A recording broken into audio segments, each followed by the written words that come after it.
Ladies and gentlemen, I'd request you to kindly take your seats. We'll begin shortly. Thank you.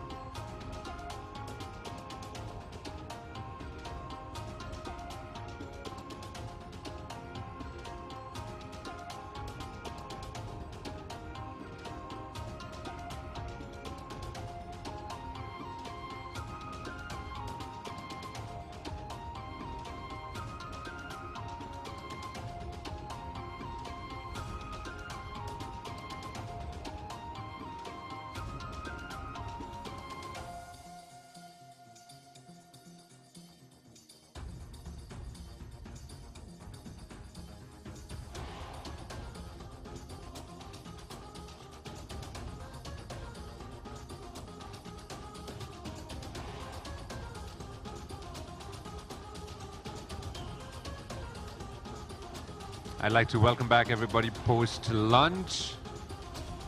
I hope the energy is really alive some more. I see big smiles on faces, so thank you very much for being with us. I'd like to move forward.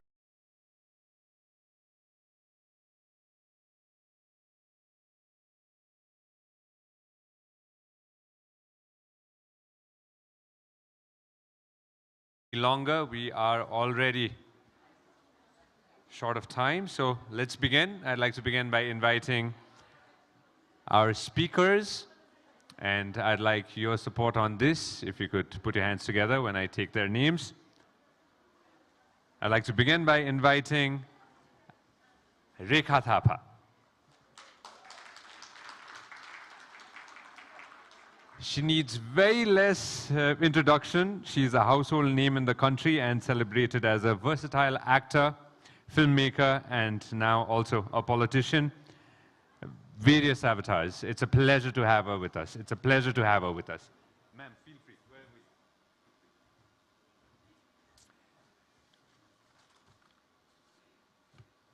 I'd like to invite up on stage Dilbhushan Pathak.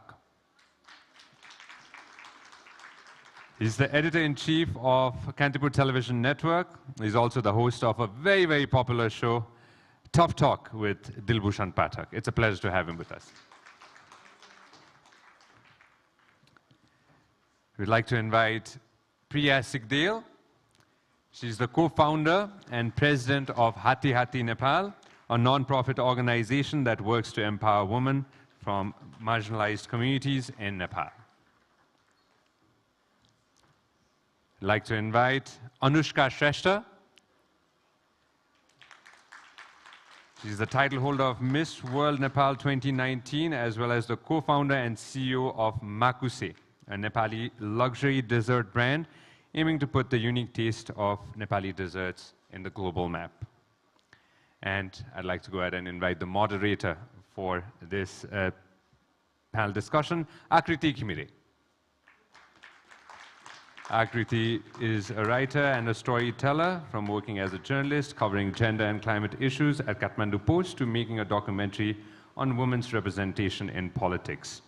Currently, she's working as personal assistant to Member of Parliament, Honorable Sumana Shrestha. It's a pleasure. It's a pleasure to have you with us, and off to you, Akriti. Hello. We're good? Okay. Thank you so much, Sanjay, for the introductions. It is a pleasure, it's a huge pleasure to be here moderating this panel with such esteemed people. With that, we only have 1 hour, and I'd like to get the most out of this session. I think when we talk about media and the entertainment industry, duita pato cha ke? There are two different aspects to it, where the media industry is run mostly by what the public wants and what's happening within the public sector. But it's also that the media also sets the tone. So it's a two-way street. It's not just an industry which works within what's happening within the industry, but also what's happening on the outside. And most of the times it's a reflection, most of the times it's a correction, most of the time it's a conversation. With that, because we can't address inequalities in both sectors, because sometimes when media reports certain things, there are a lot of ways in which discrimination plays out into how things are reported as well. So, and there are already existing systematic inequalities that exist within the industry itself. But for now, given the lack of constraints of time, we'd only focus on the sort of inequalities that exist within the industry itself. And with that, I'd like to move on with the film industry. And we have Rekha ji here. Now, Rekha Thapa is a name that I heard growing up. It's a name that I've heard with every single other movie that has come up, that I've heard, that I've seen the trailers, maybe sabai movie area, but like I've watched. With that, त्यो भन्दा अगाडि चाहिँ एउटा Bechdel test भन्ने छ के. Bechdel test is a sort of test which is to see women's representation and in fiction and media के. कतिको छ त भनेर. So त्यसमा तीनटा questions हुन्छ के. One is, are there at least 2 women who are featured? And then, are these 2 women talking to each other? And are they talking about anything other than a man? So if you tinta criteria, if it fulfills, it's like, okay, you passed the Bechdel test, we consider you for having some sort of women representation. So if त्यो एंगलबाट हामीले Nepali मुभिजहरु analyse गर्यो भने कतिवटा पास हुन्छ, I highly doubt, Hahn? With that, before giving more on these, I want to hear from Rekha ji herself, because she's been an actor, she's been a producer, she's been a director, she's been a politician. She's seen through all of these things, and with over 200 movies under her belt, what kind of inequalities have you seen in this industry? Thank you. Thank you so much, Suracha. र यहाँ उपस्थित सम्पूर्ण महानुभावहरू, सम्मानित प्रायः सबै महिला नै देखिरहेको छु मैले, र मिस नेपाल, हाम्रो दिलभूषण सर, मलाई लाग्छ यहाँ यो प्राङ्गणमा, यो हलभित्र उपस्थित सम्पूर्ण मानिसहरू यो कुरामा विज्ञ नै हुनुहुन्छ होला, इक्वालिटीको कुरामा चाहिँ। चलचित्र क्षेत्रमा चाहिँ जतिखेर मैले प्रवेश गरेको थिएँ त्यो टाइममा समानान्तर थिएन।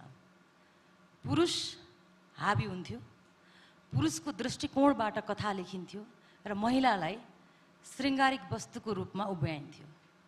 म 16 वर्षको उमेरमा यस क्षेत्रमा प्रवेश गरेको थिएँ।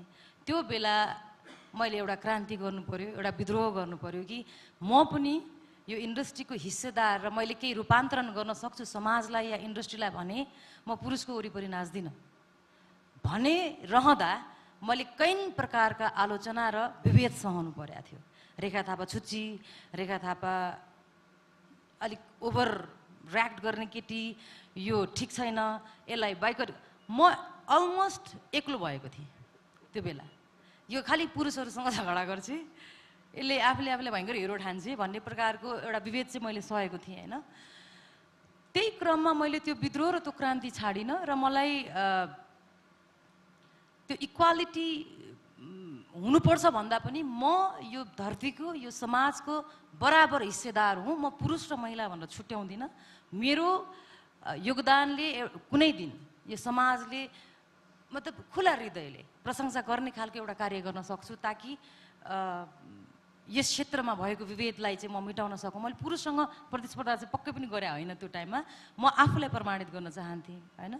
र इक्वालिटी अहिले पनि सायद कमै होला, तर मेरो सिनियर दिदीहरू चलचित्र क्षेत्रको र मेरो सिनियर बहिनीहरू अहिलेको परिपक्षमा कुरा गर्नु पर्दाखेरि चाहिँ अहिले केही हदसम्म समानान्तर भएको मैले महसुस गरेको छु। र एउटा कुरा म गर्वका साथ भन्छु, म भर्खरै चुनावी मैदानमा होमिएर आएको थिएँ।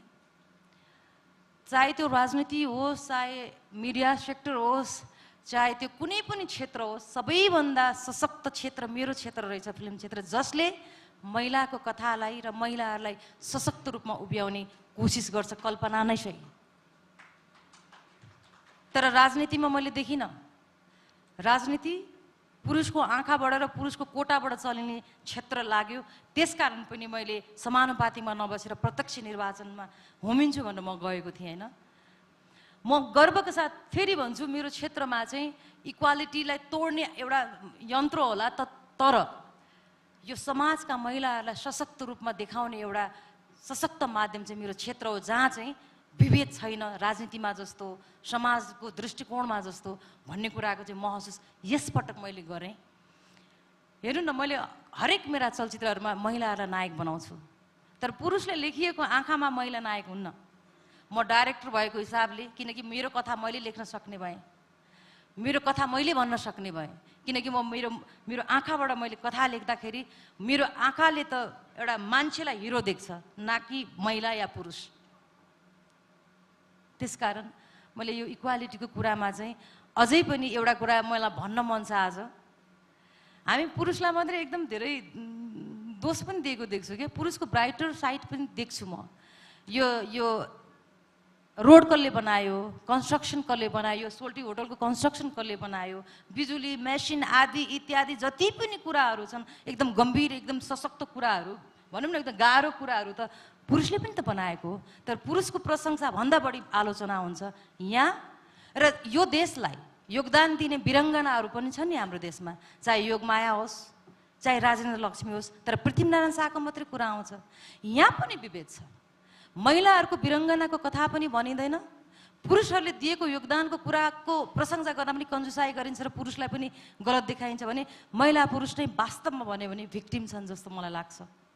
र इक्वालिटीको कुरा गर्ने भन्दा पनि स्वयं महिलाले पनि र पुरुषले पनि सशक्त रूपमा आफूलाई चेतनाले उठाएर आफ्नो स्व निर्णय गर्ने क्षमतालाई उठाएर अघि बढेको खण्डमा चाहिँ इक्वालिटी हुन्छ जस्तो लाग्छ। फर इक्जाम्पल फेरि म चुनावमा गएँ कति प्रतिशत महिला हुनुहुन्थ्यो थाहा छ? धेरै मानिसहरूले रेखा थापाले त्यसपालि जित्छे चुनाव किनकि यो 3 नम्बर क्षेत्रमा त महिलाहरू बढी छन्। मलाई पनि त्यस्तै नै लाग्यो महिलाहरूले मलाई भोट दिनुहुन्छ होला मलाई जिताउनुहुन्छ होला। फिल्ममा जस्तै ओभरफ्लो जसरी मेरो हलमा मानिसहरू आउँछन् महिलाहरू धेरै आउनुहुन्छ फिल्म हेर्न त्यस्तै हुन्छ होला र म चुनाव जित्छु होला जस्तो लागेको थियो। तर मलाई कहाँनिर दुःख लाग्यो भने महिलाहरू जतिसुकै शिक्षित भए पनि आफ्नो विवेकले स्वतन्त्रपूर्वक निर्णय गर्ने त्यो तहको चेतनाको वृद्धि भएको छैन भन्ने कुरा मैले भनिरहँदा सायद तपाईँहरूलाई चित्त दुख्दैन होला। आफ्नो निर्णय गर्ने स्वतन्त्रता महिलाहरूलाई छैन। एट द सेम टाइम ती महिलाका श्रीमान र ती महिलाका छोराहरू पनि काहीँ न काहीँ कतै न कतैबाट परिचालित मलाई लाग्यो यो पटक चुनावमा कोही पनि मानिस मैले यो देखेको समाजमा स्वतन्त्रपूर्वक निर्णय गर्ने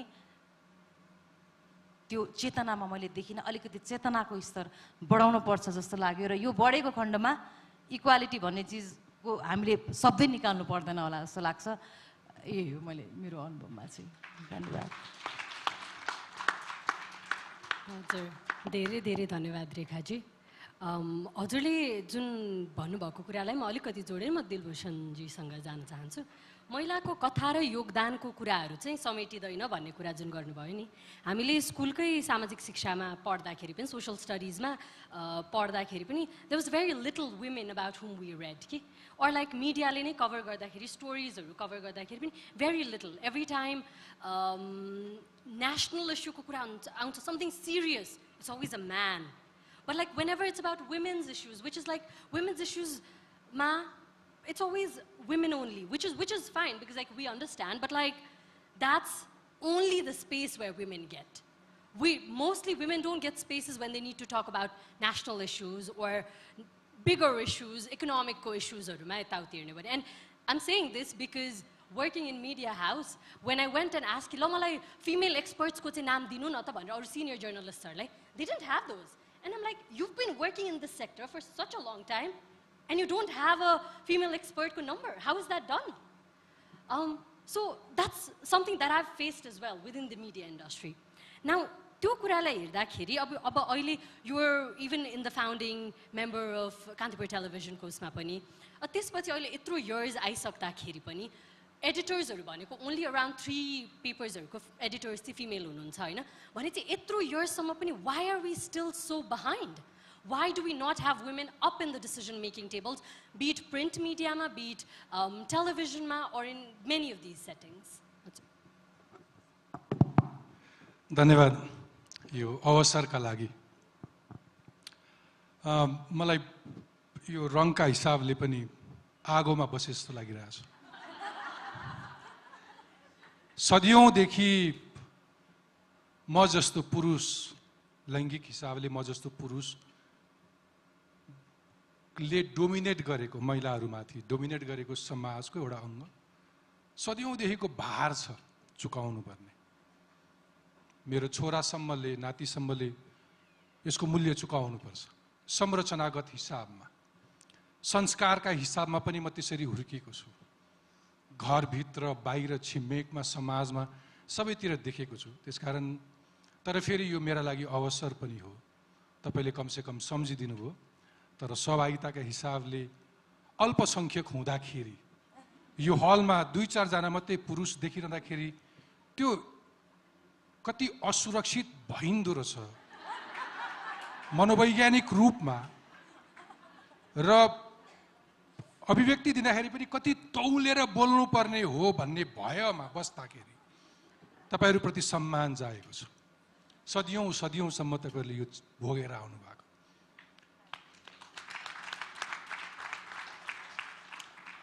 आकृतिले बडो मिठोसँगले भन्नुभयो, पुस्तकमा कहाँ महिलाका बारेमा पढ्न पाइयो। तपाईँले पुस्तकको कुरा गर्नुभयो। मेरो क्लासरुममा मैले कहाँ छात्राहरूले देख्न पाएँ। मैले पढेको स्कुलमा छात्रहरू देख्नै पाइनँ।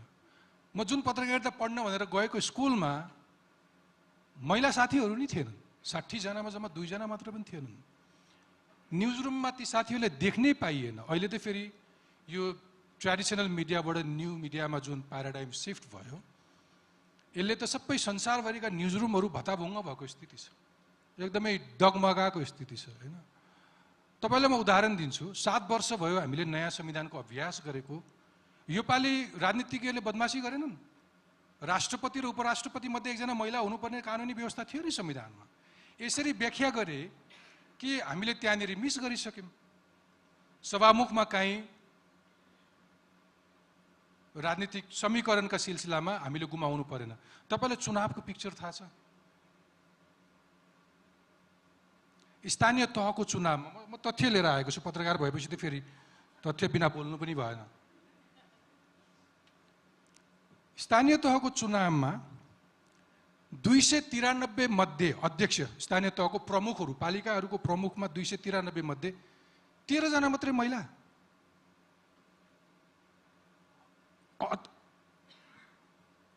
460 मध्ये जम्मा 12 जना मात्रै निर्वाचित। 6743 वडा अध्यक्ष मध्ये 69 जना मात्रै महिला। समाज हेरौँ न। 7 वर्ष अगाडि हामीले बनाएको संविधानमा के भनेका थियौँ भने महिलाको समान सहभागिता हुन्छ भनेर। प्रतिनिधि सभाको निर्वाचनमा प्रत्यक्षतर्फ 135 मध्ये जम्मा 9 जना मात्रै निर्वाचित भए। पीएचडी गरेको मान्छे, कुनै एउटा दलको केन्द्रीय सदस्य भएको मान्छे, अघिल्लो पटक निर्वाचित भइसकेको मान्छेले चुनाव लड्न पाएन। महिलाले हेर्ने दृष्टिकोण, यो कुनै ठाउँ बाँकी रहेको छैन। भोलि मन्त्री परिषद विस्तार गर्दै हुनुहुन्छ अहिलेका प्रधानमन्त्रीज्यूले। तपाईँहरूले हिजो सोध्नु भयो कि भएन? हामी फेरि बडो गजब गर्छौँ। उहाँहरूलाई बोलाउँछौँ, फुलमाला लगाउँछौँ, तिमी जतिको महान नेता कोही पनि छैनौ भनेर पठाइदिन्छौँ। अनि आज उनको अनुपस्थितिमा हामी फेरि महिला अधिकारको कुरा गर्छौँ। हिजो उहाँले यो मञ्चमा आएर प्रतिबद्धता व्यक्त गर्नुभयो कि भएन थाहा छैन। यो सबैतिर त्यस्तो देखिरहेको छ। हजुर कोसिस गरे, उहाँले कोसिस गर्नुहुन्छ, तर हामीले कोसिस गर्न छोड्नु भएन, प्रश्न गर्न छोड्नु भएन जस्तो लाग्छ मलाई।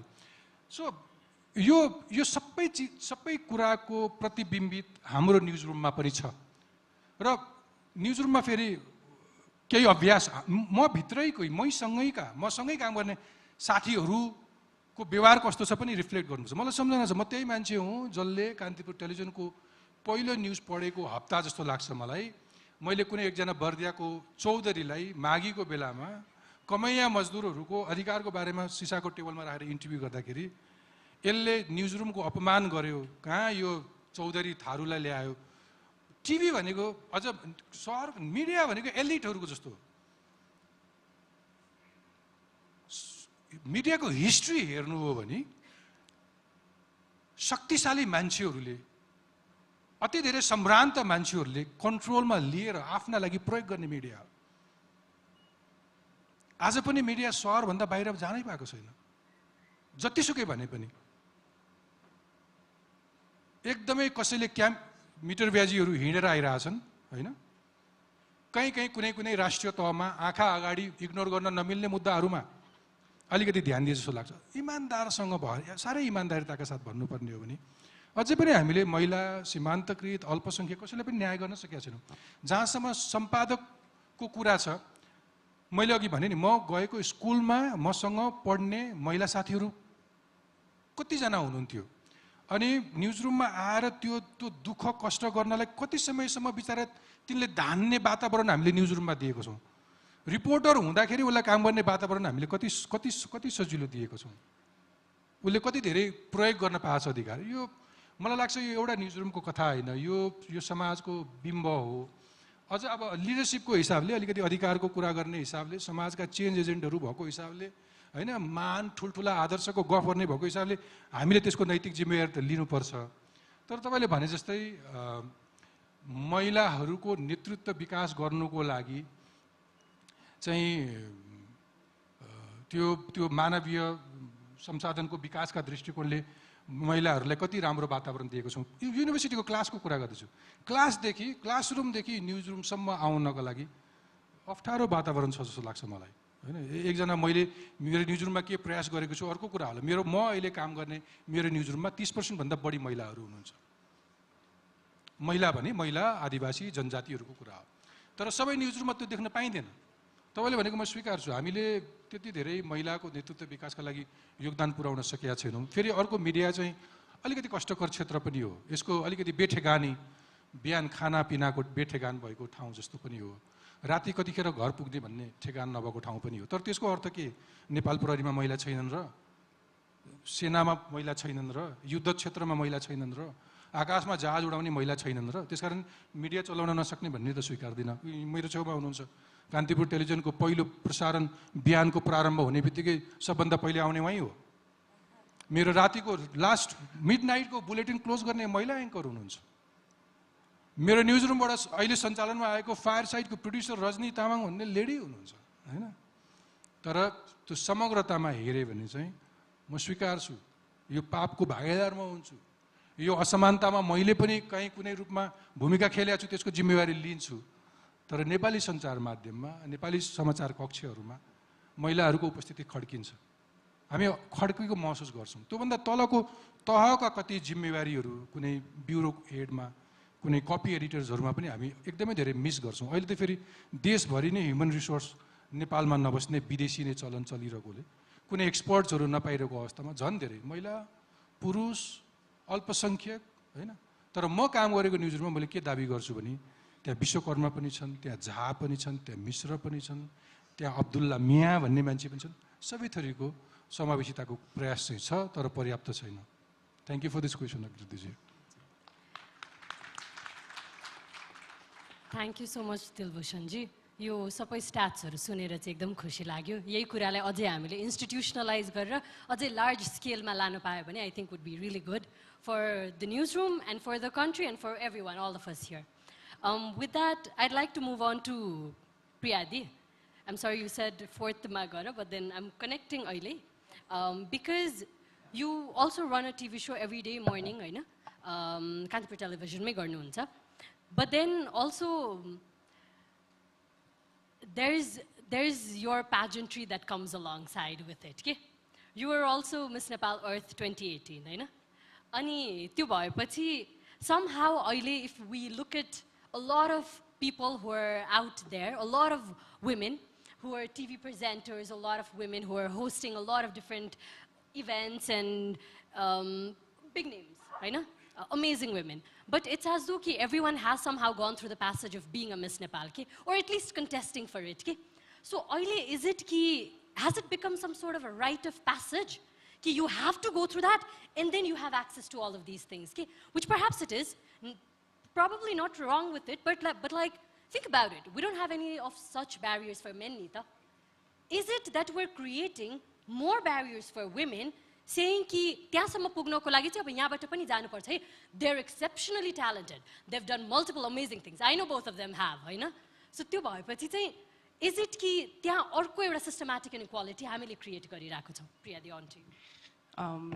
धन्यवाद प्रश्नको लागि यसमा प्रश्नभित्र नि प्रश्नभित्र नि प्रश्न छ सो यसलाई मैले अलि लेयर्समा एन्सर गर्न चाहेँ सर्वप्रथम चाहिँ इक्वालिटीको जब हामी कुरा गर्छौँ म चाहिँ कसरी देख्छु यो यसलाई भन्दाखेरि यो गोल हो के यो इक्वालिटी भनेको त्यो टाढाको गोल हो त्यहाँसम्म पुग्नको लागि धेरै स्टेप्सहरू लिइन्छ अफर्मेटिभ एक्सन्सको कुरा गर्छौँ यहाँ यत्रो प्यानल डिस्कसन्सहरू भइरहेछ एउटा सानो इनिसिएटिभ हो त्यो इक्वालिटीसम्म पुग्नको लागि हामी पोलिसी लेभलका कुराहरू गर्छौँ त्यो पोलिसी लेभललाई एक्जिक्युसनमा ल्याउने कुरा गर्छौँ स्लो छ हाम्रो प्रोसेस बट स्टिल कतै न कतै हामी गइरहेछौँ to reach towards that equality and while doing so हामी के को ठुलो ब्याटलमा छौँ भन्दाखेरि सिस्टमेटिक इनइक्वालिटीको कुरा छौँ जुन हरेक फिल्ड र हरेक प्रोफेसनमा हामीले देख्न पाउँछौँ यो कुनै नयाँ त हुँदैन कि प्याजेन्ट्समा मात्रै यसलाई प्रायोरिटी दिएर प्याजेन्ट्सबाट नै तपाईँले अब यो भन्दाखेरि चाहिँ यसलाई चाहिँ मैले कसरी जोड्न खोजेँ भन्दाखेरि physical attractiveness is the only way to be successful in the media industry is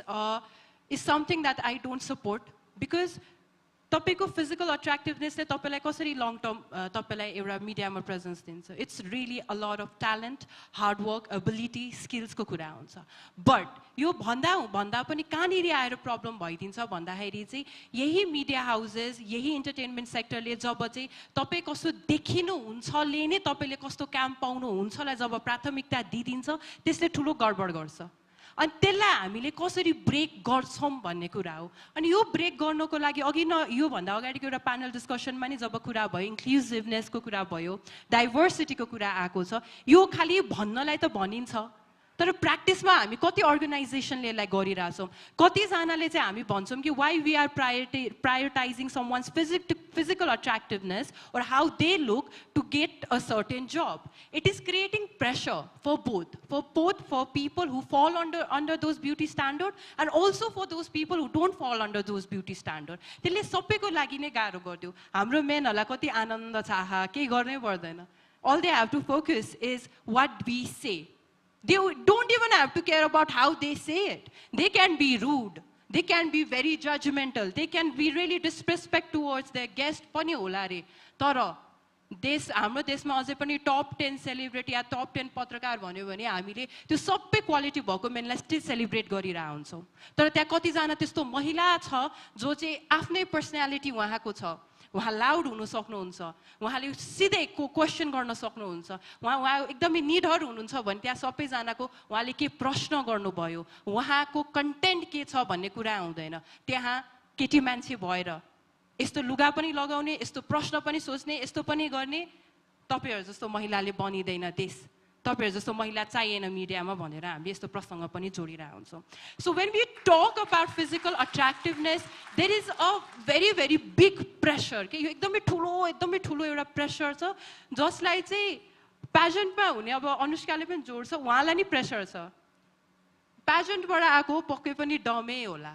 थाहा छैन होला कहिलेकाहीँ हामीहरु नै कहिलेकाहीँ थाहा पाएर पनि नथाहा पा जस्तो गरेर हजुर एकदम ठीक कन्भर्सेसनबाट बस्नको लागि किनकि कहिलेकाहीँ के भनिन्छ नि the full is always right so it's better you don't discuss with them so मैले त अहिले जो पनि आएर डिस्कस गर्नुहुन्छ तपाईँ राइट डिस्कस गरेर कामै छैन र आज यो प्रसङ्गमा जोड्दाखेरि चाहिँ म कहाँ पनि जोड्छु भन्दाखेरि having a gender lens is very important agreed but having an intersectional approach is also much needed किनकि हामीले चाहिँ यहाँ के बुझ्यौँ भन्दाखेरि multi ethnical country multilingual country भनेपछि त मल्टी ब्याकग्राउन्ड भएको वुमेनहरु त कति हुनुहुन्छ सो एउटा वुमेनलाई हामीले एउटा तरिकाले अघि पनि हाम्रो अघिको सेसनमा नै भन्नुभयो एउटा समस्यालाई एउटा तरिकाले हेरेर मात्रै त भएन नि त हरेक वुमेन ह्याभ डिफरेन्ट प्रब्लम्स हरेक वुमेनहरुको रिप्रेजेन्टेसनको कुरा आउँछ त्यसलाई हामीले कसरी चाहिँ प्रायोरिटाइज र प्राथमिकता दिइरहेछौँ भन्ने कुरालाई पनि त जोड्नु पर्यो र त्यो सँगै जोड्दा चाहिँ म आफ्नो एक्सपिरियन्सबाट नि के भन्छु भन्दाखेरि चाहिँ हामी महिलाहरूले जहिले पनि गाली खान्छौँ जति इम्पावरमेन्ट गरे पनि जति पोलिसिज भयो नि कम्प्लेनै गरेर बस्नु छ कहिले पनि खुसी नै हुँदैन तपाईहरु जहिले पनि कम्प्लेन छ जहिले पनि यो छ जहिले पनि त्यो छ मैले पहिला भन्छु कि पहिला सुरु त वुमेनहरुलाई के गरिन्छ भन्दाखेरि हामीलाई के ब्रेन वाश गरिन्छ भनेर भन्दाखेरि तपाईहरु आज नै घरमा गएर चाहिँ ट्राई गर्नुस् है के गरिन्छ भनेर भन्दाखेरि यी अप्सन छ वुमेनहरु चुज गरिहाल तिमीहरु चुज गर्दैनौ भने यत्रो अप्सन्स अनि इम्पावरमेन्ट भएन भनेर कराउँछौ पहिला सुरु तपाईको हामीलाई चुज गर्नको लागि अप्सन्स दिनको लागि एकचोटी पहिला प्रश्न त गर्नुस् यो मेरो अप्सन्स हो कि हैन Women are equally very, very capable to make their own options and choose from it.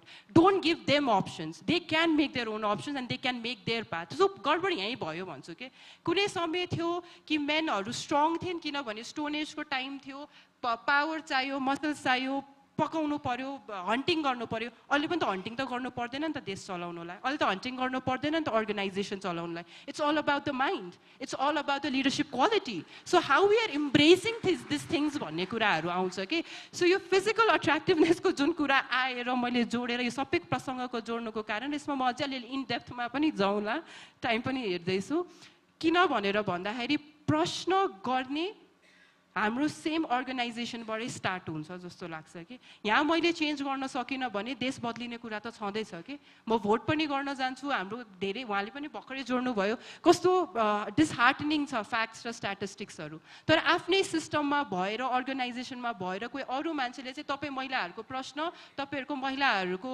Problems म एड्रेस गर्छु सो तपाईँहरू चाहिँ कामले त्यसमा पार्टिसिपेट गर्नु भनेर जुन छ यसलाई नै ब्रेक गर्नु पर्यो कि so until unless we don't break it people are going to take advantage of it and यसलाई चाहिँ म अझै intersectionalमा ल्याएर जोड्छु intersectional feminismमा ल्याएर किन जोड्छु भन्दाखेरि every problem needs to be addressed very very differently and that's how we start and yo physical attractiveness को जुन pressure छ अब भयो अब चल्दैन त्यसरी it's all about hard work ability and skills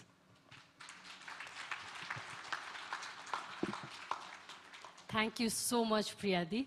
त्यसमै I will follow up with Anushka di, but before that, अघि शैलीजीले पनि यही कुरामा intersectional feminism कै कुराहरुमा एकदम उठाउनु भएको थियो कि and that's so important. Thank you for emphasizing that. Anushka di, continuing with that. Beauty with brains को concept आउँछ के अनि categorization को कुरा आयो नि त again कि oh if you're beautiful you can't be brainy and if you're brainy you can't be beautiful हुन्छ नि this duita mutually exclusive ideas and how they can't coexist in one individual. The narrative over and over and over, it is being fed us. Ani, this is not just happening in Nepal. This is a global phenomenon. Okay? Beauty with a purpose. So it's not just something that we're talking within the national issue. Okay? This is a global issue. And if we talk about feminism ko aspect, can these spaces ever be feminist? And when we talk about or are they already feminists and how would we look at them? Another thing is that you knew that beauty with brains concept exists and there's a narrative and you chose to go for it. Why was that? So maybe I'll start with the second question. I think growing up, what is beauty? Beautiful was the last thing I considered I was.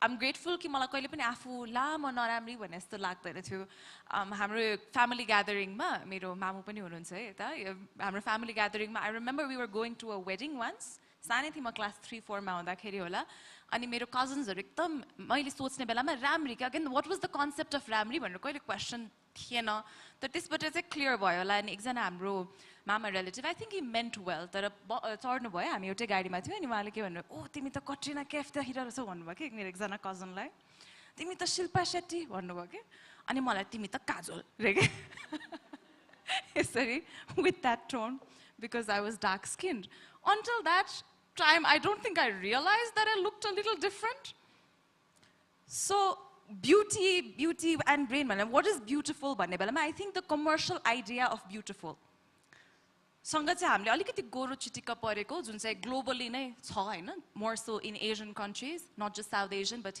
I was looking at a video where even China हरूमा पनि there is very much this color discrimination still exists skin tone को अनि त्यो गर्दाखेरि चाहिँ the idea of beautiful is a commercial beauty के ठिक्क size को नाक भएको अलिकति धेरै bushy brows नभएको हुन्छ नि दाँत अलिकति मिलेको हैन दिदी So that was one of the things that we talk about that commercial beauty को idea चाहिँ सँग it's associated कि intelligence र opinions चाहिँ छैन होला भनेर knowledge र opinion दुईटै intelligence को कुरामा so यो थाहा हुँदा हुँदै किन चाहिँ आइयो भन्ने जुन चाहिँ question आउँछ लाइफमा धेरै ठाउँमा एकदम धेरै क्ल्यारिटी त थिएन तर थ्याङ्क गॉड यो एउटा कुरामा चाहिँ एकदम क्ल्यारिटी के थियो कि why pageants भनेर Pageantry means different things in different countries. विशेष गरी मिस वर्ल्डमा गएर जब झन्डै 120 देशका प्रतिनिधिहरूसँग पार्टिसिपेट गर्दाखेरि चाहिँ के रियलाइज भयो भने गुड गड प्याजेन्ट्रीको एकदम डिफ्रेन्ट परिभाषा रहेछ डिफ्रेन्ट देशहरूमा चाहिँ धेरै देशहरूमा चाहिँ it's a gateway into the media industry which you very rightly pointed out as well and people know that कि म यहाँ आएँ भनेदेखि मैले के भन्छ भिजुअल मिडियामा चाहिँ एन्ट्रेन्स पाउँछु एज मेबी के भन्छ as a host or maybe as an actor most likely. There were many participants who were there who said, I'm here for my CV. That was so weird for me. You came to an entire pageant to increase your CV. I mean, how does that work? But there was quite a significant portion जसले चाहिँ त्यो कारणको लागि आउनु भएको थियो. So विभिन्न मान्छेहरूको विभिन्न कारण रहेछ pageantryमा आउनको लागि. नेपालको सन्दर्भमा चाहिँ I've always found pageantry very powerful because कहाँबाट सुरु भयो भन्ने कुरा त छँदै नै छ तर आज आएर चाहिँ यो एउटा एकदमै नै सिग्निफिकेन्ट मञ्च हुन पुगेको छ जहाँ चाहिँ हो एकदम डिफिकल्टिज आलोचनाहरू छन् तर एक्सपेक्टेसन र सपोर्ट पनि धेरै हदसम्म चाहिँ छ जस्तो लाग्छ धेरै हदसम्म के गर्नुभयो तपाईँले समाजको लागि भन्ने प्रश्न आउँछ which is sometimes and most of the times a lot of pressure because then there is the age criteria of the winner is usually 25 under so त्यति धेरै एक्सपोजर हुन नपाएको हुन सक्छ तर तपाईं गर्नुस् हामी सपोर्ट गर्छु भन्ने पनि अहिलेसम्म त्यो पनि रहेको चाहिँ मैले पाउँछु सो नेपालको कन्टेक्स्टमा प्याजेन्ट्री जुन छ त्यो चाहिँ एकदमै इन्ट्रेस्टिङ लाग्छ मलाई कि एउटा ग्लोबल स्पोर्टिङ इभेन्ट भएको भएर चाहिँ नि अघि पनि हामीले कुरा गर्यौं कि किन पार्टिसिपेट गर्यो भन्दाखेरि for me coming to a pageant or participating in a pageant was like यो स्टेजमा चढ्नु जस्तै नै थियो कि यहाँबाट जे पाइन्छ जुन चाहिँ एउटा माइक समाइदिएको जस्तो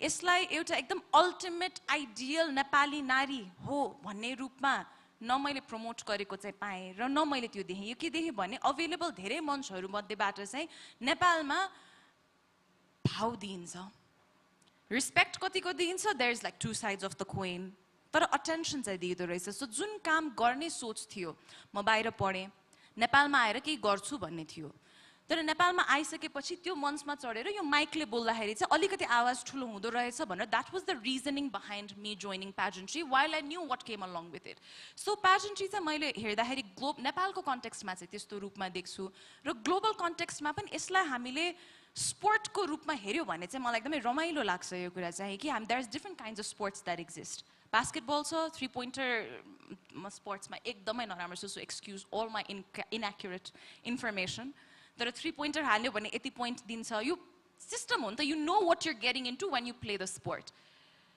हामीले त्यो रूपमा हेर्न सक्यो भने एज अ रेस्पेक्टफुल स्पोर्ट ठिक छ यो नेम अफ द गेम हो खालि सबै बास्केटबल प्लेयर्स मात्र वर्ल्डको सबभन्दा अल्टिमेट एथलिट भनेर अनाउन्स गर्न थाल्यो र अरूले चाहिँ त्यसको कम्पेरिजनमा आफूलाई नराम्रो फिल गर्न थाल्यो भने चाहिँ भएन तर यसलाई एउटा one of the many available sports and one of the many available stages to get up and say things from to make it your own भन्यो भने चाहिँ I find that very empowering what you take with it भनेर but then again if you look at coming back to your first question कि pageantry in the larger scope of things मा चाहिँ I quite often find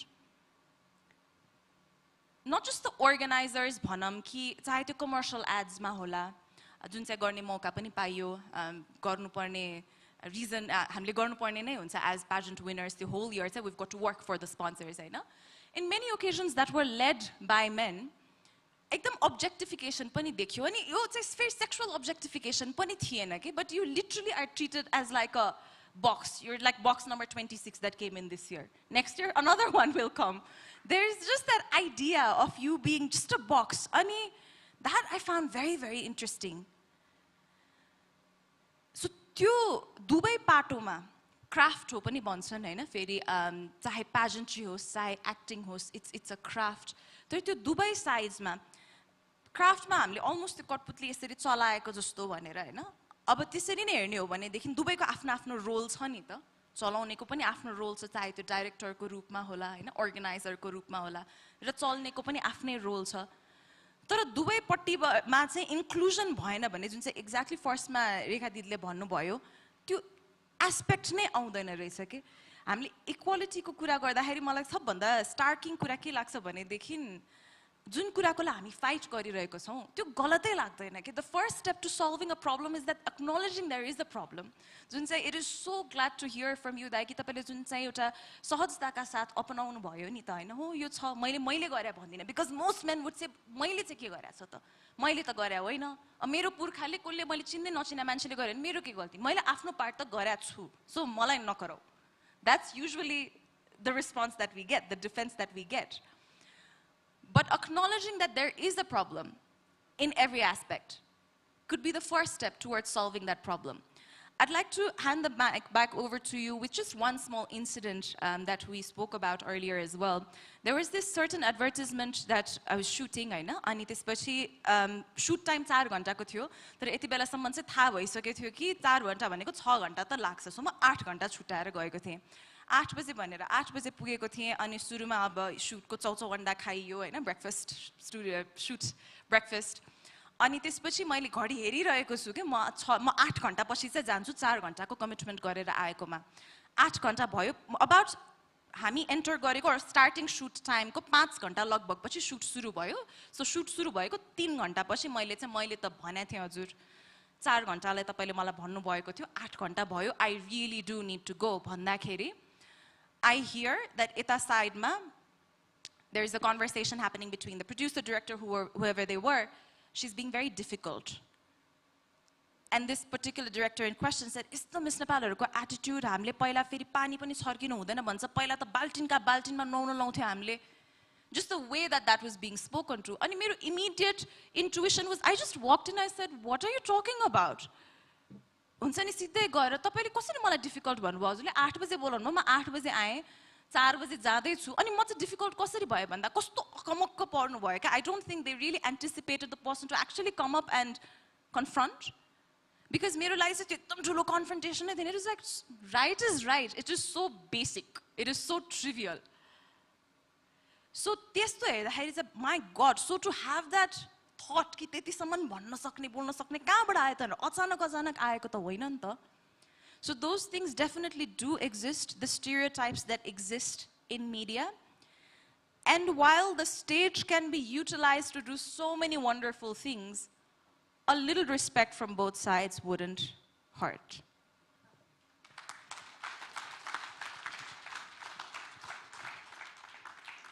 Thank you so much, Anushka Di, for that wonderful answer. I'll pick up a word, difficult.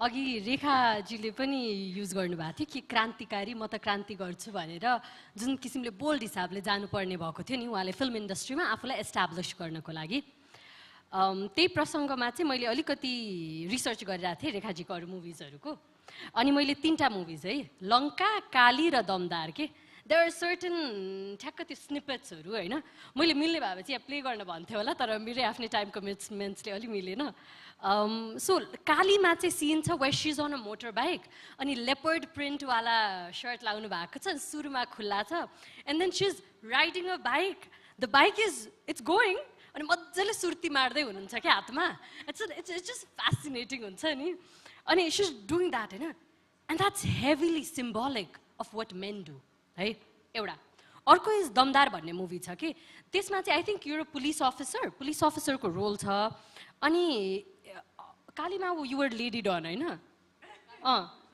अनि के अरे दमदारमा चाहिँ there is a scene where her supervisor is trying to be like म तिमीलाई promote गरिदिन्छु but then you have to do sexual favors भन्ने खालको the sort of instances बनाएको छ and she's like she starts beating the everything out of him होइन and she starts beating him and she says कि के अरे आज देशका नारीले असुरक्षित महसुस गरिरहेका छन् भन्दै जुन किसिमको स्ट्रङ मेसेज दिएर उहाँले त्यो एक्सन्सहरू गरिरहनु भएको छ कि सो यो मुभिजहरू छ नि दिज आर भेरी म्यास्कुलिन पोर्ट्रेयल्स कि if you look at it होइन तर त्यो गर्न पनि कतिको जरुरी थियो हजुरलाई कि यो किसिमको मेसेज मैले पठाउनु पर्छ भनेर अनि हामीले कहिले पनि महिलालाई स्ट्रङ भनेर हेर्दाखेरि कि हामीले जहिले उनीहरूलाई चाहिँ म्यास्कुलिन रोल्समै नै हामीले देखिरहनु पर्ने भन्ने खालको त्यो प्रेसर हजुरलाई कतिको थियो त्यो इन्डस्ट्रीमा अनि त्यो चेन्ज गर्नको लागि हामीले के गर्नुपर्छ 4 मिनट्स है थ्याङ्क यू प्रेसर भन्दा पनि यो मेरो सोचाइ हो समाज रूपान्तरण हुनुपर्छ मेरो सेक्टरबाट भन्ने मलाई लाग्छ किनभने यहाँ उपस्थित जति पनि मानिसहरू देखिरहेको छु सायद तपाईँहरूलाई लाग्दैन होला कि चलचित्र क्षेत्र भनेको चाहिँ मनोरञ्जनको मात्र क्षेत्र हो भन्ने इभन म पनि सानो हुँदा त्यस्तै लाग्थ्यो अलिकति ठुली हुँदा पनि त्यस्तै लाग्थ्यो जब म यहाँ इन्भल्भ भएँ त्यसपछि चाहिँ होइन म यो क्षेत्रलाई एउटा रूपान्तरणको क्षेत्र बनाउँछु मेरो तर्फबाट महिलालाई जुन प्रकारको विभेद मैले देखेको थिएँ चलचित्र क्षेत्रमा पुरुष हाबी भएको अथवा महिलाहरू चाहिँ निरीह भएको मैले देखाएको छु त्यो चिजलाई चिर्नका लागि पनि यहाँ हामीले जुन समाजको ऐनाको रूपमा चलचित्र देखाउँछौँ र चलचित्र क्षेत्रकै मानिसहरू पीडित छ भने त इट डजन्ट मेक सेन्स त्यसका लागि पनि मैले यो सुरुवात गरेका थिएँ यो जरुरी होइन कि म फिल्ममा चाहिँ एकदम केटा जस्तै स्टाइलले आउनुपर्छ भन्ने चाहिँ होइन तर यो मेरो आफ्नो राइट्स हो म पनि मान्छे हो पुरुष जस्तै र मैले एउटा पहिला धेरै कति 16-17 वर्ष भयो होला सायद होइन हिम्मत भन्ने फिल्ममा मैले नेपालमा सम्भवतः कसैले पनि बन्जी जम्प गरेको थिएन होला भोटेकोसीमा मैले भोटेकोसीमा एउटा नायकले बन्जी जम्प गरेपछि नायकहरूले गर्छ केटीहरूको त चान्सै थिएन मैले बन्जी जम्प गरेपछि त्यो यस्तो यति ठुलो भाइरल भयो थियो यति धेरै चाहिँ त्यो फिल्म पनि रेखा थापाले बन्जी जम्प गरेर हेर्नुपर्छ भनेर सानो काखमा बच्चा लिएर पनि गएको त्यो फिल्म सुपर डुपर हिट भएको थियो हिम्मत भन्ने त्यति सानो कुरा गर्दाखेरि पनि एक प्रकारको महिलाहरूलाई एउटा ऊर्जा आएको थियो अहिले हेऱ्यो भने त बन्जी जम्प नथिङ सबैले गरिरहेको छ त्यो डरबाट मुक्त त भयो होइन भन्न खोजेको यो चिजहरू चाहिँ महिलाहरूले पनि गर्न सक्छन् महिलाहरूमा पनि त्यो क्षमता छ महिला मात्रै पुरुष मात्रै भन्ने आँखाबाट चाहिँ म हेर्दिनँ होइन म अघिदेखि म फर्स्ट कुरादेखि के भन्दा चाहिँ वी आर ह्युमन बिङ हामी मान्छे हौँ र अब यति धेरै पढे लेखेका एकदम विद्वान महिला दिदीबहिनीहरू देखिरहेको छु मैले होइन अब हामीले योगमायादेखि अहिले भनौँ न प्रिया सिक्देल नि उहाँ मिस नेपालसम्म आइसक्यो यो कुरा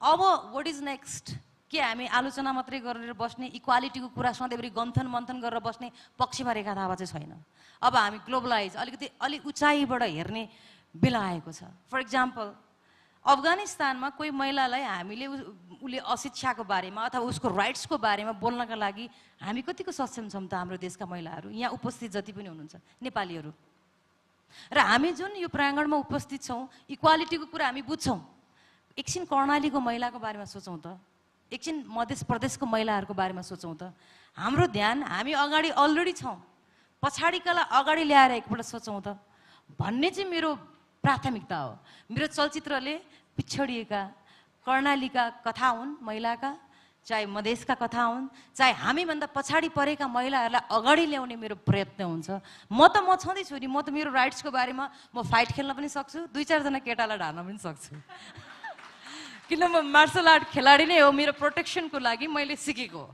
मैले खेल्नु पऱ्यो भने सिङ्गल म खेल्न सक्छु ट्रस्ट मी म डराउँदिनँ तर यो मेरो निडरपन एउटा इन्फ्लुएन्स होस् एउटा कर्णालीको सानो बालिकाले पनि सिकोस् र मैले सिकेको पनि पाएँ मैले कर्णालीकै कथामा मालिका भन्ने चलचित्र प्लिज हेर्नु होला त्यो चलचित्रमा मैले देखाएको पनि छु बाल विवाह सम्बन्धी मेरो छोरीको निम्ति छोड्ने नेपाल अभियानै चलाइरहेको छु मैले कर्णाली प्रदेश र मध्य प्रदेशमा मैले काम पनि गरिसकेँ त्यसकारण मैले चलचित्रबाट चाहिँ मैले समाजमा पछाडि परेका महिलाहरूलाई इक्वालिटी अथवा राइट्सको कुरा सिकाउनका लागि पनि मैले त्यो प्रयत्न गरेको मैले यहाँ उपस्थित तपाईँहरूलाई कसैलाई सिकाउनु पर्दैन किन तपाईँहरू आफै सक्षम हुनुहुन्छ म आफै सक्षम छु हामी कसैले यो कुराहरू मन्थन गर्न आवश्यकता नै छैन म त चाहन्थेँ यही कार्यक्रम कर्णालीमा भएको भए कर्णालीको खलङ्गामा भएको भए या बाराकटेमा भएको भए कस्तो हुन्थ्यो होला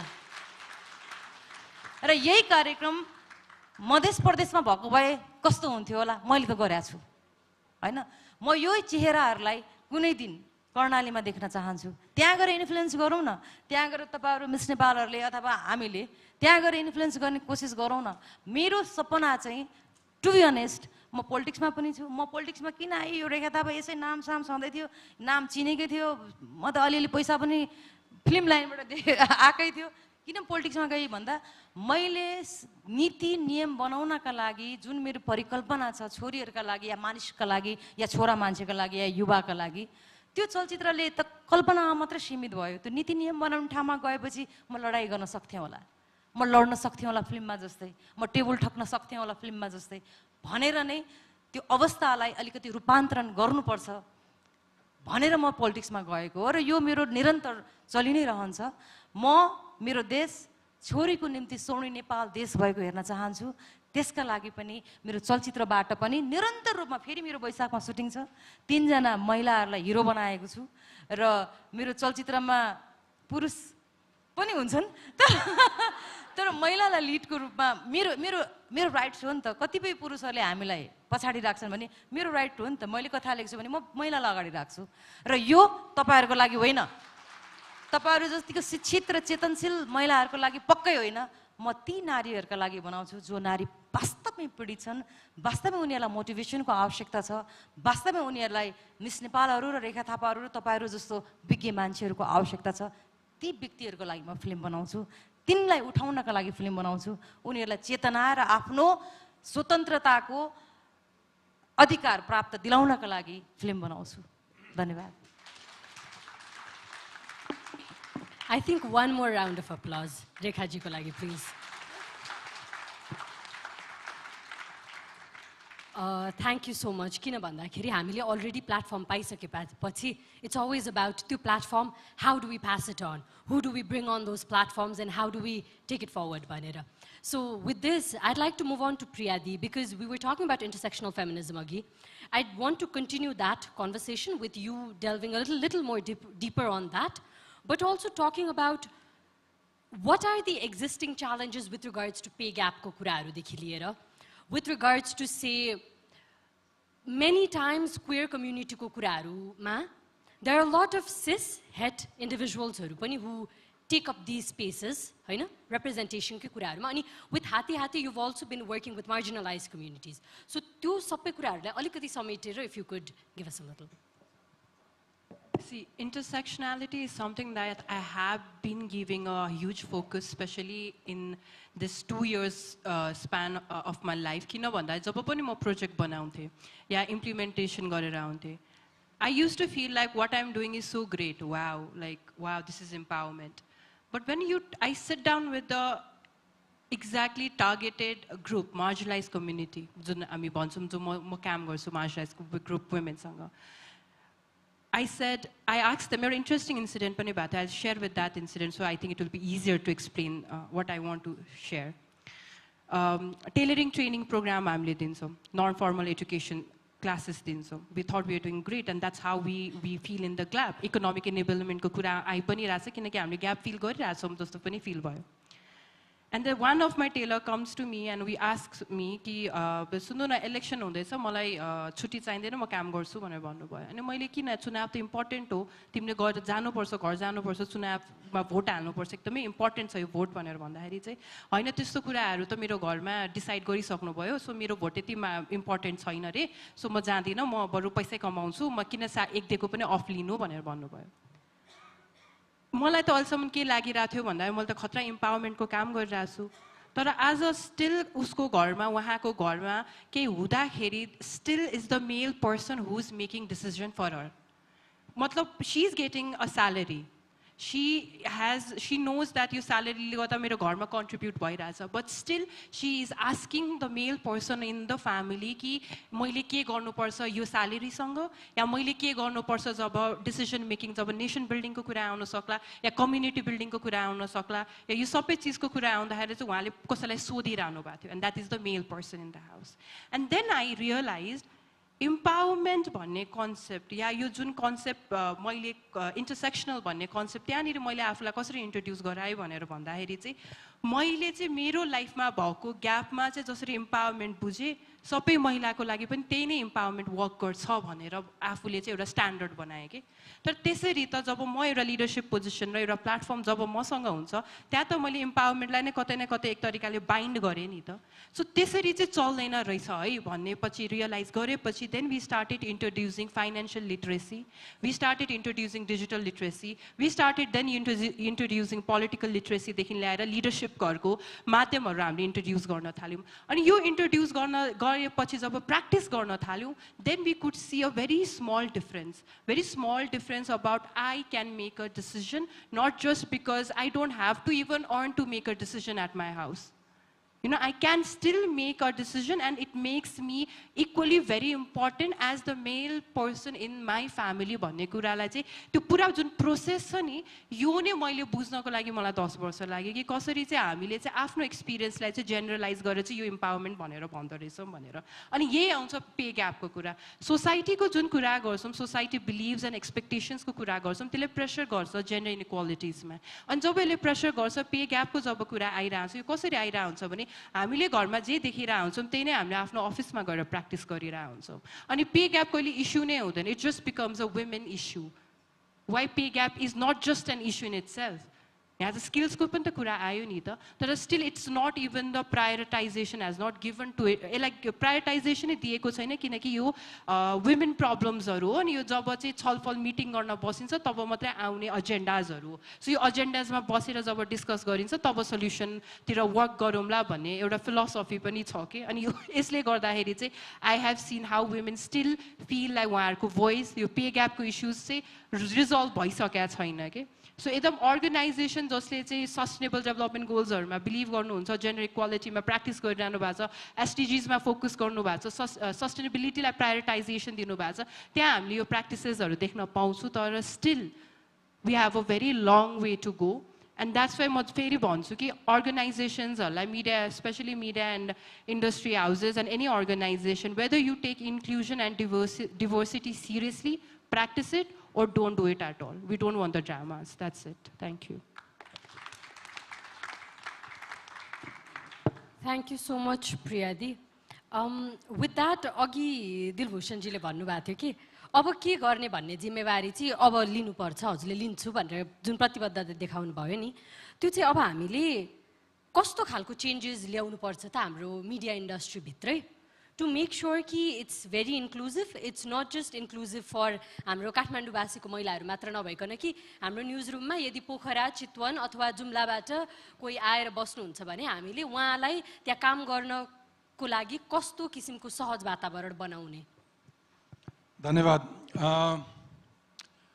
फेरि पनि म धेरै पुरुषहरू मिस गरिरहेको छु कि म एक्लो भएर हैन कि यति गहन छलफल भयो कि तिनले सुन्नु पर्थ्यो थाहा छैन म कति तपाईले सोधेको प्रश्नको उपयुक्त जवाब दिन सक्छु तर मनमा नै लागिरहेको थियो अघिदेखि कि एउटा सत्य चाहिँ के हो भने मेरो आफ्नो अनुभव स्वयं महिला भएर महिला सशक्तिकरणका लागि महिला समानताका लागि आवाज उठाउन जति सजिलो छ यो पुरुषहरूले डोमिनेट गरेको समाज भए पनि पुरुष भएर फेरि महिलाको अधिकारको कुरा गर्न चाहिँ गाह्रो छ त्यो समाजको संरचनाले जहाँसम्म महिला पत्रकार मात्रै अझ महिला समानताका हिसाबले सबैलाई भन्दाखेरि मसँग अर्को पनि तथ्याङ्क छ तपाईले अघि मैले प्रस्तुत गरे जस्तो तथ्याङ्क प्रस्तुत गर्न अनुमति दिनुहुन्छ भने यो अरू समाजका संस्थाहरूमा चाहिँ महिलाहरूको उपस्थिति कस्तो छ एकचोटि विचार गरौँ होला नेपाल पत्रकार महासङ्घको एउटा त्यो सदस्यहरूको सङ्ख्या हेऱ्यो भने 13,000 मा महिलाको सदस्य सङ्ख्या चाहिँ 2,500 मात्रै रहेछ तर नीतिगत पक्ष हेऱ्यो भने चाहिँ नेपाल पत्रकार महासङ्घको केन्द्रीय कार्य समितिको 51 सदस्य कमिटी मध्ये 11 जना चाहिँ महिला हुनै पर्दो रहेछ त्यो भनेको उपाध्यक्ष सचिव लेखा समिति र सदस्य गरेर केन्द्रीय कार्य समितिमा आदिवासी जनजाति दलित मधेसी मुस्लिम सबैको उपस्थिति हुनै पर्दो रहेछ त्यो भनेको उपाध्यक्ष सचिव 2 सदस्य अनिवार्य दलितबाट पनि सचिव अनिवार्य 2 सदस्य अनिवार्य मधेसबाट सचिव अनिवार्य मुस्लिम सदस्य अल्पसंख्यक सदस्य यो खालको जिल्लामा पत्रकार महासङ्घको शाखाहरू हेऱ्यो भने महिला पत्रकार उपाध्यक्ष हुन अनिवार्य रहेछ सदस्य पनि अनिवार्य हुँदो रहेछ यसले केही सङ्केत चाहिँ के गर्छ भने नीतिगत तहमा यस्ता ठुला फोरम्सहरूले चाहिँ केही अभ्यास गरेको पाइयो तर न्युजरुमहरूमा चाहिँ तपाईँले अघि भने जस्तै अलिक बढी लिडरसिपमा आउने सम्पादकहरूले अलिक बढी महत्त्वका साथ महिलाहरूको उपस्थिति बढाउन सम्भवतः महासङ्घ जस्तो संस्थाहरू प्रकाशन गृहहरूले पनि अलिकति पोलिसी लेभलमा अथवा यो खालको छलफल बहसहरूलाई अलिक बढी घनीभूत रूपमा उठाउनुपर्छ होला। संस्थाहरूले महिला पत्रकारहरूको सशक्तिकरणका लागि काम गर्ने, उनलाई तालिम दिने खालका संस्थाहरू पनि छन्। ती संस्थाहरूको एक्टिभिटिजहरू अलिकति बढी बलियो भयो भने पनि साथ दिन्छ होला। मैले अघि संरचनालाई कहाँनिर दोष दिएर उम्किन खोजेको होइन भने मेरो गएको करिब 2-3 दशकको अभ्यासमा चाहिँ एउटा महिला पत्रकारलाई तपाईँले ग्रुम गर्दै गर्दाखेरि त्यो सामाजिक संरचनाले कहीँबाट त्यसलाई टिपेर कहीँ उछुट्याइदिएर कहाँ पुर्याइदिन्छ होइन। उनको अभिभावकहरू विश्वस्त हुन नसकेको होइन। मैले बिहा गर्ने बेलामा धेरै साथीहरू उत्साहित भएर खुसी भए, ओहो पत्रकारले राम्रै केटी पायो भनेर। पत्याउनुहुन्छ भनेको सामान्य पत्रकारले केटी पाउनै समस्या थियो अथवा विश्वासै थिएन। कहाँ पत्रकारले गरी खान्छ, कहाँ पत्रकारले पाल्छ भन्ने कुरा संयोगले टेलिभिजन आउँदै गरेको बेलामा टिभीमा न्युज पढ्ने भएकोले गर्दाखेरि केटी माग्न अलिक सजिलो भयो होला। टिभीसम्ममा देखिने क्या, त्यतिखेर टेलिभिजन थिएन। सामाजिक रूपमा सामाजिक पहिचान भएको पेसै होइन पत्रकार। अहिले पनि कहीँ कुनै ठाउँमा मलाई पत्रकार भन्दाखेरि टेलिभिजनमा काम गर्ने भएकोले, एउटा संस्थाको सम्पादक भएकोले सजिलो भयो होला। तर अरू धेरै साथीहरूलाई पत्रकार भन्दाखेरि अलि पेसाको त्यति धेरै इज्जत गरे जस्तो लाग्दैन। अझ अहिले आएर यो पछिल्लो समय न्यू मिडिया, सोसियल मिडियाहरू, मिडियामा देखिएको व्यथितिहरू, एक्सटर्सन्सहरूले गर्दाखेरि म गर्वका साथ पत्रकार भन्न गाह्रो छ। त्यसरी महिलाहरूलाई अघि मैले संरचनामा जोड्न खोजेको त्यहाँनिर समस्या छ। मेरो छोरी पत्रकार होस् भन्ने परिवारले चाहँदैन। उसलाई ग्रुम गरेर न्युज रुममा तपाईँले ट्युन गर्दै हुनुहुन्छ, एउटा प्रगति हुँदै गर्छ, कहीँ बिहा हुनसक्छ, बिहा भए पछाडिको अर्को परिवारले उसलाई कहाँ पुर्याउँछ। अलिकति उसको सिनियरिटी हुँदै गएपछि अब एउटा लेभलमा काम गर्ने हुन्छ, अर्को लेभलमा अरू धेरै खुट्टा तान्नेहरू हुनसक्छन् त्यहाँ। त्यो कति जोखिमपूर्ण छ होइन। चरित्रसँग जोड दिन्छन्। आकृतिजीलाई म सोध्न चाहन्छु, आखिर कति महिलाको विषयमा म कहाँ पल्टिन पाउँछु, यहाँ पाउँदिनँ। उहाँलाई सोध्नुभयो भने उहाँले कुनै न्युज सोर्सको लागि, इन्फर्मेसनको लागि कुनै राजनीतिक दलको मान्छे, कुनै संस्थाको, इन्स्टिट्युसनको मान्छेलाई अप्रोच गर्यो भने कुनै महिलाको स्वर सुनिरहेको हुन्छ, उसले रेस्पोन्ड नगर्न सक्छ। मैले रेस्पोन्स गरेँ मलाई चाँडो इन्फर्मेसन दिन्छन् कि। हेर्ने दृष्टिकोण, इन्स्टिट्युसन्सहरूले, त्यहाँ बस्ने न्युज सोर्सहरूले कति विश्वास गर्छ, कति सम्मान गर्छ। म गएँ भने मैले चिया खान पाउने, उहाँलाई त्यति नै सम्मानपूर्वक चिया खाएर व्यवहार गरेको छ कि छैन होइन। त्यो मिडिया त यसको त समाजका अनेक तहमा बसेर काम गर्नुपर्छ। मध्यरातमा होइन, गुन्डाहरूको तहमा होइन, लखेटिरहेको पनि हुनसक्छ। पत्रकारहरूको सुरक्षाको त्यति नै धेरै प्रश्नहरू छ। संरचनाले पनि त्यति नै धेरै जोखिम, उसको नेतृत्व विकासको लागि त्यो परिस्थितिहरू नबनेको छ। मैले कहाँनिर भन्न खोजेको सबै सरोकारवालाहरूको आवश्यकता पर्छ भनेर मैले अघि भने नि। एकजना पर्वतको साइली दमिनी भन्ने एन्टरप्रेनर, वुमन एन्टरप्रेनर ओस्लोमा, जहाँ चाहिँ नोबल लोरेटहरूलाई सम्मान गर्ने एउटा अन्तर्राष्ट्रिय पुरस्कार प्राप्त गर्नुभएको थियो। मैले त पुरस्कारको नाम सम्झिनँ, तर तपाईँलाई याद होला। तिनलाई ल्याएर सो गर्दाखेरि कहाँ यो पर्वतको साइली दमिनी भन्ने मान्छे टकमा इन्टरभ्यू गरिरहेको छु भन्ने समाज हो। यद्यपि फेरि यही समाज हो। अस्ति 2 हप्ता अगाडि म सर्वोच्च संस्था अदालतकी पूर्व प्रधान न्यायाधीश सुशीला कार्कीसँग अन्तर्वार्ता गर्दाखेरि गएका पछिल्ला अङ्कहरूभन्दा बढी प्रतिक्रियाहरू पाएँ होइन। सबैभन्दा कम दृष्टिविहीन यङ, एकदमै 20-21 वर्षको सृष्टि केसीलाई ल्याएर सो गर्दाखेरि सबभन्दा बढी दर्शक श्रोताहरूको फिडब्याक पाएको छु। समाजको यस्तो किताब पनि छ जसले प्रशस्त सफल महिलाहरूको कुरा सुन्न रुचाउँछ, त्यसलाई आदर्श मान्न तयार छ। तर त्यही समाज फेरि साह्रै क्रूर छ। महिलाहरूको आवाज उसलाई एकदम कर्कश लाग्छ। महिलाहरूको अस्तित्व, महिलाहरूको त्यो गरिमामय उपस्थिति उसलाई चित्त बुझ्दैन होइन। त्यो मान्नुहोस्, एकदमै भव्य, सभ्य, एकदमै ठुलो मान्छे भनेको मान्छेहरूको आनी बानी स्वभाव त म पुरुषभन्दा महिला भएकाले तपाईँले झन् बढी भोग्नु भएको छ होइन। एकदम द्वैत चरित्र छ समाजमा होइन। यो लामो प्रक्रिया हो। यो छलफल मात्रै होइन। अब तपाईँले मलाई यहाँ बोलाएर छलफल मात्रै होइन, मैले प्रतिबद्धता गरेर जानुपर्छ होइन। मिडियाको मान्छे भएकोले मैले यो अवसरहरू धेरै पाएको छु। अघि मैले पुरुषहरू मिस गरेँ भनेको हिजोका पुरुषहरूलाई हामीले कति पढाउन सक्यौँ भन्न खोजेँ। अलिक अझै आवाज पुगेन रेखाजी, अर्को सिनेमा अझै होइन असिन पसिन बनाउने खालको बनाउनु पर्यो होइन। अनुकूल मिल्यो भने म पनि अभिनय गरौँला बरु होइन। तर त्यो प्रतिबद्धता लिखित चाहियो कि हिजो यो सम्मेलन उद्घाटन गर्न आउने पुरुषहरूले कहीँ कुनै हस्ताक्षर गरेर जानुपर्ने भयो। दबाब अझै पुगेको छैन समाजलाई जस्तो लाग्छ मलाई। त्योभन्दा बढी भन्दिनँ, तपाईँहरू बढी डिजर्भ गर्नुहुन्छ। तर सबभन्दा राम्रो पक्ष महिलाहरूको विषयमा एउटा पुरुष भएका हिसाबले तपाईँले मलाई अवसर दिनुभयो।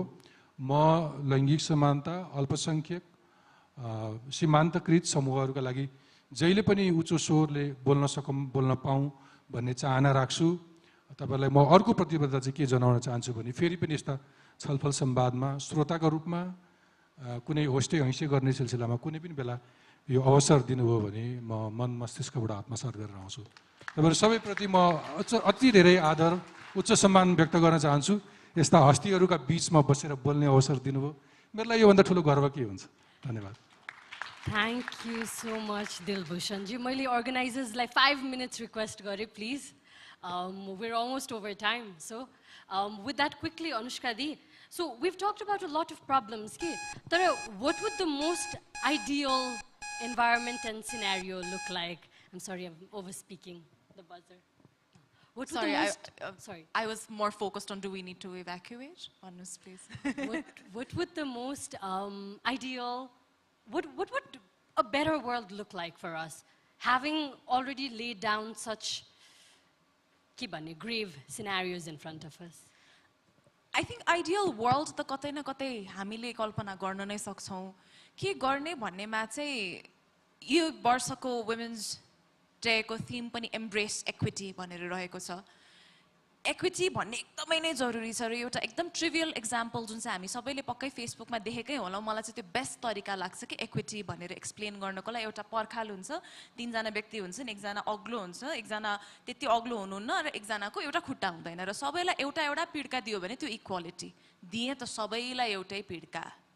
तर इक्विटी भनेको चाहिँ यसरी सामान दिनु पर्यो कि द उद्देश्य इज सबैजनालाई त्यो पर्खालको पारी हेर्न सकोस्। The objective is that everybody should be able to see beyond the वल।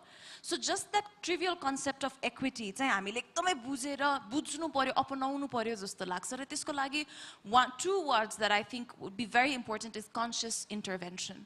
जुन पनि हामीले अहिले जति पनि कुरा गर्यौं हैन कि जे छ त्यो छ नि त अपनायौं, तर कन्सियस इन्टरभेन्सन चाहिन्छ। जहिले पनि मेरो यो यस्तो डायलगमा अलिकति पर्ने चाहिँ के हुन्छ भनेदेखि अब हामीले ट्यालेन्टको बेसमा गरिरहेछौं त केटा आए त हाम्रो दोष भयो भन्नुहुन्छ कि exactly that's where conscious intervention is required.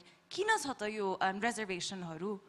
अहिले at our small business Makuse, we're very proud that we've maintained always a 55% above gender balance, and that's always been a conscious effort. त्यसको मतलब दुईजना equally capable आउनुहुन्छ भनेदेखि अहिलेको मेरो gender balance के छ त? And what would help?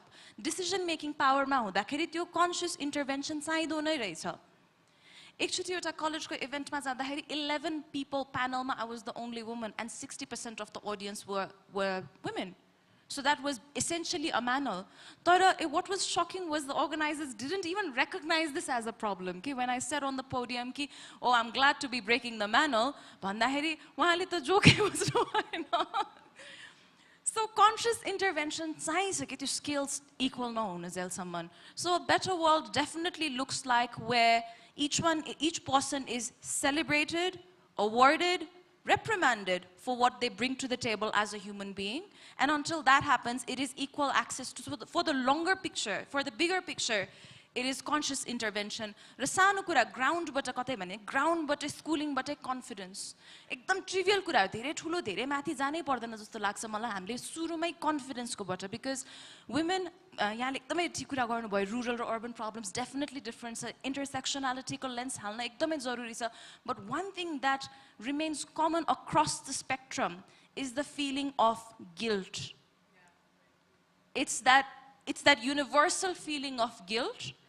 चाहे अर्बन महिला भनौं चाहे रुरल महिला भनौं, गिल्टी फिल गर्ने कि मैले गरेको कुराले मेरो परिवारमा शेम आउला कि भनेर हैन। लास्टमा खाना सुरुमा खायो भने गिल्टी, लास्टमा खान्छन् हैन घरमा मम्मीहरु, फर्स्टमा खाना खायो भने गिल्टी आज ढिलो उठ्यो सरी we are so sorry for so many things because पहिलेबाट हामीमा त्यो I am okay being me if you ask any woman who are you I'm a loving wife, I'm a great mother. That's your identity is associated with the relationships that you hold. But love you for you. Embrace yourself and embrace equity. And if there's one thing that we can leave with after this 2-day conference would perhaps be that conscious intervention. Because each one of us, whether small or big, we lead something, we run something. Please, त्यो conscious intervention चाहिँ लगाउनु होला आफ्नो access area मा चाहिँ equity embrace गर्नको लागि. Thank you. Thank you so much, dear audience, and thank you so much for the panelists. I think because we're over time, I'll just say one thing, and that is that I hope that all of us here, we learn to unlearn this guilt. We hope that we no longer move ahead with this shame, and we hope that media houses and movies that are made and songs that are made, they no longer somehow brainwash us into feeling that guilt and shame. That's it. Thank you so much, everyone.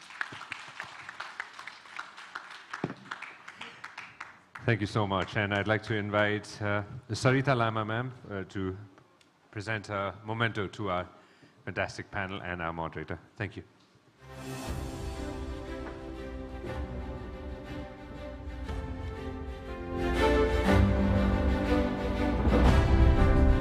It was a pleasure to have our moderator, Akriti Gimire. Thank you so much for your time, Akriti.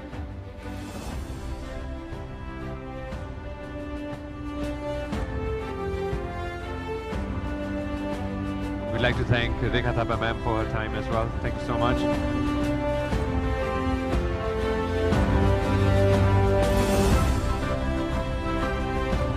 like to thank Anushka Shrestha as well for her time.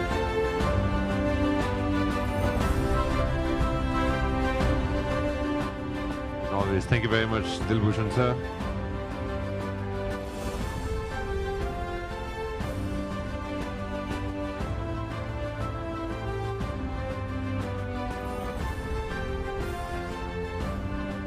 And thank you very much to Priya Sikdel as well. Thank you so much.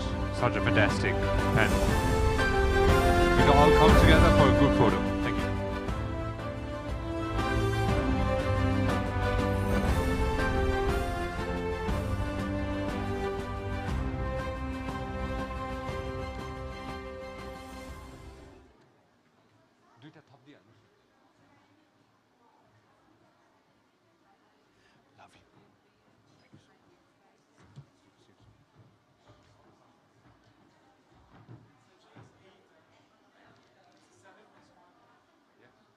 Right? Total 8, right?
Ladies and gentlemen, I'd like to request you to kindly take your seats. We will begin in the next 1 minute. If I could kindly request you to take your seats, we'll begin in the next 1 minute. Thank you so much.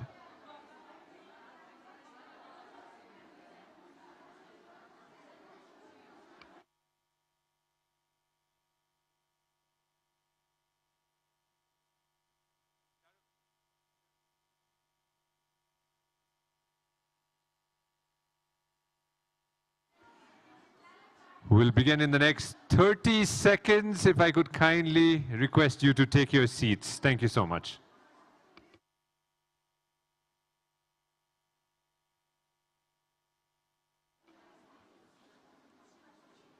Definitely very exciting times, very exciting panels ahead and panels before this. Our next panel is Regional Cooperation, Export Market Barriers and Opportunities for Women Entrepreneurs in South Asia is our panel. It's a pleasure for me to go ahead and invite up on the podium before we head on towards the panel the Principal Social Development Specialist, South Asia Department, ADB. Please help me welcome him. Put your hands together for Francesco Tornieri.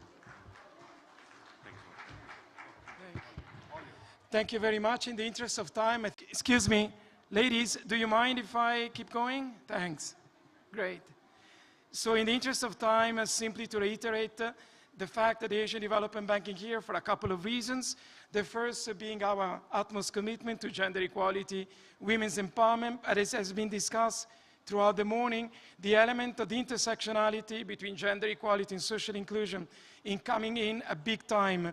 And I'm very happy to have heard it not only from the country director of the ADB, but from the panelists, from climate change to digital technology to the media session, although I couldn't understand a word you were saying, I keep understanding the English version and constant referral to intersectionality. So we are here to reiterate this message. The message that in the context of South Asia, gender equality and women's empowerment must be seen through the intersectional lenses, which include old age, disability, social identity, caste, ethnicity, and religion in the context of Nepal, and the sexual orientation, gender identity, regional location, and income poverty. So this is the mantra of the bank. We're particularly happy to be participating in this panel for two reasons. The first, ADB is committed to promote women's entrepreneurship as a privileged entry point to promote women's leaders. The bank provides all sorts of instruments and support, and if you're interested to do that, I know that other colleagues even from the World Bank are in the audience, we can definitely reach out to you and explain more. I heard this morning that there is some perception and misperception about the roles of development banks, and obviously to simply say that we provide credit lines, as an example, to women entrepreneurs. We also are discussing more and more the issues of gender bonds. I don't know if some of you are familiar with the concept of mobilization of capital market through the private sector to fulfill specific gender or even social inclusion objectives. With that premise, and the second intent of the session is really a little bit of honoring the initiative of CNI by inviting 7 women entrepreneurs that in different capacities are coming from all over South Asia. And I slow down because some of them have traveled a long way. Some of them are traveling during Ramadan, which is, I'm sure, not a very comfortable situation, but simply to emphasize that there was an element of motivation from the women's entrepreneurs of South Asia to be here and to show solidarity with this ongoing initiative. So with that premise, I think I will introduce them one by one, and they will sit wherever they want, because I've been told that no sitting arrangements. So first, Abida Ali. She's been part of the ready-made garment industry in Bangladesh with focus on international marketing. She is a member of the Bangladesh Women's Chamber of Commerce and Industry in Dhaka, working on women's economic and social empowerment. Secondly, from Bhutan, Nangay Wangmo, Deputy CEO of the Bhutan Association of Women Entrepreneurs, or BAWE, with direct responsibility in managing BAWE's microfinance program, particularly the Pelzing Microfinance Institution program, targeting low-income groups. And you will relate through her story to pretty much the story we heard from Haifer and from many other of you this morning. Number 3, is Sukirti Patnaik, which I have the opportunity to meet now. Oh, here she is. An entrepreneur from Odisha, India, and co-chairperson of a very important organization, the Women Council of Indian Chamber of Commerce, also referred to as IMVAC, both national level and Odisha level, which is an association of women entrepreneurs and business leaders to promote entrepreneurship. Then we got Naza Ibrahim, who came from the Maldives, so thank you, Naza, for the relatively long journey. She's a seasoned professional in an area that we discussed this morning, IT. She's obviously pretty strong on digital technology. Former Secretary General of the Women in Tech Maldives, and Women in Tech Maldives is a non-profit organization working to inspire, empower, and celebrate women in science and tech in the Maldives. And last but definitely not least, we got Vidushi Rana, who must be known to most of you, the Director of Marketing and Brand for Kiran Shoes Manufacturers, which is quite known in Nepal, and a role model for young entrepreneurs, members of different chambers of commerce, the Nepal and Vietnam, and the Nepal and USA chambers of commerce, and engaged in various philanthropic activities. And last but not least, the duo, as I call them, we got Shamana Tul Amber Arbab, entrepreneur from Khyber Pakhtunkhwa, which is a northwestern region province of Pakistan, and founding member and former president of the Women's Chamber of Commerce and Industry in Peshawar. And last but definitely not least, Asia Sahil Khan, entrepreneur from Lahore, always Pakistan, diverse business interests, fashion, as you can see, pharmaceutical industry, gender advisor, mentor, board member of the Lahore Chamber of Commerce and Industry, and headed Women Business Development at LCCI. So as a way of introducing the panel, I think I'm going to go there. So I'll see you in a few seconds.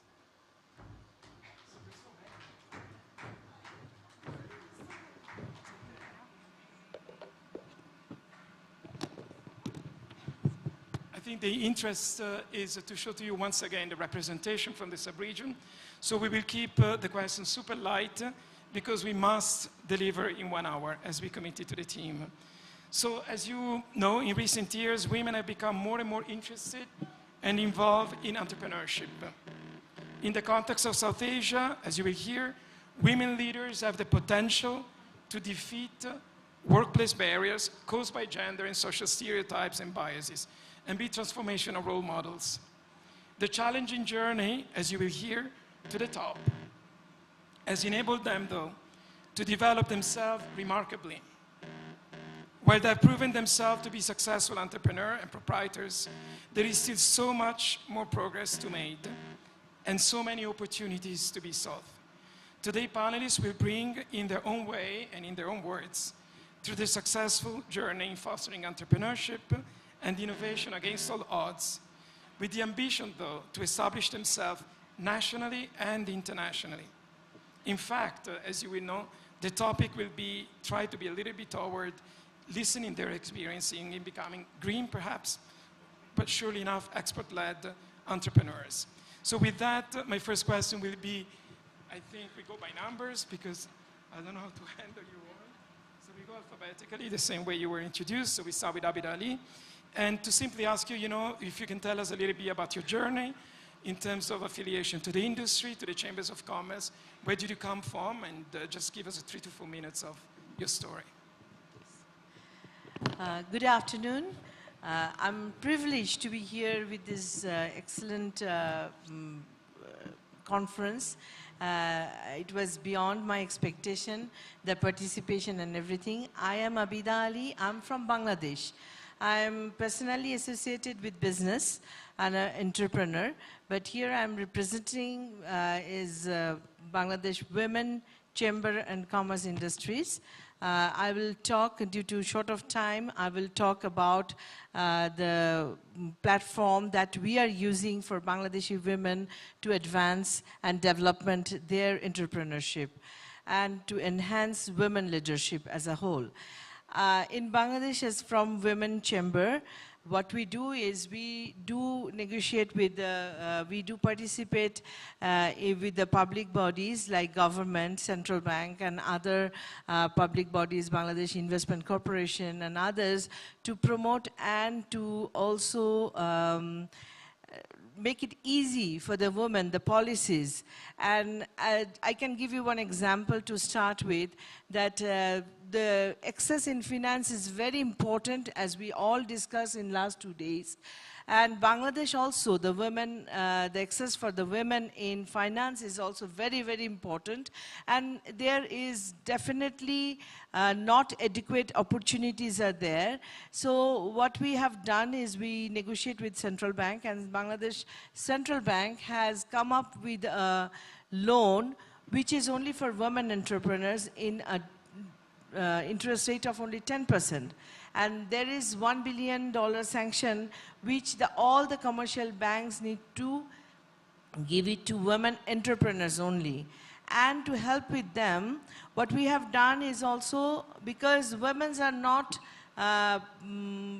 really friendly with the terms of the banks, they need documentation, they need other guarantors and all this. So what we have done is we have created a help desk in all the banks, and that is definitely prescribed by the central bank.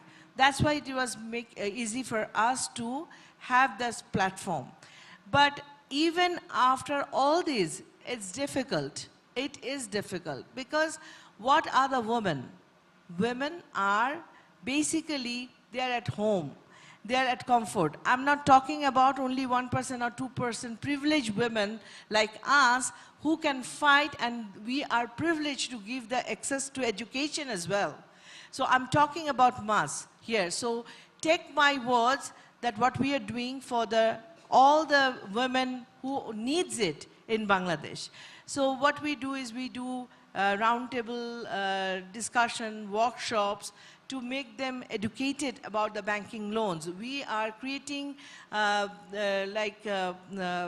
bilateral agreements with the banks that we both jointly will create the training sessions for the women entrepreneurs, while we are also training them in all the training programs that Bangladesh Women Chamber is arranging for the women entrepreneurs.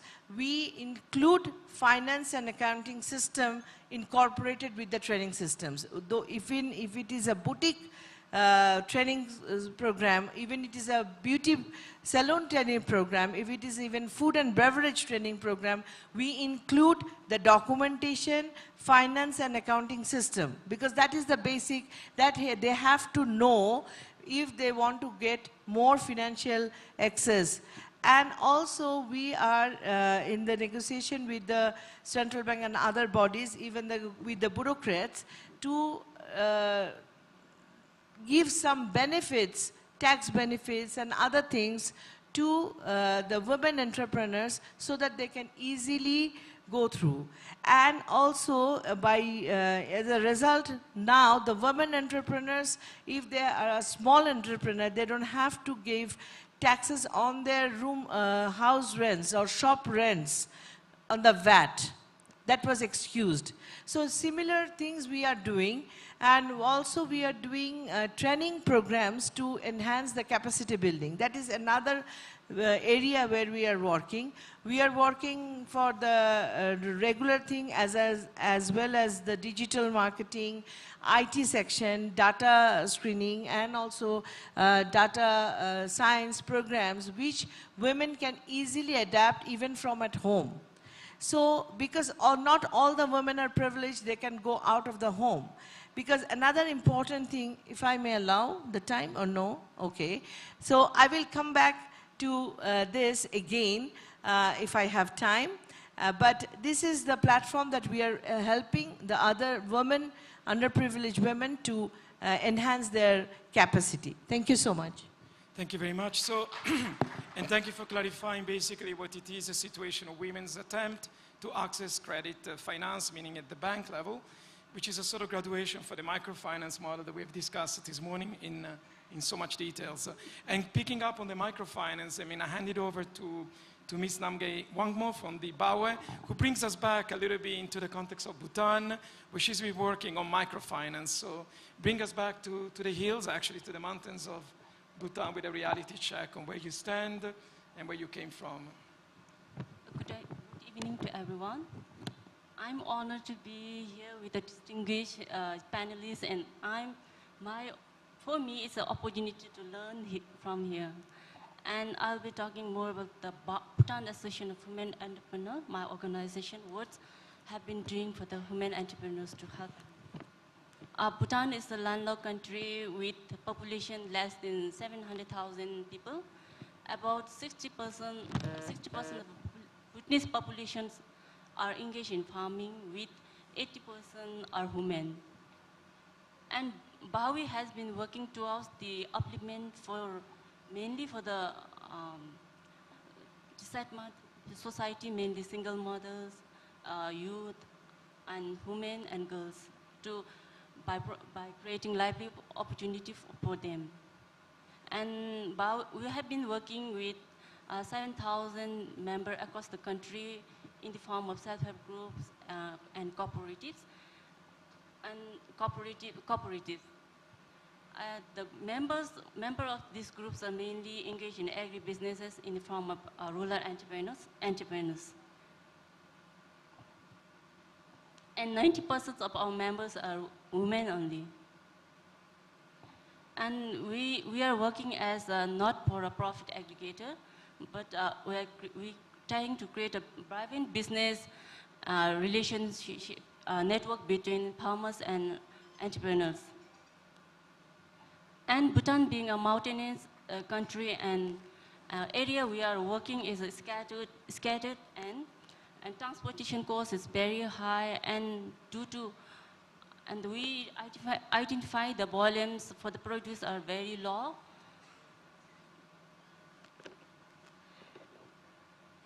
And poor quality due to lack of proper equipment of the machinery plants. Sorry. Plants which is resulting in the high cost of production, and lack of financial literacy and access to finance, market, branding of their products are some of the common problems that rural entrepreneurs are facing. And with the poor financial literacy and access to finance, we think that it is hindering the growth of rural entrepreneurs. To address this issue, Bhutan Association of Women Entrepreneurs has initiated a microfinance institutions where we support for their business activities, and we provide them with the financial literacy. Through the microfinance, we try to create a business with the available resources in their community, and we provide them with the finance to build value addition centers, and we provide them with the missionaries with free of it's as a grant to our members. So if they take a loan from microfinance, they feel the burden. So not to have a burden on there, we're working with insurance company to bundle insurance with loan by retaining certain percentage as an insurance as insurance and security for the loans of our members. The other factor affecting the rural entrepreneurs was lack of branding and certifications to export in the international market. To export and to have a market in the international market, we need to follow a lot of procedure, which is very costly for the rural entrepreneur to have, because if each country needs a different certification for their products. So on this, Bawe is trying to Bhutan Association, that is our organization, is trying to create an umbrella trademark for our rural entrepreneurs and grassroots to help them to market their product in international markets. For the creation and recognized brand, we have introduced a brand called Bowie Pure, which is a collective trademark for our grassroots and rural entrepreneurs.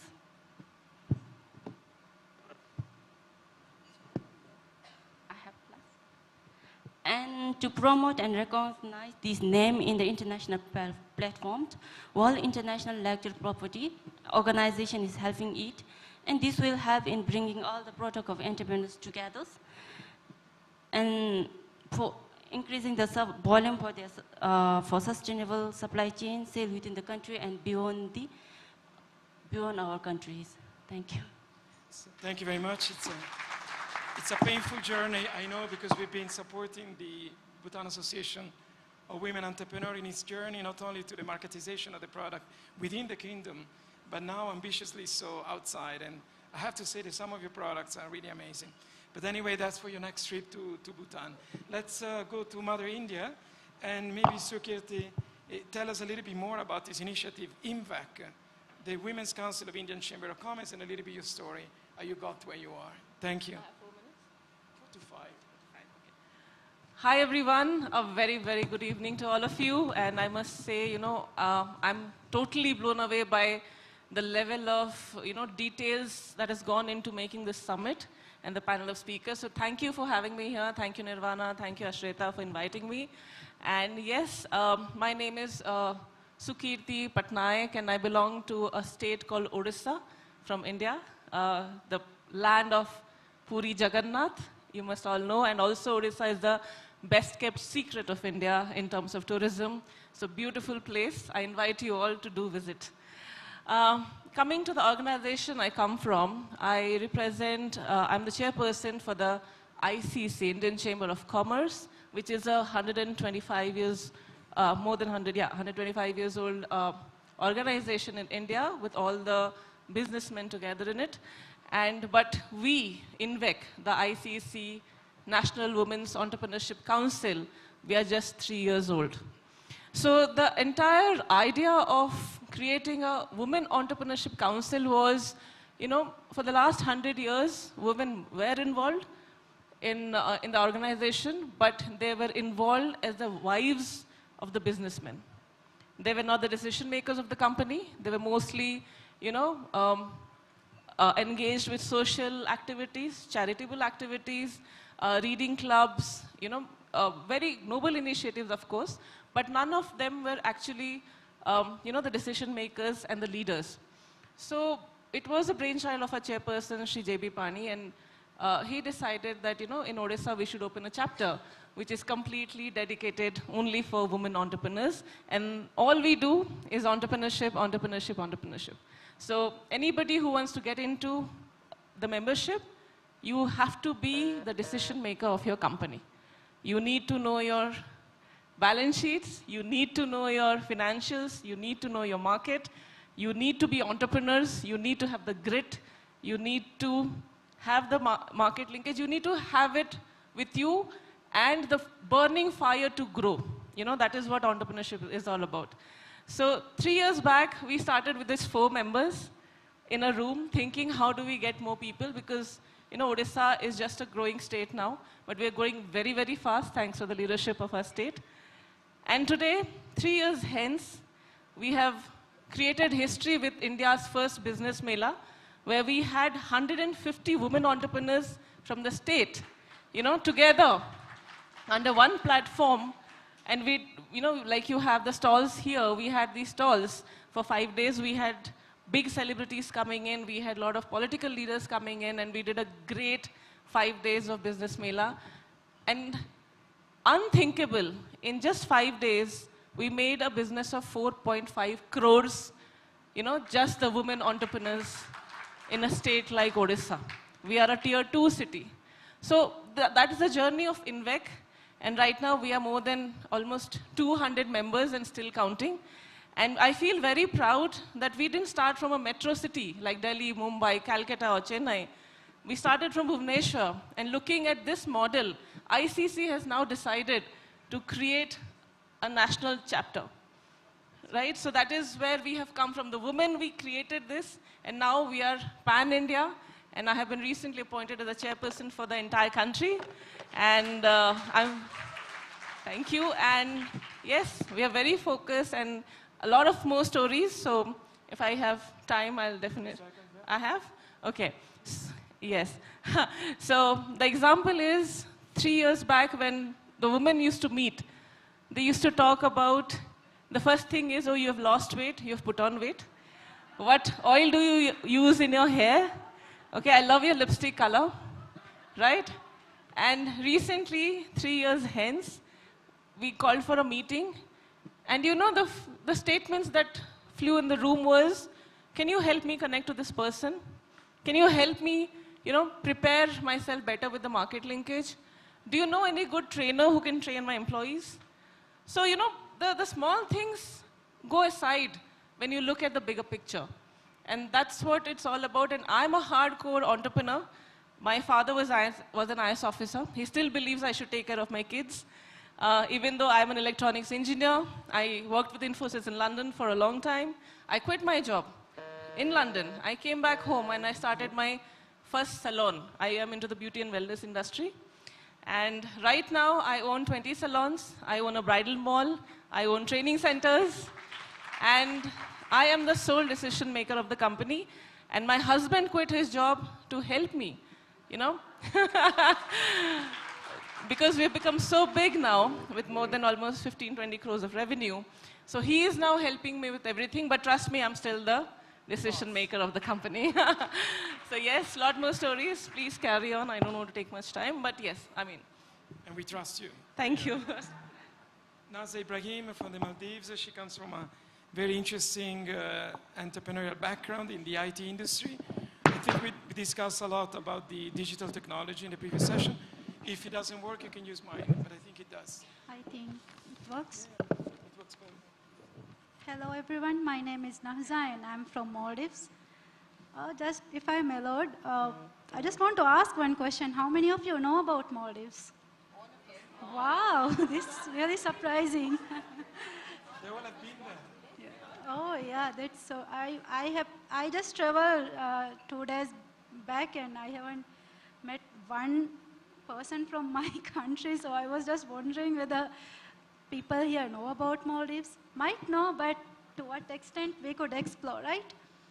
So okay, just all of you know that where Maldives lies and how it is. Just to inform you, we are a country that's based on an archipelago of around 1,100 islands. So most of our nation covers sea. And I am a person, actually, maybe my background might be quite different from who all are sitting here with us today. And I would like to thank, actually, for inviting me and having me over here at this prestigious panel, actually. Thank you so much. I work in an NGO in my country called Women in Tech Maldives. We just recently, not recently, it's like 4 years back that we started our NGO just to help the women who works in the technology area in our country, to empower them, to celebrate their work and to inspire others through these intelligent or these highly working technology-oriented women. So we are over now 200 members and working together, just as I said, to empower women in the field of technology. And I have been a part of this since the inception of the NGO. So moving forward, yes, I would like to hear about what our panelists have to say about the export and the barriers that women entrepreneurs are facing.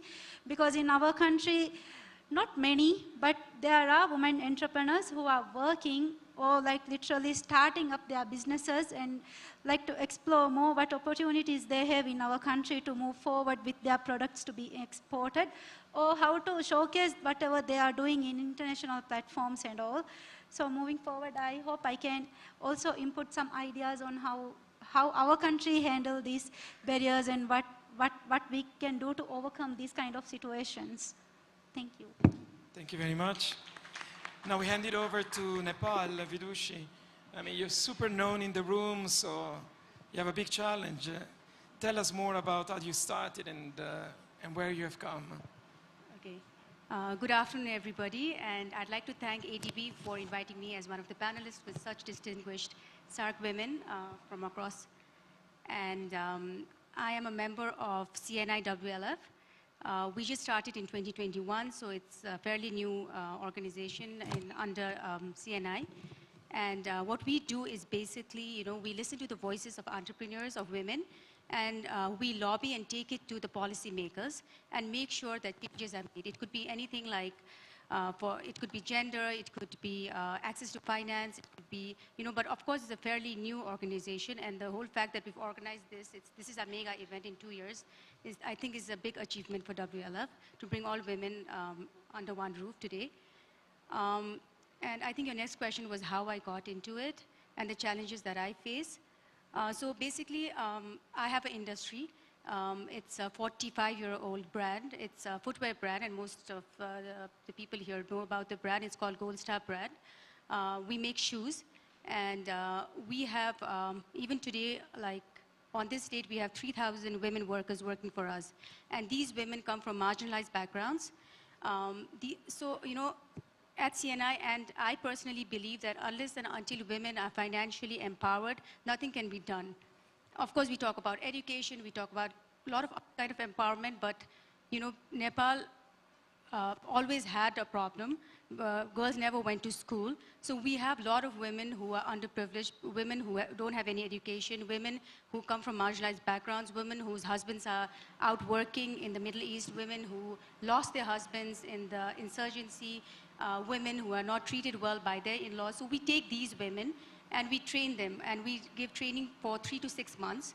And we give them equal pay even during this training period, and then we hire them, and then they get equal payment as per their male counterparts.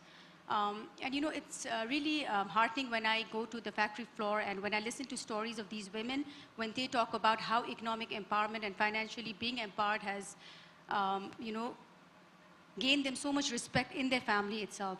Like they're able to send their children to school, their in-laws treat them better, they're able to put hot food on the table, they're able to buy meat every week, so things like that. And I think women empowerment comes from there. And because we are also talking about policy, I think what we need to do is empower women in the grassroots, bring them to the forefront, because when women are empowered, then their families are empowered. I'll talk about it more later as to what will happen if women are empowered in the business community itself, because that really brings about change. That really brings about to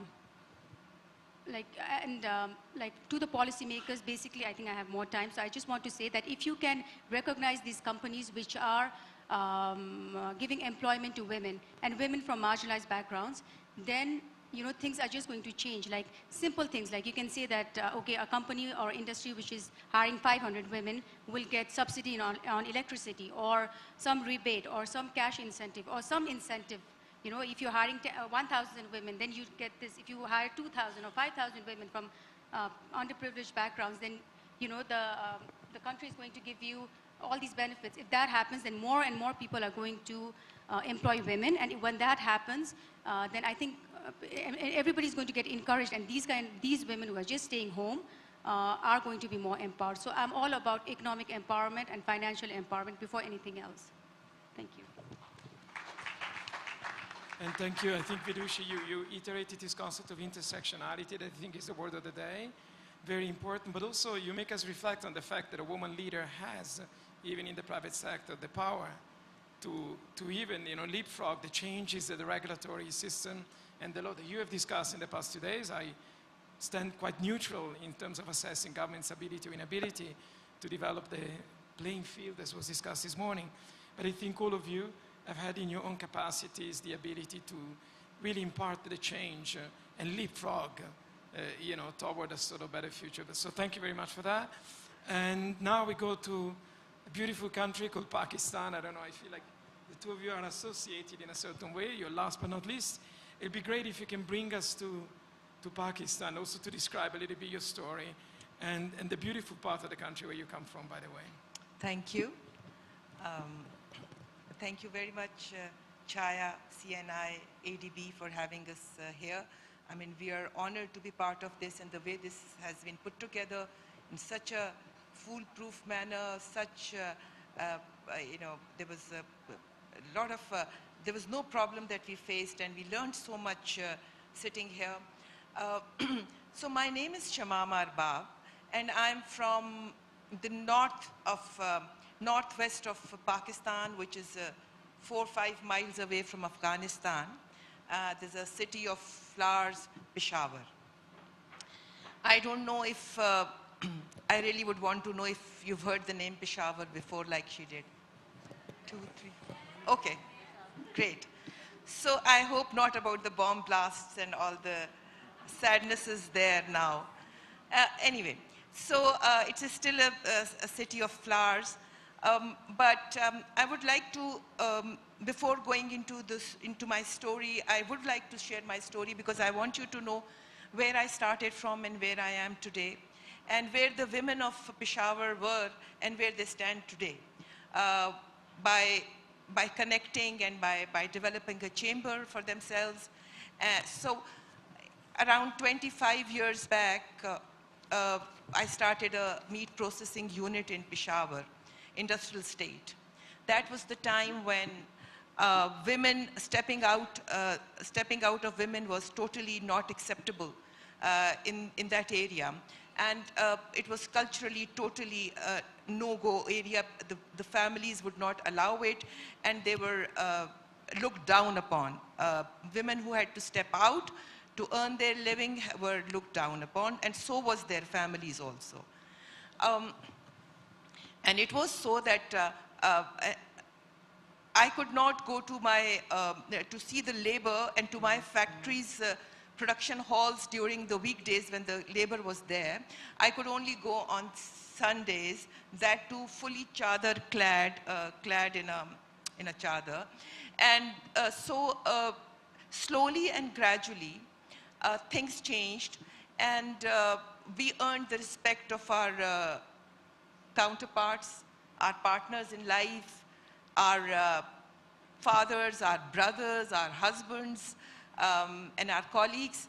And we've made a space for ourselves in the society, in the entrepreneurial ecosystem. That is very important, and this is one message I want to give to everyone, that instead of talking about the barriers, we have to create more space for ourselves so that the ecosystem is in our favor.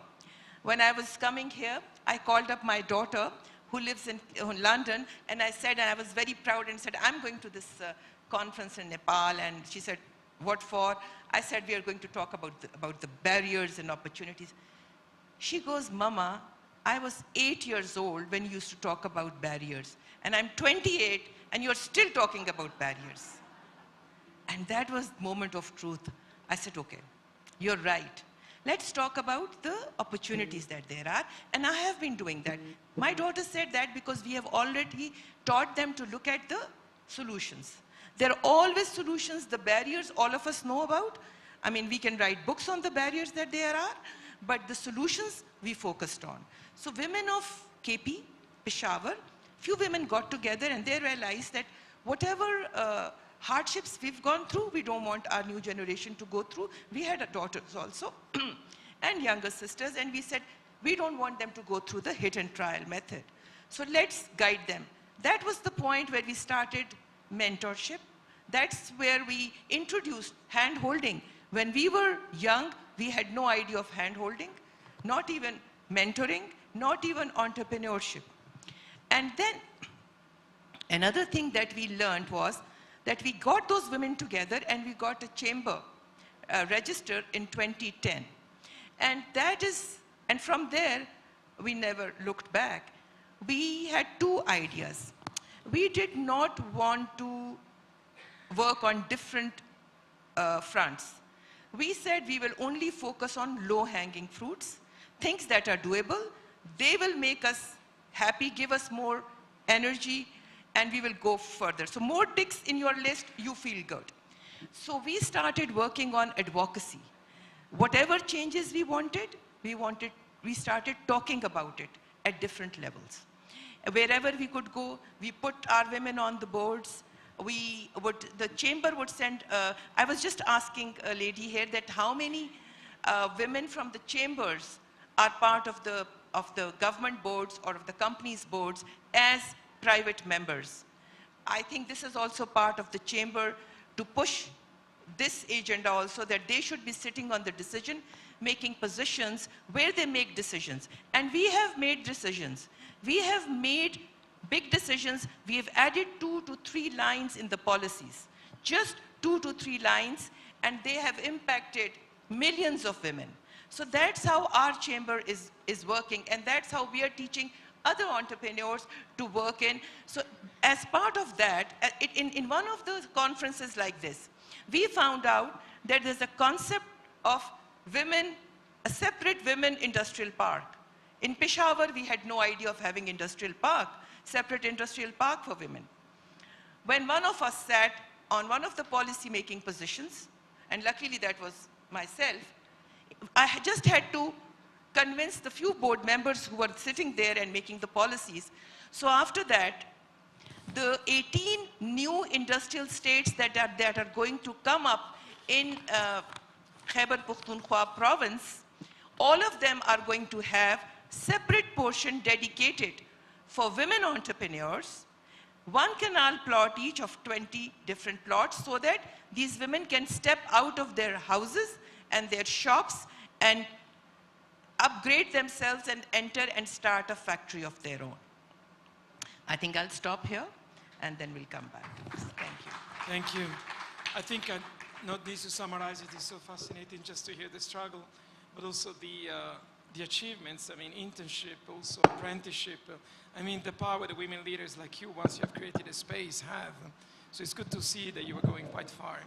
And talking now, you, Asia, if you can kindly share your entrepreneurial and your association experience from Lahore, Pakistan. Hello and good evening, everyone. I'm Asya Sahil Khan from Lahore, Pakistan, and I will share a few minutes about my journey. It's a 32-year journey in entrepreneurship. Not that I'm 32, but started 32 years ago.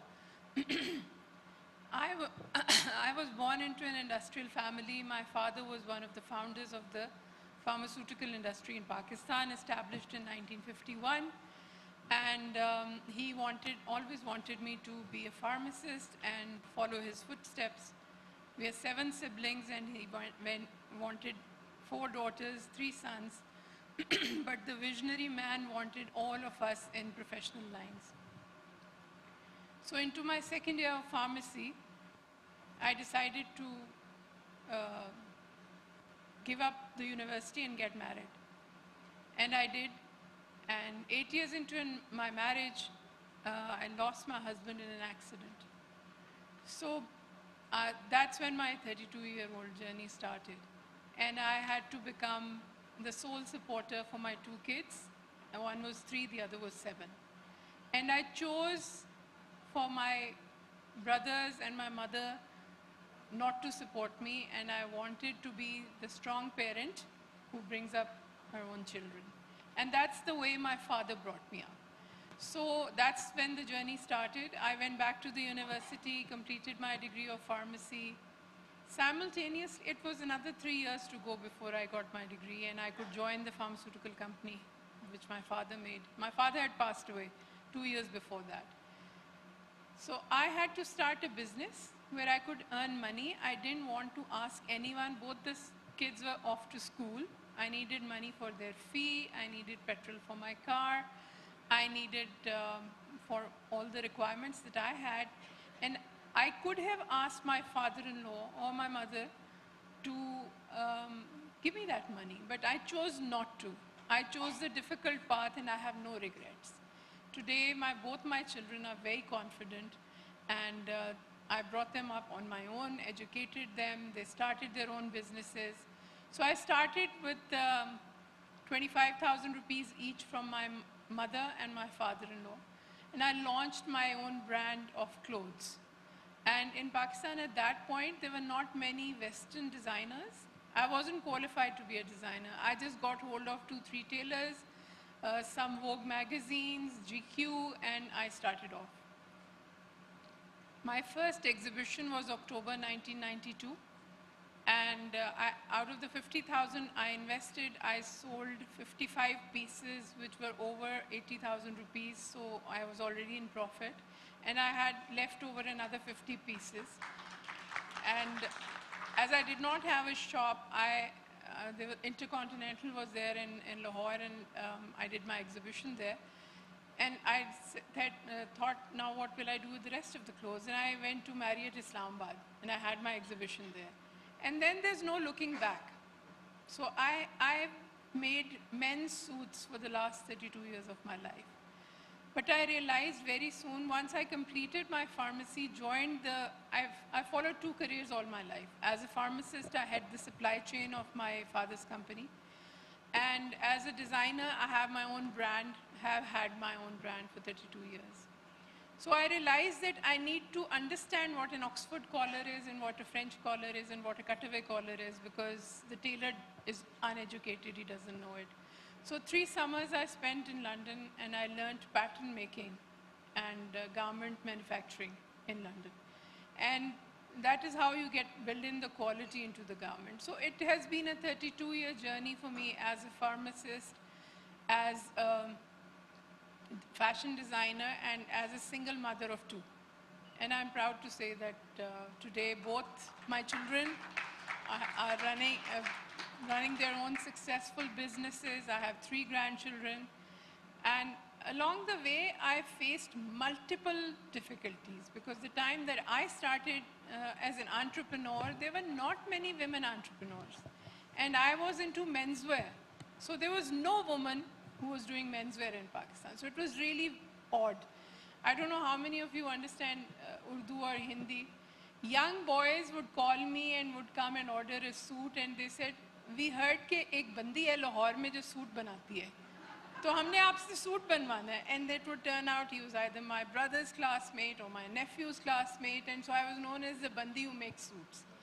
So it's been a long journey, and the difficulties that I faced took me towards supporting women, empowering women, and helping startups. So there was no hand-holding for me, but I became a mentor, and I started hand-holding for other women.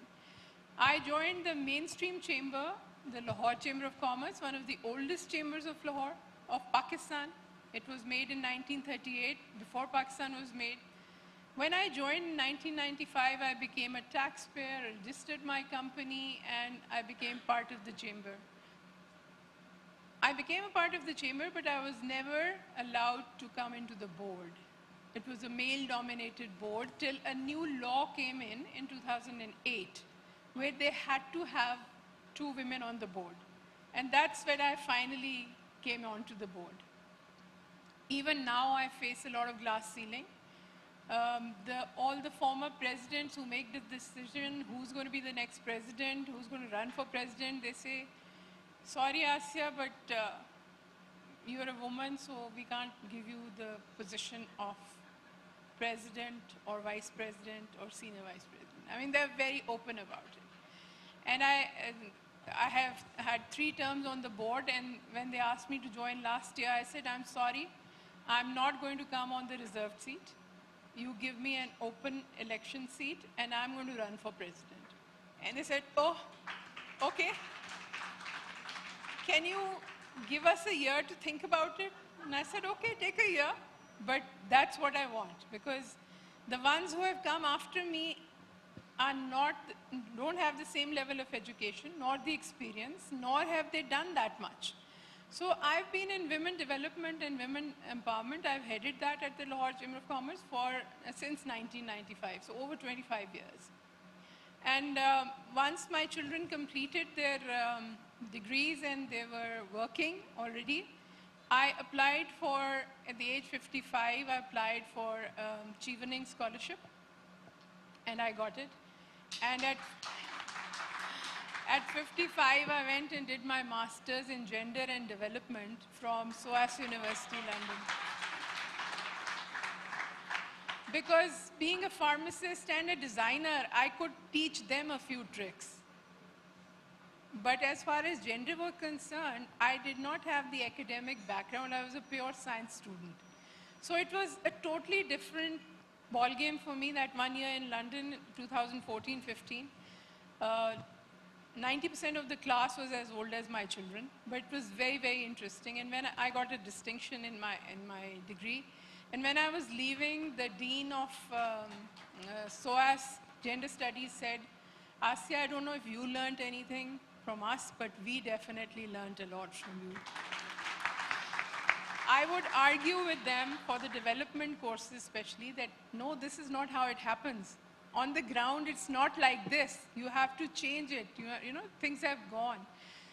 So I started the Women Empowerment Department at the Lahore Chamber of Commerce. I had a separate room dedicated for women with a woman sitting there to help people take membership. We have multiple women chambers, but I personally feel that women and men are partners. They have to work as a team. So they should not be working in isolation. And Lahore Chamber has more women on its membership than any other women's chamber. We have over 1,000 members. So we have a strong force of members, but it's still, you see, the glass ceiling is all there. And I have a few ideas for regional trade, but I'll wait for my next part to say that. If he Thank comes, you. yeah. Thank you for the comprehensive. I think you tackle a lot of issues. We got 16 minutes left. To the entrepreneurs in you, to the real heart of it, anybody who wants to talk about, in 1 minute, barriers to export-led. I mean, you know, things you experience in, you know, in thinking your export-led strategy. If any of you wants to talk about that, or as an alternative, if any of you wants to emphasize the elements of belonging to an association, as it enabled you to even think export, or enable you to strengthen the outreach within the local market. So this is a question for those who want to talk about it, and then it will be the last question. May I? Of course, Abida. May I? Okay, thank you. I didn't talk about myself much purposefully, because I think that first the chamber thing present, and then what about myself? At least 45 years back, my mother started entrepreneurship in our family. He was into a salon where the people were conservative and all this, but what my mother taught me, I want to share that very important thing to you all. What are women? Why we have to fight that we are superior? Because where we believe that we are superior. We are the person that our Creator has give us the power for a reproduction of human. But yes, of course I know, without male that is not possible. So it's hand in hand. But who is growing up the children in the family? It lies on the mother. So what is the main problem? What we think is why we have to, as Shamama has said, her daughter said, 20 years back you were talking about barriers, and now even we are talking about barriers. Because of the mindset of the male society. Don't you agree? Because we are not getting respect for what we are doing. That's the reason from inside what we are feeling that we have to prove ourselves. Where we don't have to. What we have to do is we have to believe in ourselves. That is the thing where I was educated, like I did my MBA, but I was a banker. But at the same time, when my mother did it, my mother had a beauty salon for 41 years. Now she has aged, so she has quit after the COVID. But now I am in a different entrepreneurship. I have a consultancy firm. I have some retail thing as well, Our Stories, my company name. But the thing is that the entrepreneurship, when she started, she also used to take care of us. So most of the women here will say that that even they are here in the conference, they back off in their mind their children, their home, what the food will be there, who maybe they are not arranging, but whoever is arranging, everything is in perfect shape. They are taking care of that. They are taking care decision of those. So they are capable. We have to believe in that they are capable, and who are responsible to set the mindset. That is the most important part, what I think. You, even if you have a boy, if you have a boy, you are the mother of that boy. You have to create the mindset of that boy from the very childhood that they need to respect women. And that is my mother taught me. So when my son says me, and when the other girl's mother, his friend's mother, tell me when Anaf is around, we are safe. I feel pride. So that is the mindset I request all of you. You are doing entrepreneurship, that is very important. But change the mindset, being a mother. Take that lead. Then the society will change. You are empowered when you are a mother. And also we need to, a very short line, I want to say, we also have to think about the transgender society of our world. They are neglected. We have to think they are human beings. And we have to do policies and other things along with us, male and women, male and female, for them. Thank you so much. Thank you for your time. Thank you. I think it was a very good, important diversion, and I like the end of it. I think Sukirti wants to contribute to the because question. you're asking about the opportunities and export barriers and entrepreneurship in general. So, I mean, we are in the modern age, and we are all looking for opportunities. Sorry? No, it's a parallel thing. Okay.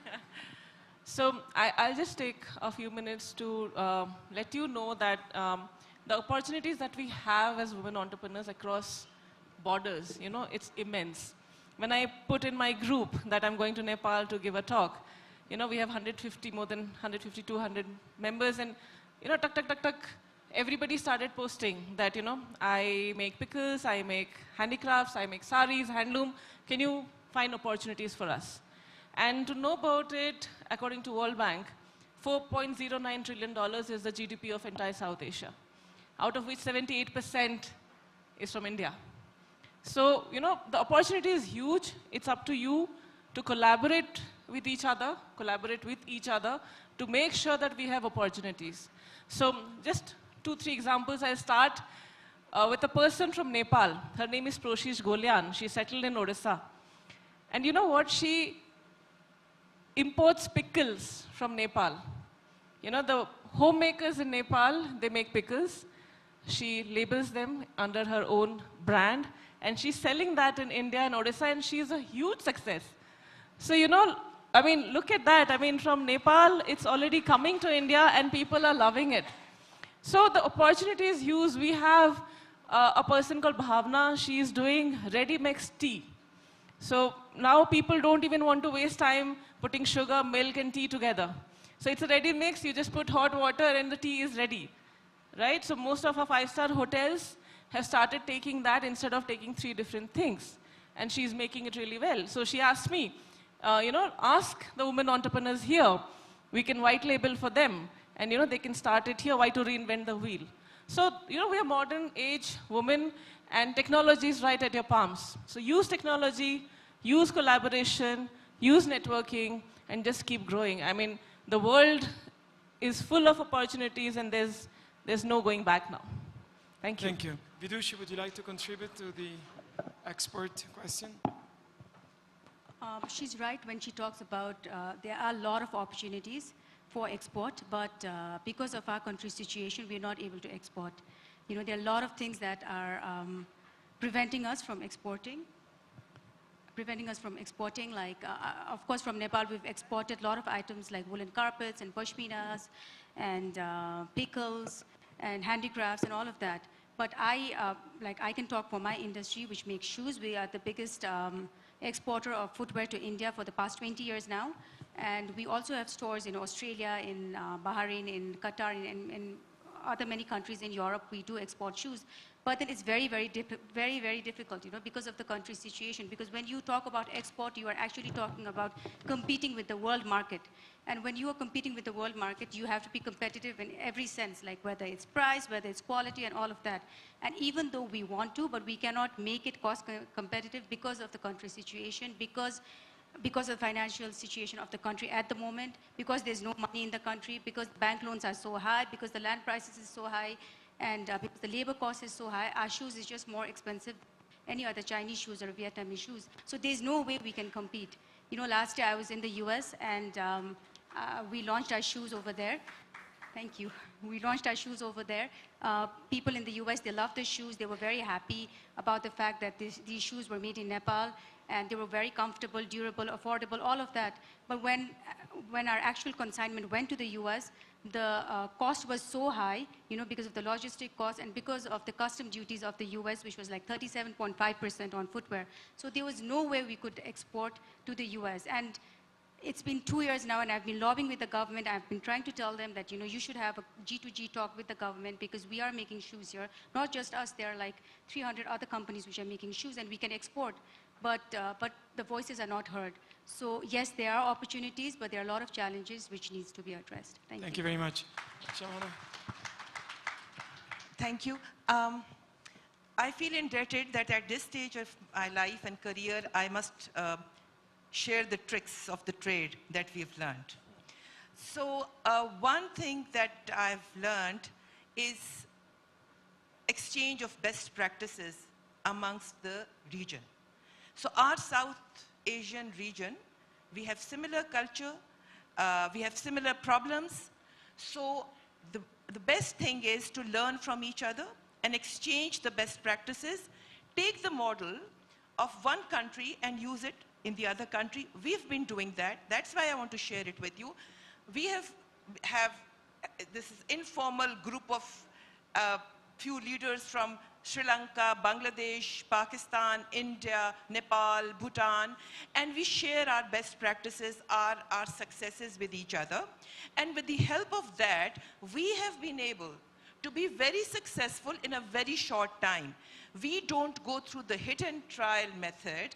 I'll just give you an example of me being a mentee of Bangladesh, Pakistan being a mentee of Bangladesh, and I was in constant connection and in touch with Salima Apa, and I would go to the State Bank and tell them, this is what has happened. Bangladesh is already doing this, so why don't you give us this much? So with that, we were able to get loan for women on 5%. Women is a separate sector now. The industrial park that I mentioned is also through this group. The hard work was already done either in India or Bangladesh, or some hard work was done in Pakistan and it was used in Nepal and Sri Lanka. So this cross-border where we don't have to focus on the barriers or the borders, let's focus on the common grounds that we have, right? So we have to align ourselves and then connect and then resonate. So with the resonance, those who have studied physics, with resonance, if you keep repeating, you'll be able to break all the barriers, break the glass ceilings, and break all the walls. Thank you very much. Asia? Yeah, a few ideas that I had was that although the COVID, because of the COVID, many women-owned businesses and small businesses closed down in Pakistan, like other regions of the world. So it is a great, you know, that put everyone fast forward on online sales.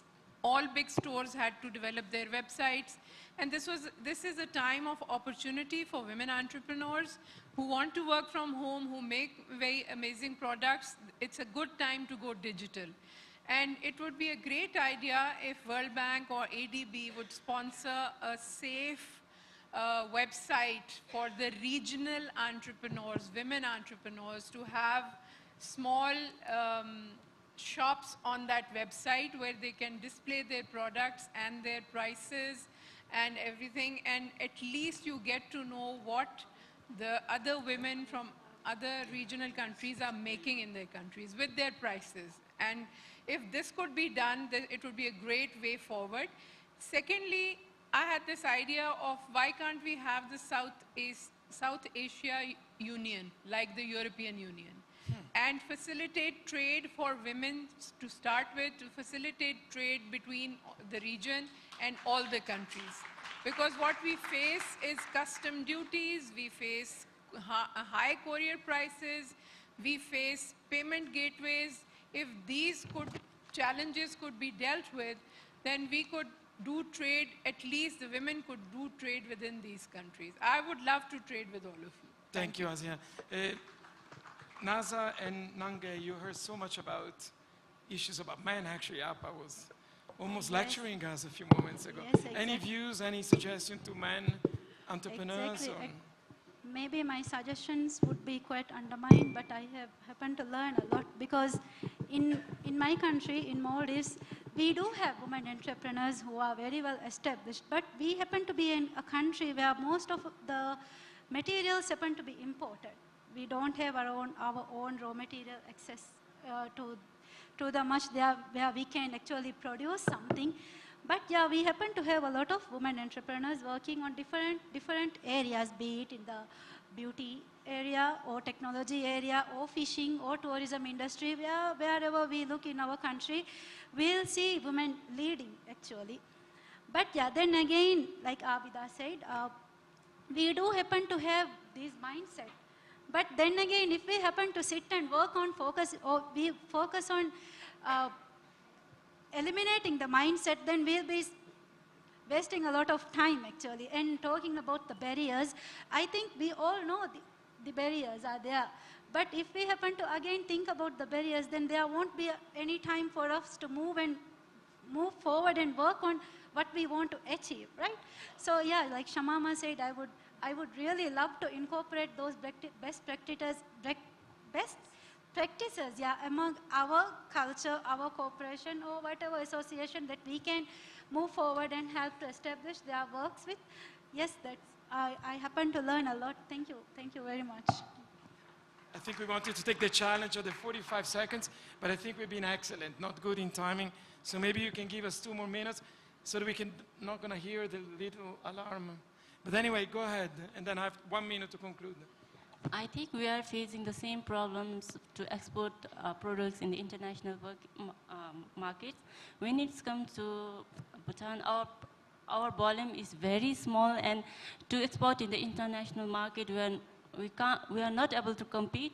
Because of that, Bowie is trying to do a collective market where they are going to do a production in one unit, and we're trying to create a trademark where collective market be doing for grassroots and international for entrepreneurs.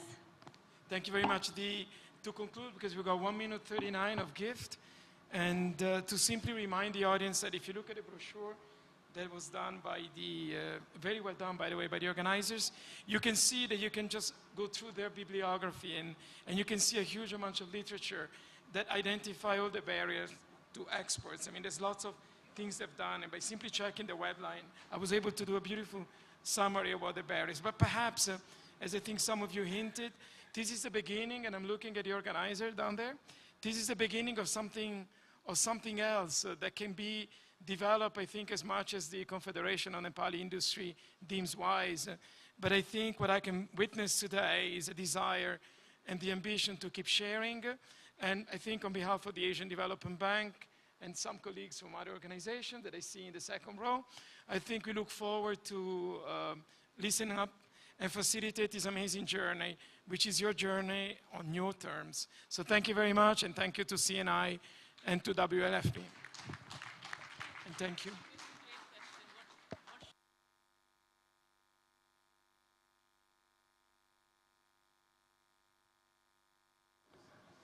Thank you so much, Francisco. Thank you so much, and thank you so much to such a fantastic panel. Thank you very much. I'd like to request Pooja Pandey ma'am and Upasana Paudel ma'am to kindly join us on stage to present a memento on behalf of the entire team to our fantastic panel. Yes, we have lots of music. We definitely have a lot of music.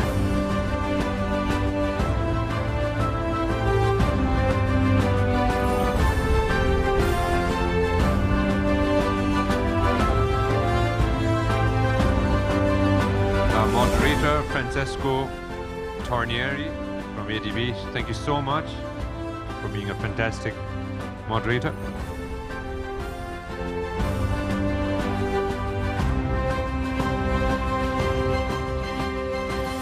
We have with us Namge Wangmo, Sukriti Patnaik, Abida Ali, Naza Ibrahim, Vidushi Rana, Shamama Tul Ambar Arbab, and Asya Sail Khan. It's such a pleasure.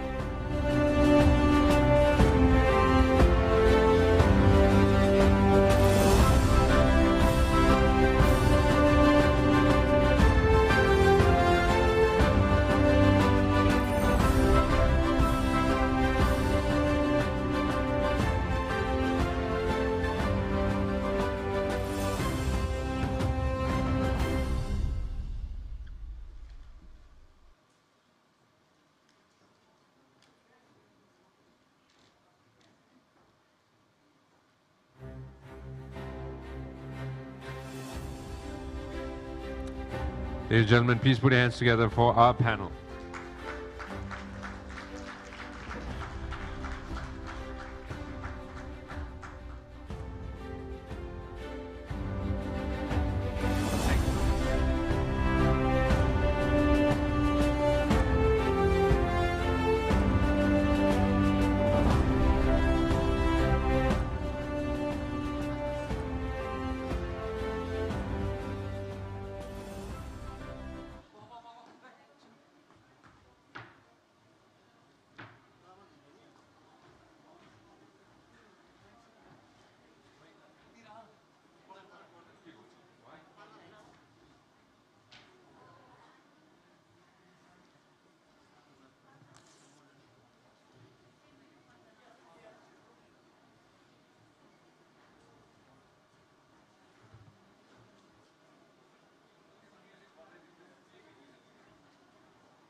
Earlier, the second last panel was about regional cooperation, export market barriers, and opportunities for entrepreneurs in South Asia.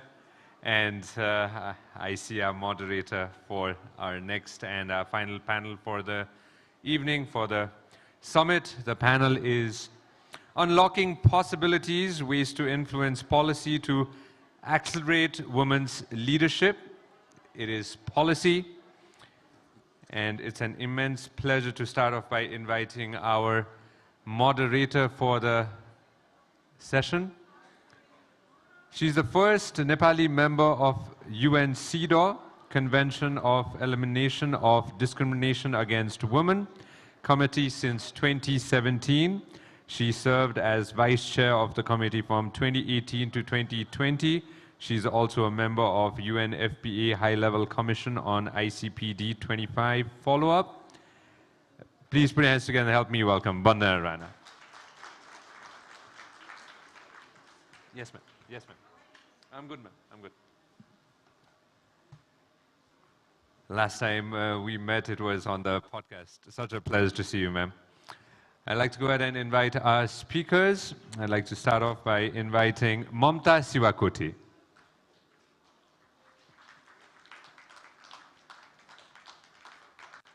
Mamta Sivakoti is a licensed advocate and founder of the Digital Law and Policy Center.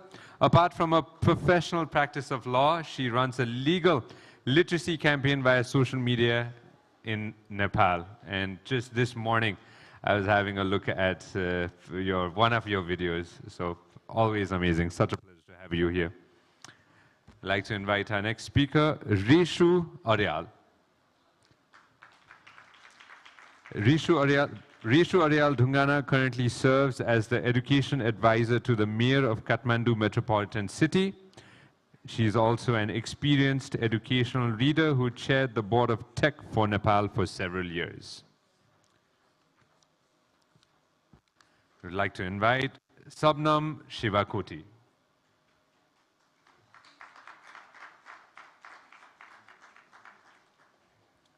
Sabnam Shivakoti is the Joint Secretary under the Ministry of Agriculture Development and has been associated with the government of Nepal for the last 20 years.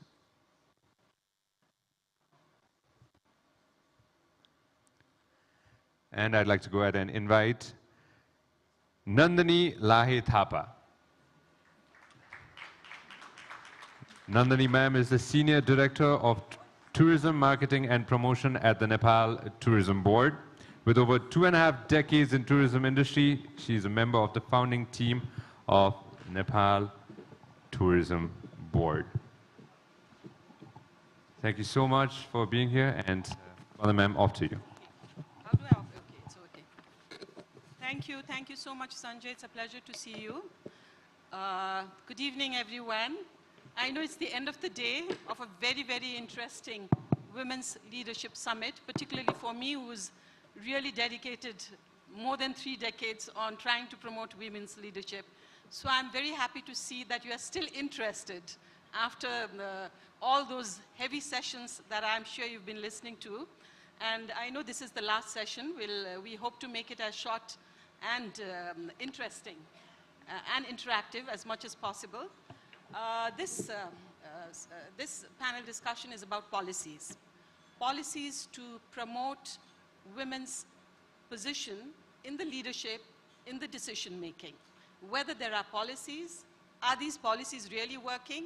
And we have a line of very, very interesting panelists who have profound experience, also young entrepreneurs that I see, who have made a difference in their own respective sectors to somewhat, break the glass ceiling and reach the top, but also using policies to empower and accelerate other women's participation in decision making. So we would like to hear from them rather than from me. But before that, can you hear me? Yeah. But before starting the panel discussion, you want it to be closer. Before starting the panel discussion, I thought I'm going to use this time. Many times people ask me, what is CEDAW? Many people have also told me, they think I'm an agriculture specialist. Many call it seed in the provinces.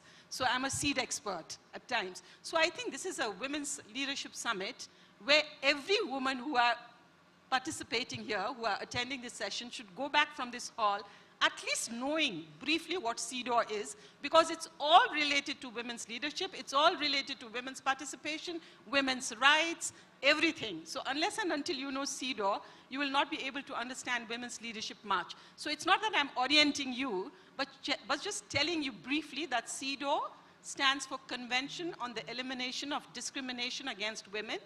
It's a UN treaty that came into effect in 1981. Nepal ratified it in 1991. It has 16 substantive articles. It deals with discrimination against women in the Constitution, women's participation, laws and policies, education, health, what else? Citizenship, women's participation in every sector, and discrimination within the marriage, within the family. So it's a very, very holistic treaty that deals with this. So how do countries become, adhere to this, comply to this, to the provisions in the CEDAW?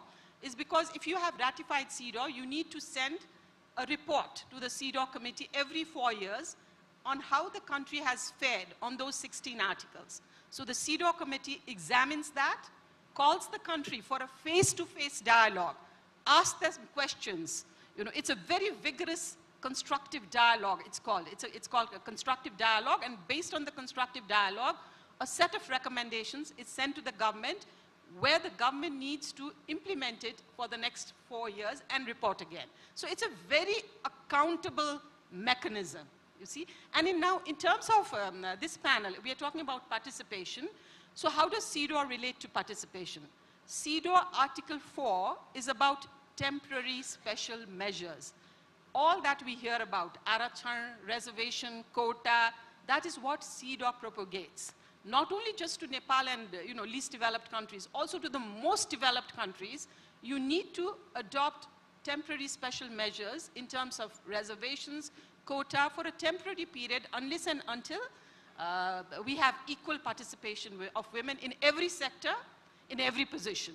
That one, and Article 7 and 8 deals with women's participation in the parliament as well as in the international arena. So just very shortly, how CEDAW complies to it. So Nepal, when I joined CEDAW, I as an activist working at a micro level in Nepal thought we were way back in the global front.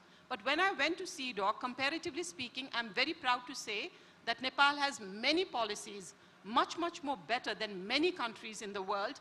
Asia, we might be among, if we count 15 countries, we might be one of them.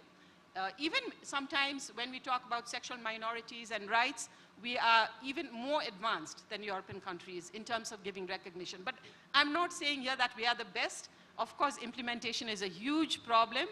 We don't know whether the policies actually have been benefiting the women who it's targeted to. So that is what we will be talking about in this panel. Let me introduce briefly the panelists who are lined up over here, and I'm doing this alphabetically. No hierarchy here, just alphabetically. Mamata, you are the first one. Mamta Shivakuti is a licensed advocate and founder of the Digital Law and Policy Center. Mamta's primary area of focus is law, international affairs, digital rights, and gender justice. And she has also worked in national and international organizations to address such policies.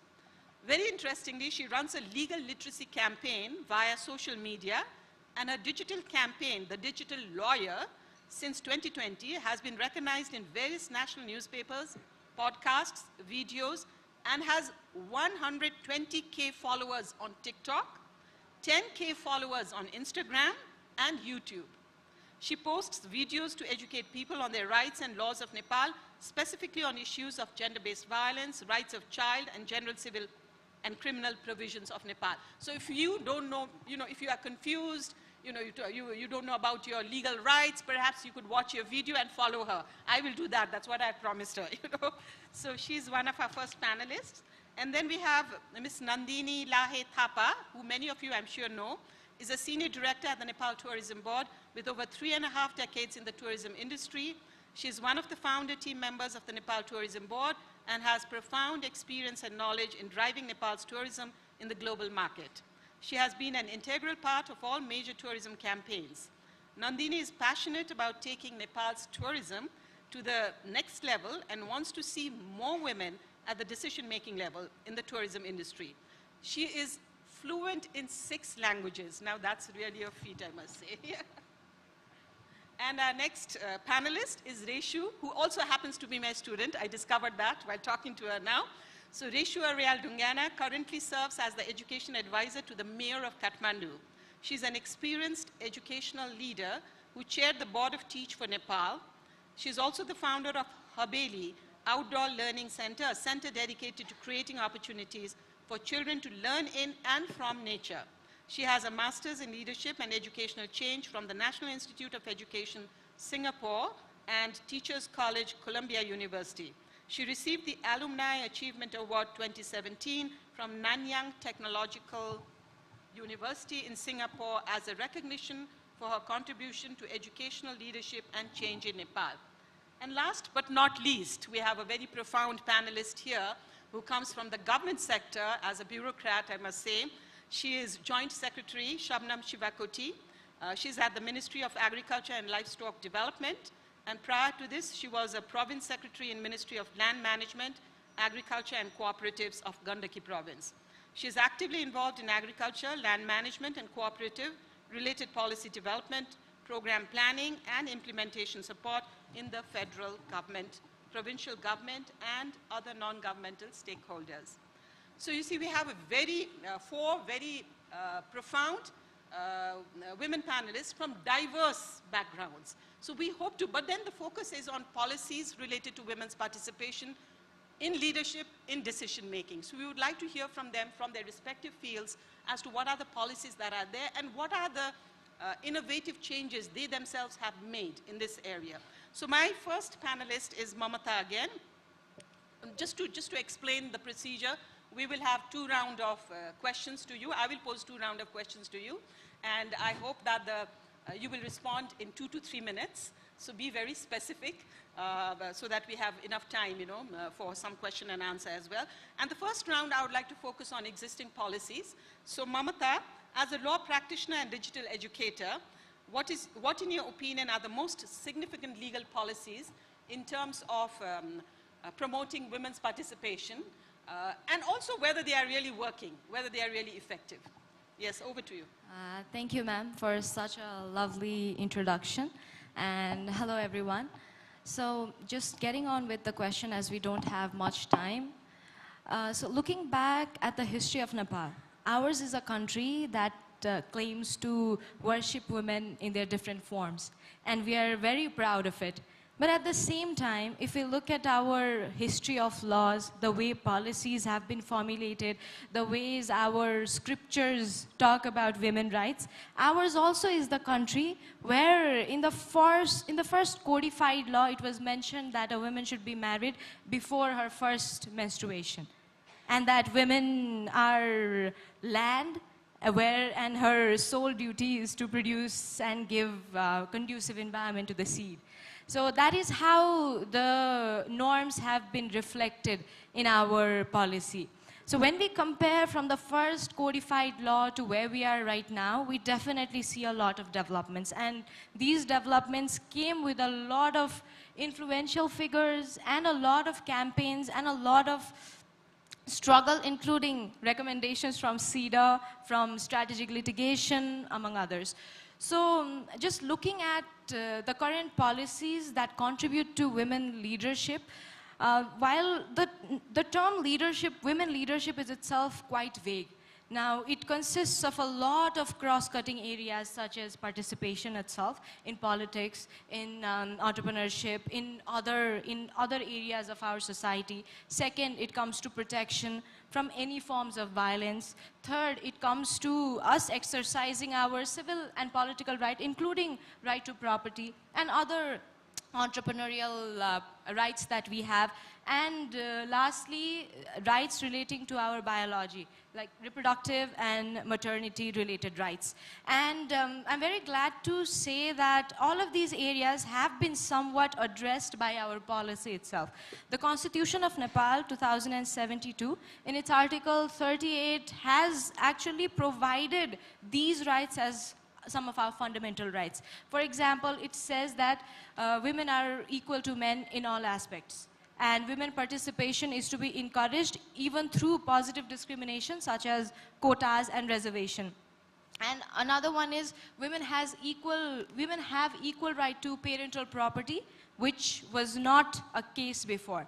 And another one is that we have direct and effective access to reproductive and maternal health rights, and also the fact that we need to be protected, and there needs to be laws in place that protects us from all kinds of social malpractice and social evil. Now, coming more to specifications of these laws, in regards to parliamentary or political participation, our constitution has secured 1/3 participation in all kinds of elections, specifically in provincial, federal, and local level. And even in practice, we see in 2017 election, there was around 33% representation of women. And even in the recent 2022 election, around 34% of women representation was seen.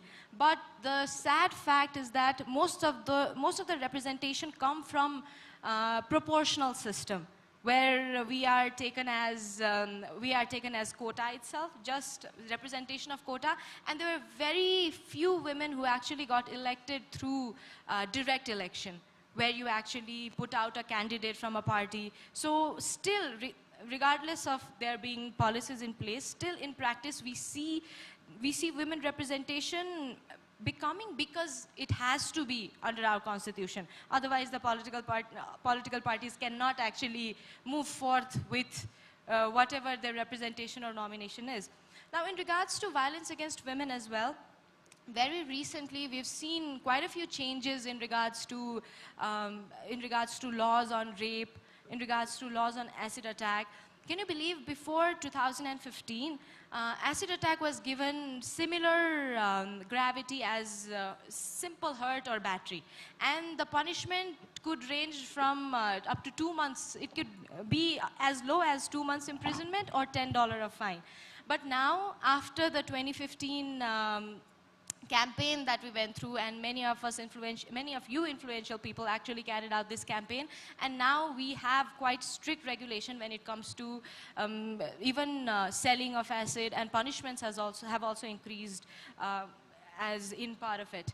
Thank you. And am I? Yes. Okay. So yeah, as I said, there are a lot of policies in place, and we still have a lot to achieve. But in comparison to before, we are in a better place at the moment. Thank you. Thank you very much, Mamata. You know, we are in a better place. I just wanted to pick up something that she said. We have proportionate system, and that is why we have been able to ensure women's 33% participation in the parliament, 40% participation in the local level. And now I'm again relating to CEDAW. If we didn't have this, the political mindset, the patriarchal male mindset is such that women can never be leaders. So unless and until you have mandatory quotas and such provisions, we wouldn't have been able to make this achievement. So that is why this is called a temporary special measure. Unless and until women are able to compete and the entire mindset is eliminated that women can be leaders, we will not be able to make that progress. So that is what temporary special measures is all about. And as I said, because of this, at the global front, I can proudly say that we are quite in the forefront comparatively than many countries in terms of participation of women. African countries, we are way ahead. Asian countries, as I said, maybe number 10 or something. Even some of the progressive countries. So I think we still need to follow these temporary special measures for quite some years until we reach that power. So our next panelist is Nandini Thapa, who many of you may know from the tourism sector. She's a very well-known face from the tourism sector. Nandini, I know you are, you have broken the glass ceiling and reached the top as a director in the tourism industry. Tourism industry itself, I just heard from you, has 54% women working there, which is a huge, women's participation. However, I know we can clap, because that's not the case in many sectors. However, where are these women? We have Nandini at the top, but what about the other women? Are they in the decision making? Compared to men, how many women are in the decision making? So those are the challenges. So I wanted to ask you, what are the challenges you faced to have been able to reach this top? And what are the challenges that the other women who are working in the tourism sector face to break that glass ceiling and reach the top? Right. Thank you, Vandana ji. Hello. I hope you're all not sleeping. You know, we might be last but not least because I think this is a very important panel because we're talking about policy, and this is going to you know, take the way forward on how women empowerment and women parity can be, you know, how we can have a stronger voice in the future. And of course, I come from tourism. And all of you know that tourism is really a very, very important part of our economy in terms of employment, in terms of, you know, forex generation, and also giving employment, a lot of employment in the sort of informal sector also, because the backward and forward linkages are extreme, especially in Nepal's tourism. Now, the tourism industry itself is, you know, it's a very exciting, a very vibrant industry. And it basically constitutes of a lot of hospitality, of sort of putting others before self, like Minister Prabhu said yesterday, and, you know, giving a person a very experiential, immersive experience. It also involves a lot of multitasking and crisis management at times, and who can do that better than women? Okay, so I think we are born leaders and born contributors to the tourism industry, not only, I mean, in Nepal, but globally. And we have a league of extraordinary women like Ambika Shrestha, we have Chaya Sharma, we have Pampa Damla, and a lot of women in the adventure sector who have, you know, really brought global recognition to Nepal and, you know, set themselves as sort of total torch bearers for Nepal's women and the strength of Nepal's women. And the UN has, you know, has a very ambitious plan of 50-50. They are really focusing on 50-50 gender parity. The ILO had established that, that globally, it's 50. The tourism sector, the women engagement is 54%. So we have literally surpassed the UN, you know, the UN thumb rule. Okay, so I mean but I think that's just a number. But then that's where, you know, the fairy tale ends. But where are all these 54% of women? I mean, what are they doing? And it's really found that most of the women, because of certain stereotype stances that this is all they're good for, they are basically in the accommodation sector and housekeeping, you know, just sort of manning front decks, and they earn lower wages than, you know, than their male counterparts, and basically they are kind of, you know, pushed down to the lowest, the lower employment rungs. So that is the challenge that we need to overcome. And Vandana Jiju asked actually, so what was the challenge you faced? So I want to go back 24 years when I joined NTB. NTB itself was a newborn baby. I was one of the first intakes there. And so it was just a couple of officers who were taken, 2 managers, the CEO, and 1 or 2 directors. So, and then I was lucky enough to get selected. And the first day, we were a group of about 10, 12 people, the first intake standing there, and there was this man who was taken as a storekeeper. And so when he was asking everybody, what's your name, where are you from, and all that. And then he spoke to all the men, and then he was a little senior guy, and then he looked at me and he said, Tapai secretary ma aunu bhako hola. You must have come in as a secretary. And I was like, I know, but the manager ma aako. You know, I was kind of so shy and so scared the way he kind of thing. And he was so shocked that he didn't speak to me for almost 6 months. And after that, of course, we were good friends. So that was the kind of the gender discrimination that we had. Over the years, you know, it has changed, and now we have a lot of women in sort of leadership positions. In Nepal also, like I told you earlier, we have a lot of women, you know, sort of leading the race, the tourism race. Of course, we have some fantastic examples out here, Mustafa here. And the good thing is the next generation. What I've noticed in tourism is we have sort of gained, you know, there has been an amount of brain gain instead of brain drain.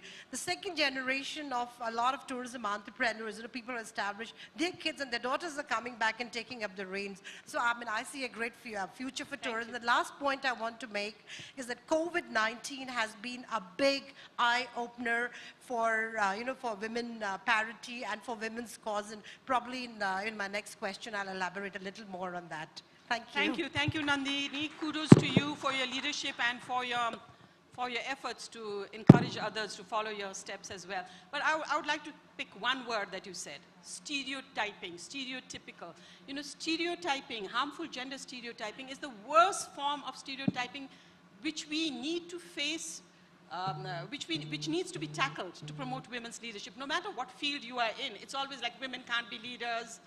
कति सुनेको छ, कति सचिवहरूले महिला सचिव बसिरहेछ गएर सचिवज्यू कहाँ हुनुहुन्छ भनेर सचिवलाई नै सोध्ने, त्यस्तो त यो सचिव हुनै सक्दैन भन्ने खालको. By the way, our language is, I saw from the other panel discussion also, it's Nepanglish, okay? So be comfortable in whatever language you want to speak. So I'm just taking the word stereotype. Our next, and with that I link to our next panelist, who is Reshu Arial-Dungana. She's a young achiever and educationist. Talking about stereotype, we know that in the education field at least, there are many women female teachers, you know, there are many women also, you know, teaching as teachers, I should say. But having women in the leadership, in the education field, do they contribute to equitable educational policy formulation? What is your opinion? I would like to hear that. Thank you. Thank you for inviting me, and thank you for that question. You know, in talking about policies in education, Nepal's constitution allows for free of cost public education to all, right? And now, from ECD, the first year in early childhood, to 12th grade, each one of us is actually rightfully allowed to have free of cost public education paid for by the government. So every bit of money that we are actually having to invest in our children's education, because the public education doesn't serve our need, is injustice to us all. Having said that, the private sector has filled a big gap in providing quality education to people, but it comes at a massive cost to every citizen of Nepal. Money that we could free up for entrepreneurship, for other innovations.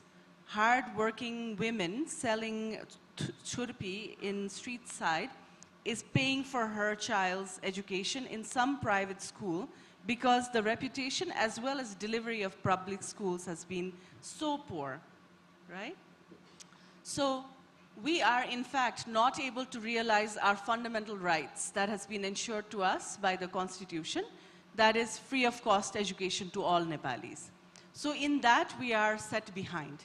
But in order to be an equitable leader, I feel like we need to invest our energy in improving the public education system as well. I call upon my friends, my respected elders, and everybody who are here, who are leaders in education themselves all the time. We have this conversation very openly about our responsibility as educated women to go back to the roots and try to enable the public schools in our community, to try to engage as a citizen. Because education is ultimately all about preparing our citizenship, right? Preparing our population. As long as we create this very divided sort of a reality where I myself went to a Jesuit school started by the Christian missionaries at that time, but luckily it was a very subsidized education at that time, if you remember. And that was the only reason I believe the royal order allowed for the Jesuits to come, is because the cost of education was so low to us, but the quality was very high, right? Lots of us are St. Mary's alumni here. We know that we paid very small fees. And that was a contract that the government had made. Now, we don't have to count on that. We have educational leaders. We have a constitution that is really centering around making free of cost education accessible to all, which we should really celebrate. It's a big thing. But we need to focus on quality. And equity can only be arrived at if we really, as educated people, think about where is the inequality happening from. Right? Inequality is happening because we're not able to level up our society to have my household helps child go to the same school as my child. We find a lot of privilege in being isolated in our little spots of education, but it does us no good because our society is continuously fragmented along the lines of quality of education. So as women, I think we need to take more action. We need to take more steps as engaged citizens. I mean, I'm an educator, I'm talking about fundamental rights of every one of us to free of cost education, which means that you've agreed to actually not exercise your fundamental rights. So what good is it that we are so educated if we can't go back to the government and say, give me higher quality free education? Or at least give that to my child or my grandchild, right? So I really call upon all of us to make that appeal and also do engagement. But at the same time, and I was telling my teacher that Bandanaji, who is now leading Nepal on an international platform, that women should think beyond just empowering women. Women should think about empowering those people who are really suffering either because of economic discrimination, either because of gender-based discrimination of other sexual minorities, either they are being discriminated against Dalit, being a Dalit, or lower in the caste order. We really need to break out of our shells. And equity can only be arrived at if we, the educated women, start breaking down these systems. If you are observing menstrual taboos at your home, please stop it. Stop it now for yourself, for your child, for every other person in our country. Because that caste system is actually, it's a caste system, think about it.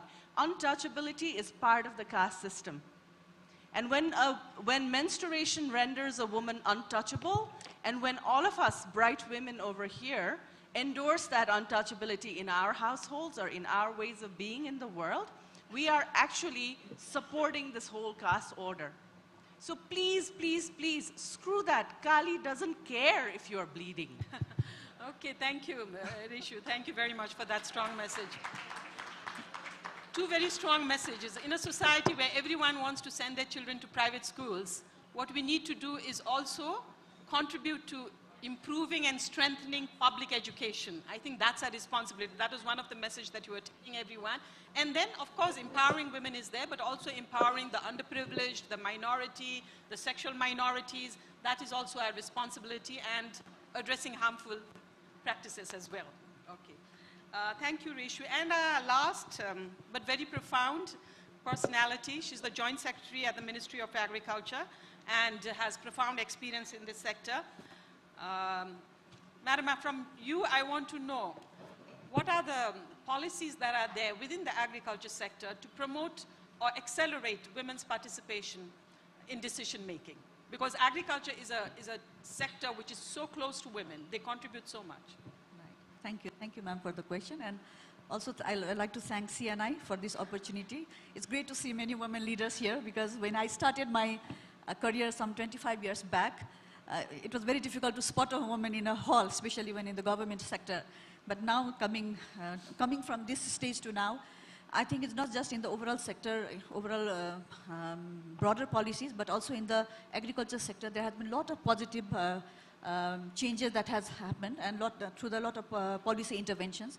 So I remember when I started my career, at that time, there was, in the ministry, there was this women development division, a separate division which would look after these women issues at that time, and how to increase their participation and how to increase their capacity. So this division was working on that front. So right from that time, I remember there was a separate gender policy targeting the agriculture farmers and also the agriculture technicians working in the sector.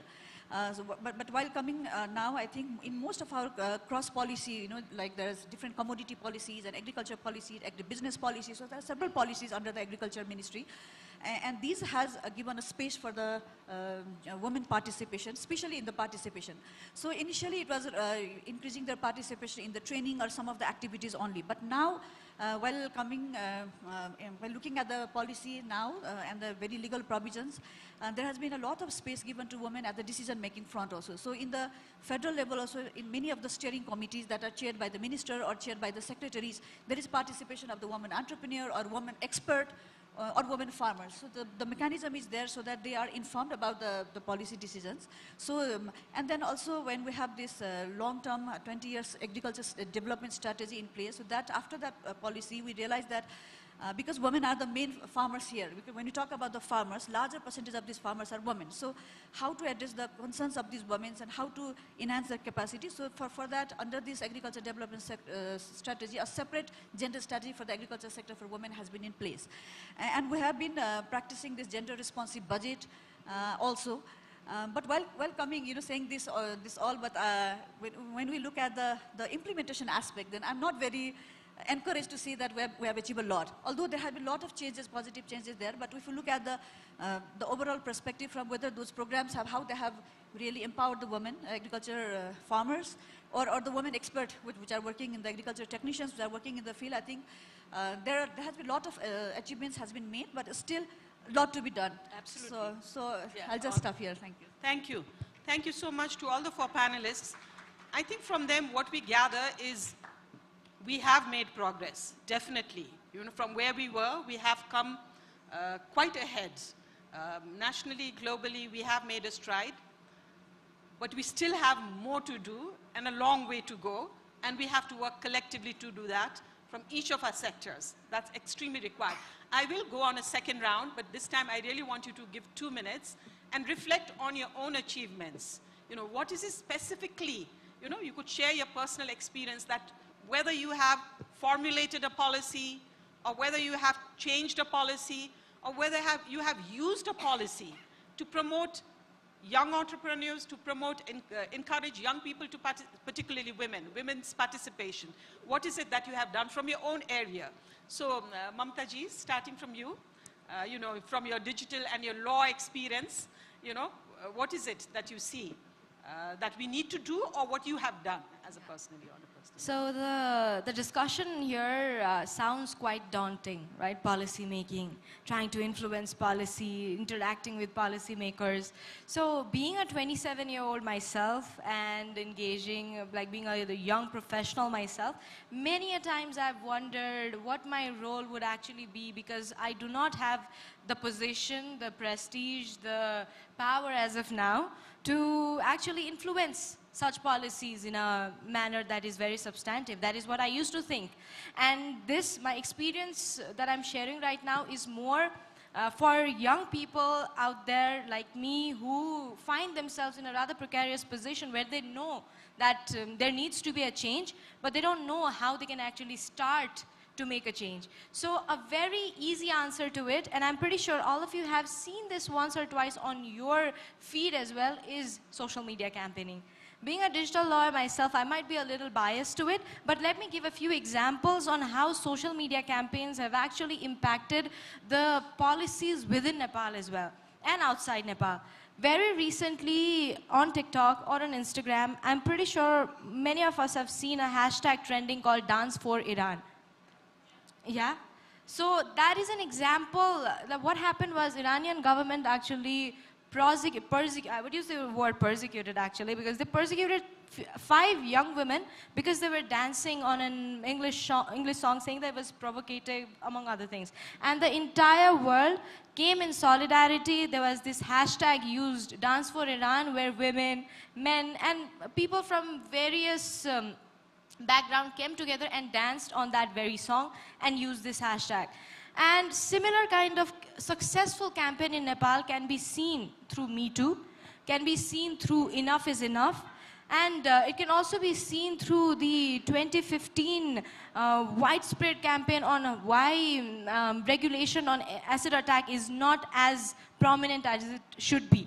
And this was, and the resulting ordinance actually came because of public pressure. And one of the easiest way to give that pressure right now is social media campaign. Even our strategic litigation, we call it retalne, aba isko lagi retalne, yo kanun bhayena retalne bhaन्छौं. Recently we also filed a writ petition to remove the statute of limitation in case of rape. And even in that case, we used online petition to show that it is actually a matter of public concern and people actually want it to happen. And the petition itself had around 18,000 signatures. And these are just some examples of how social media campaign is being used.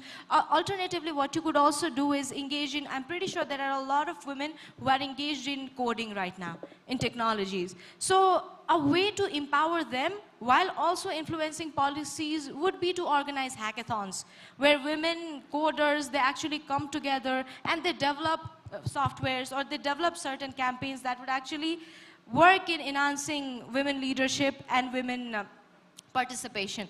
And just a last note, another something that we could do and that could actually influence policy making is also advocacy through art, through music, through drama, something which young people are very passionate about. So it does not have to be traditional ways that our seniors were actually practicing. It can be something that's on your fingertip, something that you have the expertise of, and it can be something that's very convenient to do as well. So Thank you. Go for social media Thank campaign. you, Mamata. Thank you. In the context of where social media today is also filled with a lot of negativity and hate speech, it's very enlightening to hear about social media campaigns that can make a difference, that can bring about transformative change. So rather than that, I hear from many people, oh, social media, I prefer to disengage.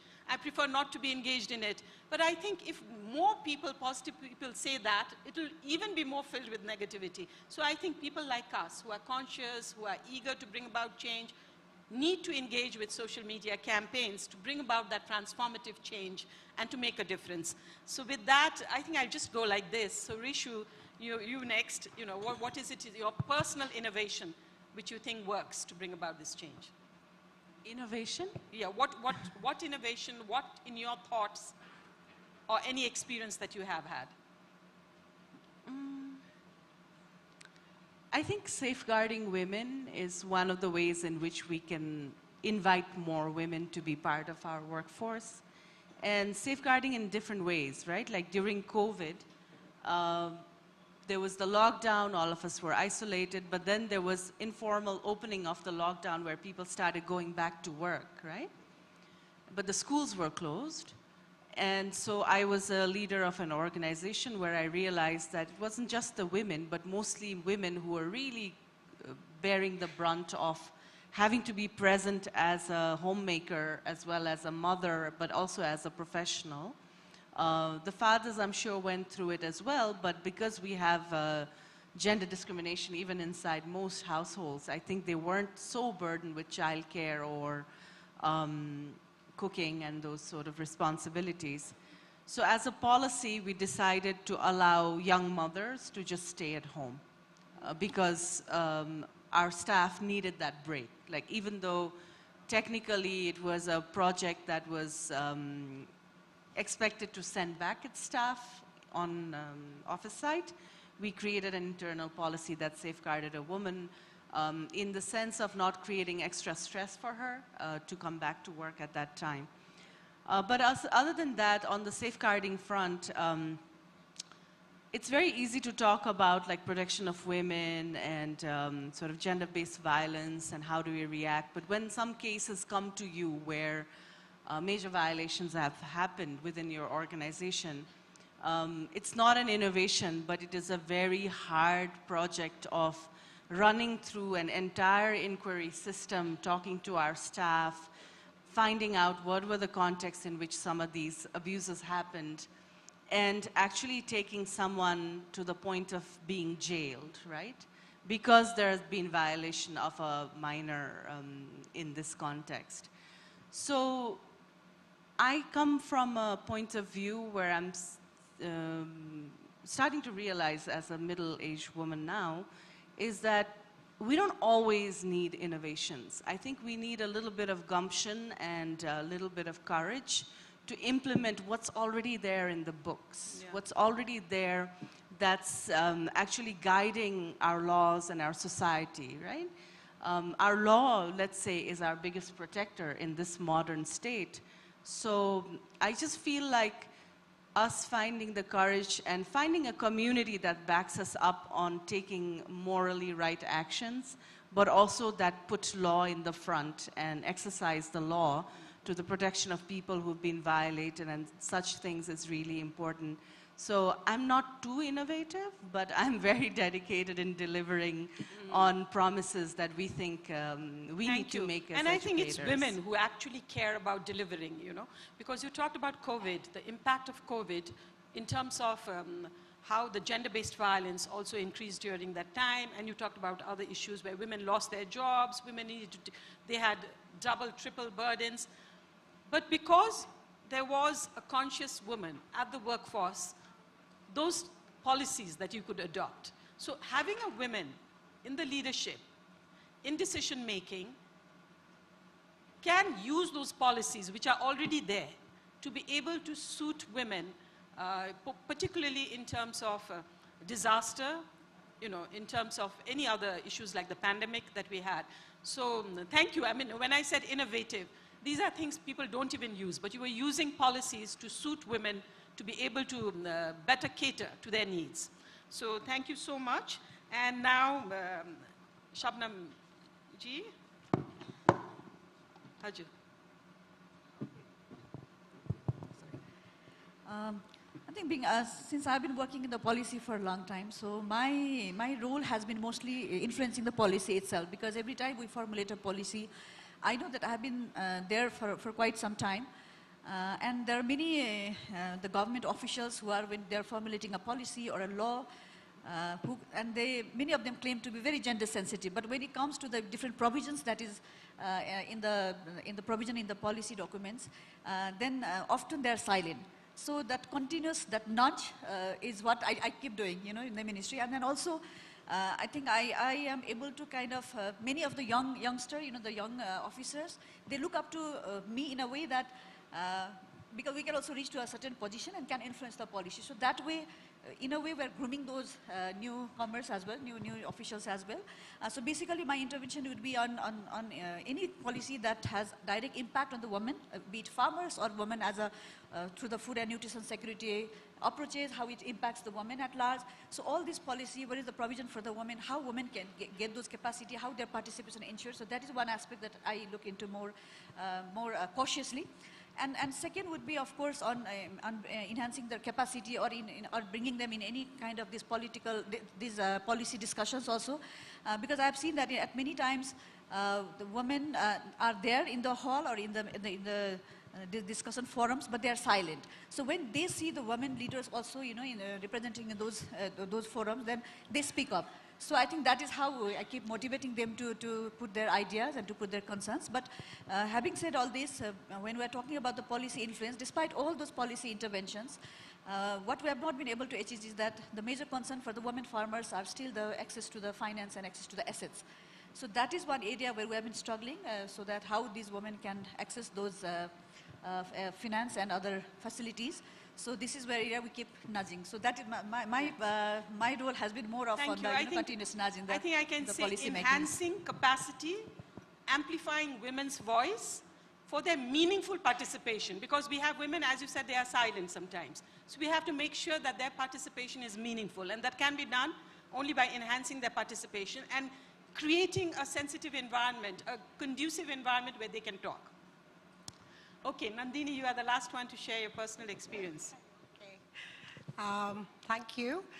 Last year, on 18th of December is when we celebrate the International Mountain Day. And last year's slogan was, "Women Move Mountains." So it's a great validation of the power of women and that they are really so important everywhere. And I was just referring to the COVID-19 crisis. And of course, there were losses everywhere, but the biggest losers were women. Now, in Nepal's tourism, the women are, of course, directly like 1 in every 5, of the employees in tourism. They are the 5th person is always a woman. And they're basically, of course, again, unfortunately, at the lower rungs of employment. But they play a very, very important role, especially. And then you have a lot of fringe extensions like handicrafts, cottage industries, food supply chains, homestays. So there is a big role for women there.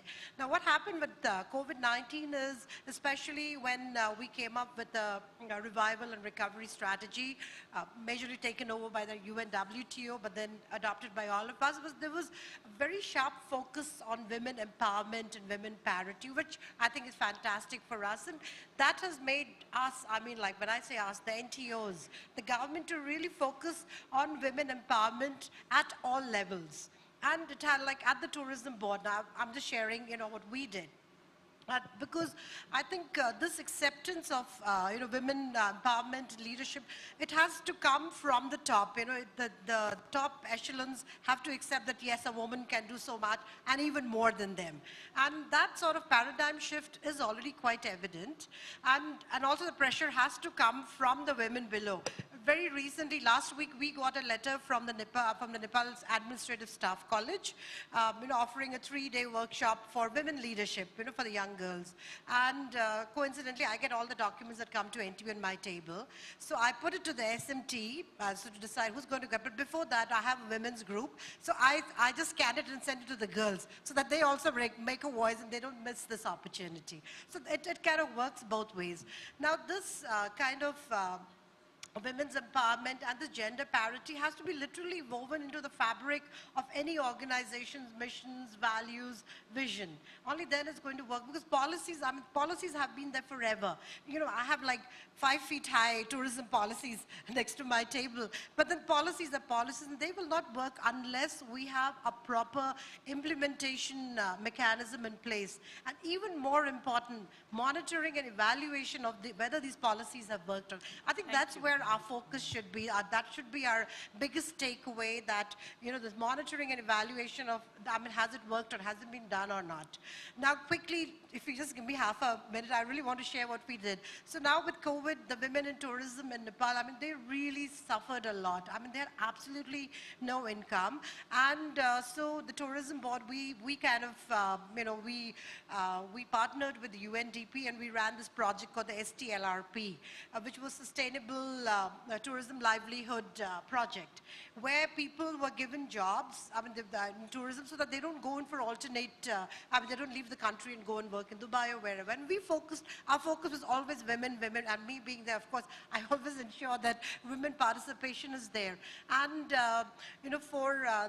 it was a great success, and we in fact won the PATA Gold Award last year for tourism resilience. Now what we did, I just want to talk about the role of women in that. We use this lull in business. So for capacity, first we started webinars focusing on women. So, they got a lot of accounting training, they got, the different areas were covered.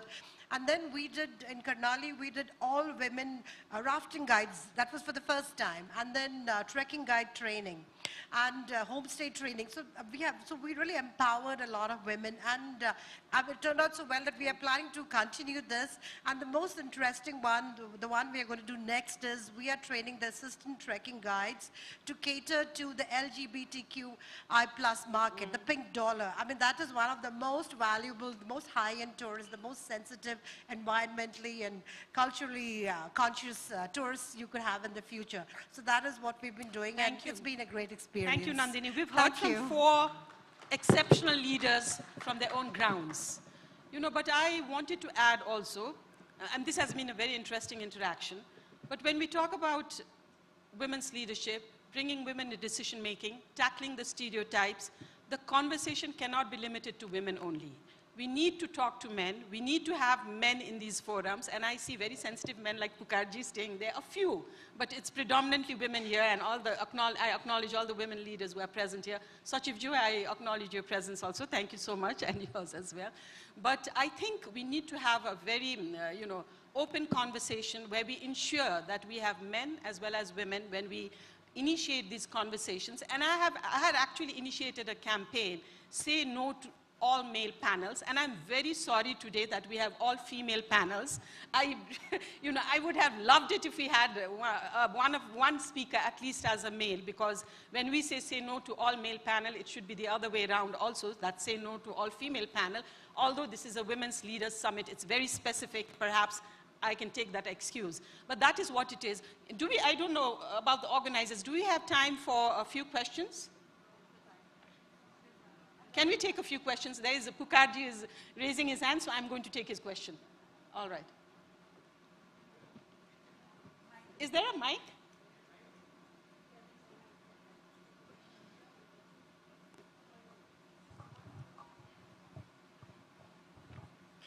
Thank you so much, Bandanaji and the CNI family for moving the needle from awareness to empowerment, now to leadership. Very timely, especially in the aftermath that a woman didn't become the vice president of Nepal. My question is, I'm thinking about what you all are saying, all the things that I heard over the last 2 days. And somebody said, you know, at the rate we are going, it's going to take 100 years for us to see what we want to see, right? This means that I won't be alive. And I certainly want my 2 daughters to be able to see women in leadership. So the question here is, we have, in the federal model, we have 753 municipalities. In none of those municipalities, these conversations are happening. What would it take for us to, you know, have more of Reshujis or Bandanajis, or for that matter, any of you, in a municipal level, particularly in rural Nepal? What would it take to have more women leaders at the local level, not Kathmandu or urban centers? Thank you. Thank you. Would anyone of the panelists like to take this question? Mamtaji? I would not say that the local levels are not initiating this conversation at all, because very interestingly, all of the local levels, they have a chief and a deputy chief. And one of them has to be a female. Mostly this goes to the deputy mayor or the vice chairperson who's female. And under the chairpersonship of the female vice chair or deputy mayor, there's also a judicial committee that is constituted who actually looks after like small and other issues of Nepal. And I have had the privilege to go to Tilottama municipality, Om Satya rural municipality, and certain other municipalities in Sindhupalchok area as well. And the deputy mayor over there are so powerful. I completely agree and I understand what you're trying to say in regards to the fact that there are less women leaders over there, but the thing is that they are at least there and they are doing their best to make the judicial committee as effective as possible and to ensure that women leadership comes into place. Now, in answering the other part of your question, like what we can actually do. So for that also, I would say we can organize advocacy programs within the municipalities and rural municipalities and village assembly as well. Because when law is only as strong as the least aware member of the society. And when we actually work towards making sure that they know what their rights are, what their authorities are, what comes with the power, the position that they have, I'm pretty sure, and this has been seen in practice as well, I'm pretty sure that they will be the face for empowerment for that particular local level. Because I was very pleasantly, very impressed by many of our deputy mayors around Nepal. Thank you, Mamtaji. Anyone? Jude? Shabnam, Joint Secretary. I also have 2 daughters, so your concern is also valid for my case as well. But while working in the province ministry, I've seen that through the provincial local government support program, even the province ministry is providing a lot of this capacity building to the elected leaders of those municipalities, and informed about also on those gender aspects. So I think while developing the more number of women leaders, it will take time definitely, because the way our society has been grooming, and with the provisions of this 33%, they are coming up. But even those men who are working on the as leader now, if they are informed and they are gender sensitive, and if I think many of those concerns and enhancing the capacity of the local communities would be achieved, I think. So I think we have to look at it from that perspective as well. Thank you. Thank you. May I also join in this conversation? You know, when we started Sathi, I'm sure many of you know what Sathi is. It's an NGO that works on violence against women. 30 years ago, we initiated to work on domestic violence. Everyone thought we were mad. Domestic violence is not a topic to be worked on. It's a very private affair. You cannot even talk about it publicly. So it was a taboo topic. Little did we realize, and we thought it's going to take ages for us to just put the topic of domestic violence in the forefront, you know. But now, the women in the communities, I'm saying that, of course, it's extremely necessary for us to take this conversation to the rural areas, but not to say that it is not happening. It is happening. And I'm so happy to hear what Mamta said also, you know.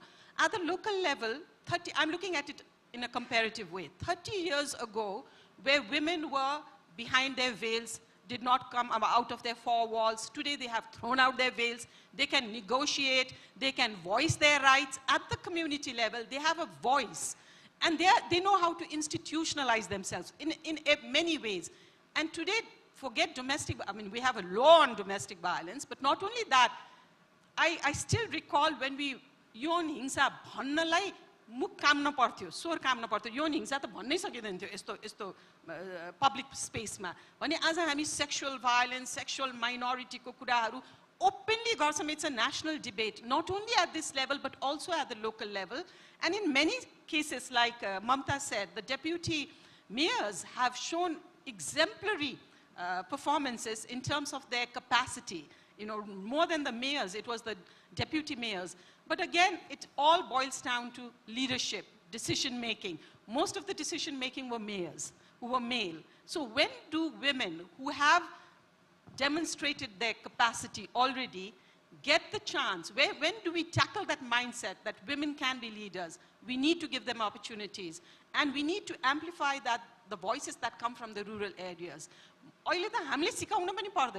उनीहरु आफै गर्न सक्ने अवस्थामा पनि पुगेको छ. Some of them, most of them, the deputy mayors were women who were activists at the local level, who had been through this, who had been campaigning for justice, you know, that they were able to fight for the deputy mayor. So I think it's not a responsibility of just us who have a voice or who are working as activists, but it's a collective responsibility that we all need to face. And I know it's a dismal thing that it will take, it's a global statistics, it will take 100 years to reach that parity, though we talk about sustainable development goals. But I really hope, I never thought in my lifetime I would see a woman president in Nepal, you know, no matter what. It's unfortunate we don't even have a president or a deputy, what is it called, deputy president? Deputy president, vice president. Now, it's unfortunate, we had the first woman president. I was really thrilled because when I grew up, when during festivals, parents, my sister is sitting right here, our parents would say, may you get a good husband, you know, may you, you know, that's the kind of blessings we got. Whereas our brothers would say, may you be a big man, earn much, be a leader. But at least having a woman president, your daughters, my grandchildren, granddaughters will grow up saying that I can be the president of Nepal, which I had not thought I would see in my lifetime. So I think we'll have to look at few examples that empower you, that give you that hope, you know, rather than thinking this is not going to be achieved. I know what you mean, Pukarji, but I think all of us need to take those small hopes and build on it collectively to ensure that women's participation, women's voices are amplified, and women are at par with men in all decision-making levels, so that our daughters tomorrow can be leaders and effective leaders. With that, you want to add? Okay, I thought I would end up. यो नेपालीमै भनौँ है यो कानुनले हामीलाई समान देख्न थालेपछि अनि बल्ल यो महिलाहरूले आन्दोलन चलाएर देशको शासन पनि सम्हाल्ने लेभलमा जान्छ होला. अनफर्चुनेटली कानुनले नै महिलालाई अहिले अपहेलना गरेछ. संविधानले नै दिएको हकलाई कार्यान्वयनमा जाने बेलामा एउटा आमाको नामबाट नागरिकता सार्नलाई यत्रो बवन्डर गर्नुपर्ने अवस्था छ. साइरन बजे पनि बोलिरहौँ किनभने यो मेसेज जानै पर्छ हैन. सो कानुनले नै हक यदि लोकतन्त्रभित्र नागरिकको सुनिश्चित गर्न सकेन भने कसरी त्यो महिला अगाडि आएर राजनीति गर्छु भनेर आउँछ र हैन. किनभने बलात्कार भइरहेको मुद्दामा क्रिकेट एउटा खेल्नलाई त उडाइदिँदो रहेछ त जेलबाट बाहिर हैन. क्रिकेट ठुलो भयो नि त महिलाको अस्मिता भन्दा त होइन सो भनेपछि त्यहाँ त कानुन चुक्यो नि एन्ड अनफोर्चुनेटली हाम्रै रिस्पेक्टेबल जज सपनाजी यसमा चुक्नुभयो भन्ने मेरो व्यक्तिगत सोच हो है तर बोल्न यो ठाउँबाट बोल्न गाह्रो छ नि किनभने हाम्रै महिला नेत्री चुक्दाखेरि हामी बोल्ने कि नबोल्ने त होइन सुशीला कार्कीले बल दिनुहुन्थ्यो यो केसमा उहाँले अर्कालाई नै बल दिएर पठाइदिनु भयो है सो त्यसले गर्दाखेरि अलिकति चाहिँ कानुनी राज्य हो कानुनी राज्यले सञ्चालन हुनुपर्छ रुल अफ ल चाहिन्छ भने पनि महिलाको हक अधिकार कानुनले समान किसिमले यदि कार्यान्वयन गरिदिएन भने कोही आउँदैन यार त्यो महिलाहरू नेतृत्व गर्नलाई लगेर तिमीहरू भनेर छाडिदिन्छ कि So laws, policies, and effective implementation, we need to create that pressure, a joint collective pressure to create that society and environment. I think the siren is already there. With that, I will end this panel discussion here and thank you all for joining, all of you. I see all the women leaders. Thank you. And thank you to the panelists. So much of hope. Mamta ji, Reshu ji, young people over here, you know, like them. So much of hope. Thank you.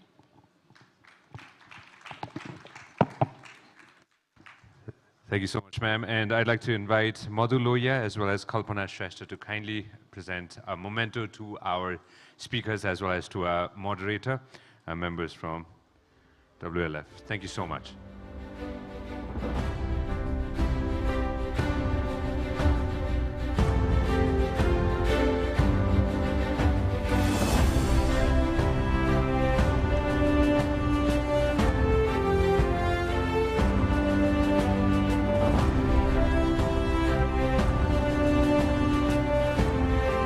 Moderator, Vandana Rana, thank you so much, ma'am.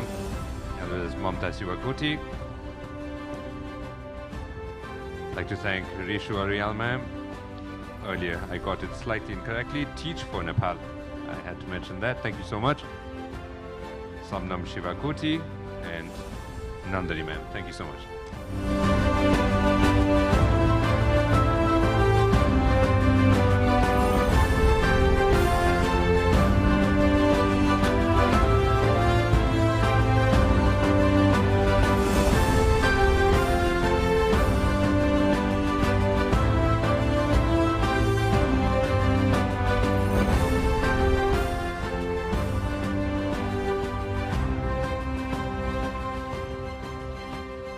यसको साथसाथै हामी panel discussions को अन्त्यमा आइसकेका छौं. We're right towards the end of the panel discussion and it's time for us to move on towards the closing ceremony of Women's Leadership Summit 23. My name is Sanjay Silwal Gupta. Thank you very much for being with us for the past 2 days. It was a learning experience a very big learning experience for me as well, so thank you very much. I'd like to invite up on the podium for the opening remarks. Please put your hands together and help me welcome Nirvana Chaudhary.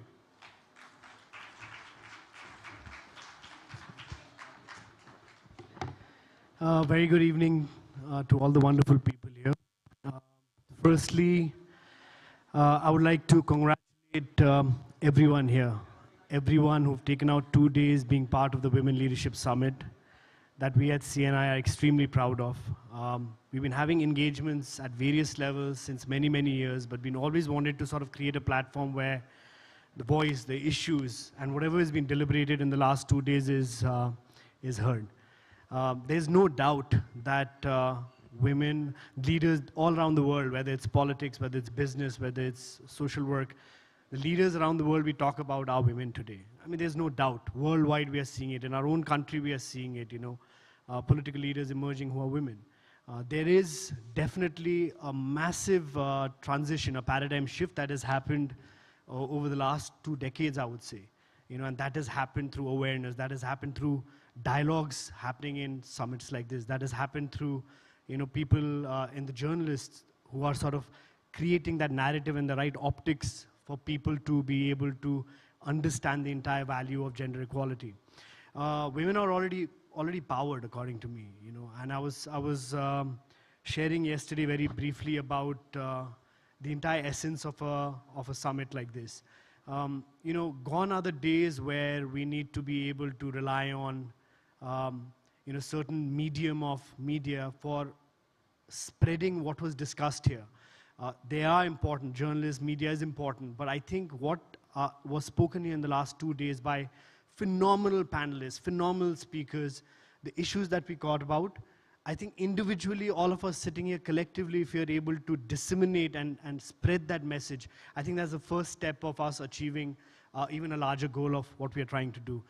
Me, myself, first thing I think from a summit like this, what we need to do individually is recognition. It is so important for us to recognize the successful examples of leadership who are women worldwide. We talk about Malala Yousafzai. Every time I'm going out, I'm taking an example of, our president who was a lady, our Speaker of the House who was a lady, our Chief Justice who was a lady. I keep giving that example so that at least there is more and more people in the newer generation who get inspired by that and doing it. In my own family, right? My father contested elections this time, and my mother, who was spending a lot of time, she used to get up at 6 o'clock in the morning, and she used to go and work with the various different groups led by women in the particular constituency, and working with them on skills development project, on birthing center projects, on medical health related projects. And we didn't know about all of this. So my father and I was helping my father in my own small way, but we didn't realize this till the very end, when we realized that it was the women population, the women voters who gave the maximum votes to my father. And while that had happened, but the most important part which happened in my own family's life was the recognition that my father really at that time looked up to my mother and said, thank you, without you, I wouldn't have been able to get to where I am. So I think recognition is very, very important. While over here, we've heard stories, views of the most successful leaders from different fields. But the real crux and the real challenge lies at the bottom end of the pyramid, at the mass level. How do we bring that forward? We heard the word policy so many times, but obviously that needs to be implemented very, very efficiently. And how will that get executed well is us speaking out, us yesterday's panel on politics was by far one of the best panels I've ever heard. Gives me so much of hope in my own country when I hear such aspiring young leaders, having such a positive mindset on how they want to make a difference in our country. So we got to get this message out. And CNI, in our own humble way, we decided to create this platform for getting the voice out. And each of us, in our own way, I think will be able to play an immense difference in the world, because today we are our own media. What we say and the audience that we have through our social media or our different with different mediums of us communicating the message, we have the right audience. And even if I would like to say that, there was this little story I want to share with you. There was a person who was running across a seashore, and a person from a distance said, what is this guy doing? Every time a wave came in the shore, there were hundreds and thousands of live seashells coming on the beach. And this guy was picking each live seashell and trying to throw it back in the water. So he came to the person and said, what are you trying to do? How will you be able to save thousands of these live seashells? What difference does it make? And he picked up one live seashell and said, it makes a difference to this one. And I think in our own individual way, this summit, this platform, I think will be able to play an immense role. Getting all the stakeholders together, private sector, multilateral agencies, we see representatives from the government sector over here. Unless we collectively own what needs to be done, the right thing that needs to be done to create a better future tomorrow, we'll be stuck in just discussions and panels. So we'll continue to make the effort of doing more and more engagements. That's why one of the very important facts of this 2-day summit was bringing out the right narrative and the right points which we need to focus on, instead of coming up with another 10, 20 points. We just picked on some points that we'd like to share with the right stakeholders and work towards it, and hopefully be able to create a change. From my own personal way, at the end, from my own group, we give, today, we have 41% of our entire employment employees who are women. My dream and my goal is to make it 50-50 by 2030. I'm working relentlessly for that. In our own foundation, we are doing a lot of projects on creating a market linkage for a women's art and crafts village that we've created called Unnati, where they're making various kinds of Nepalese art and craft and creating a market linkage for them. So in our own private sector, there's a lot we can do, but it has to come from our level, our own, from deep within. The policies exist, the right narrative exists, but I think all of us sitting over here has the power and the impact to make a difference, by a multiplier effect of thousands. And I am sure, hearing everyone, we are really on the same page. We just got to get out there and make a difference. I know it's high time that that everyone over here gets the rightful place at the table. And it is happening. I'm seeing it. I'm absolutely delighted, and I'm very proud to be part of this Women Leadership Summit. More power to you. Thank you so much.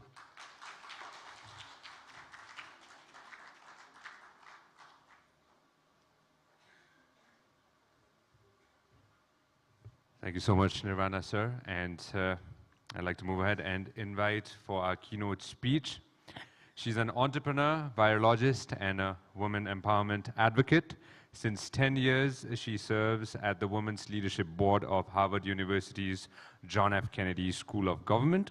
Since the beginning of her career, she has worked directly with founders, political leaders, and family offices, including Cherry Blair Foundation for Women, Women Campaign International, Prime Minister of Albania, Director General UNESCO Irina Bokova, Clinton Global Initiative, Harvard Kennedy School, and a lot more. Women empowerment, climate technology is her forte. Please help me welcome our keynote speaker, Ernesta Reddy.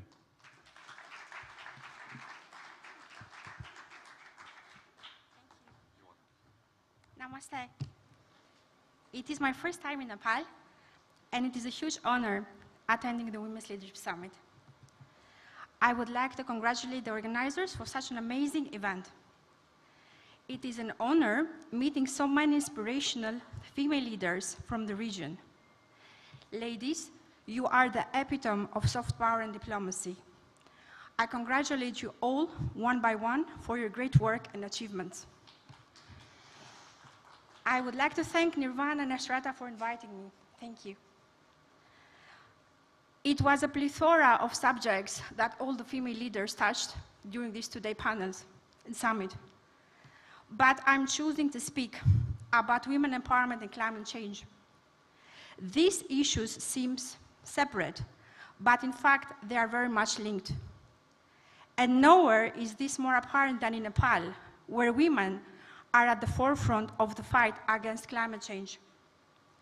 As we all know, Nepal is a country of great natural beauty, from the majestic Himalayan mountain range to the fertile plains of the Terai. However, climate change is putting this beauty and the lives and livelihood of Nepalis at risk. Rising temperatures, erratic weather patterns, and extreme weather events are causing devastating impacts, from flooding and landslides to crop failures and fires. And who is affected by these impacts the most? Women are.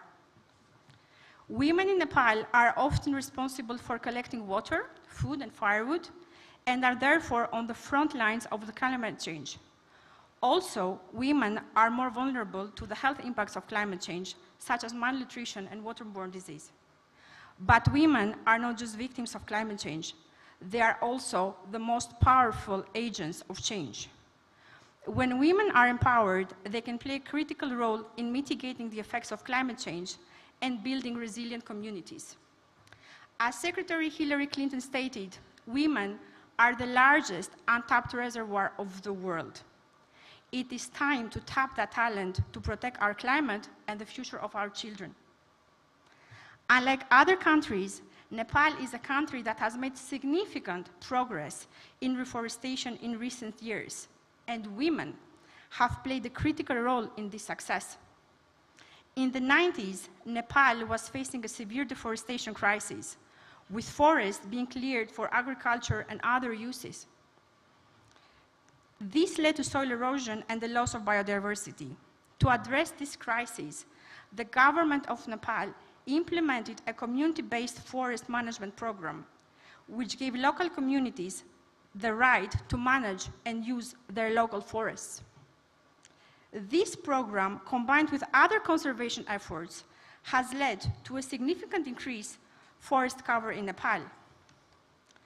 According to the Ministry of Forest and Environment, Nepal forest cover increased from 26% in 1993 to 45% in 2016, something that was covered widely by the international media, including the New York Times. The challenge is now to sustain this fragile recovery and further progress. Women have been actively involved in community-based forest management, serving as leaders and decision makers in forest users groups. It is of high importance to provide to the women in the front line simple and effective climate tech solutions that they can monetize reforestation. That could play a huge role in women economic empowerment in Nepal, which can lead in more girls getting access to education. And as we know, when a girl gets equal access to education, sky is the limit. By involving women in forest management and support their leadership, we can not only protect and to restore our forests, but also promote gender equality and empower communities. As well, in Nepal, we can create up to 40,000 new jobs for the long term if the reforestation reaches 60%, something that we're currently working on with several professors from different universities by using AI. Global data also tells us that empowering women is key to addressing climate change. According to the United Nations, closing the gender gap in agriculture could reduce global greenhouse gas emissions by 30%. Women-led businesses and organizations are also driving innovation and creating sustainable solutions for climate change. However, there is still much work to be done. In Nepal, women face significant barriers to access education, healthcare, and economic opportunities. Women's labor force participation rate is only 31% compared to 82% for men, and women earn on average 26% less than men. These gender disparities not only harm women, but also hold back economic growth and hinder efforts to combat climate change. We must work together to empower women in Nepal and around the world. We must ensure that women have equal access to education, healthcare, and economic opportunities. We must also support women-led businesses and organizations and ensure that women's voices are heard in development of climate policies and programs. In closing this, I want to leave you all with a quote from one of my favorite Nepali environmental activists, Anil Chitrakar. We can't wait for someone else to solve our problems. We have to take responsibility for our own future. Let us all take responsibility for our future and work towards a more equitable, sustainable, and just world for all. Thank you.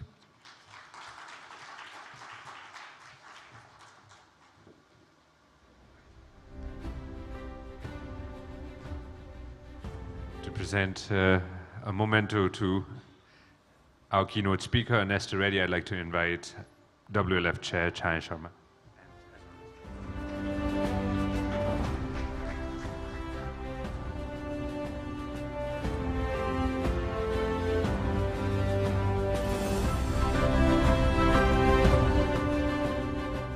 And I'd also like to go ahead and invite our keynote speaker from yesterday, day one of the summit, Dr. Zaina Jalad. If I could kindly invite you up on stage.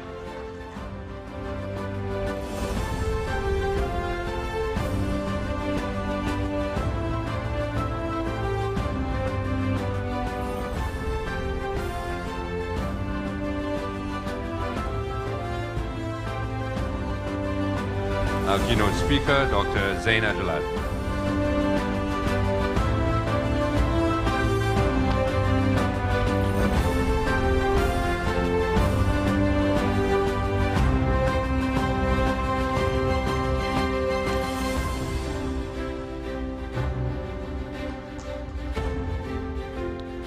I'd like to request Chair WLF for the summit declaration.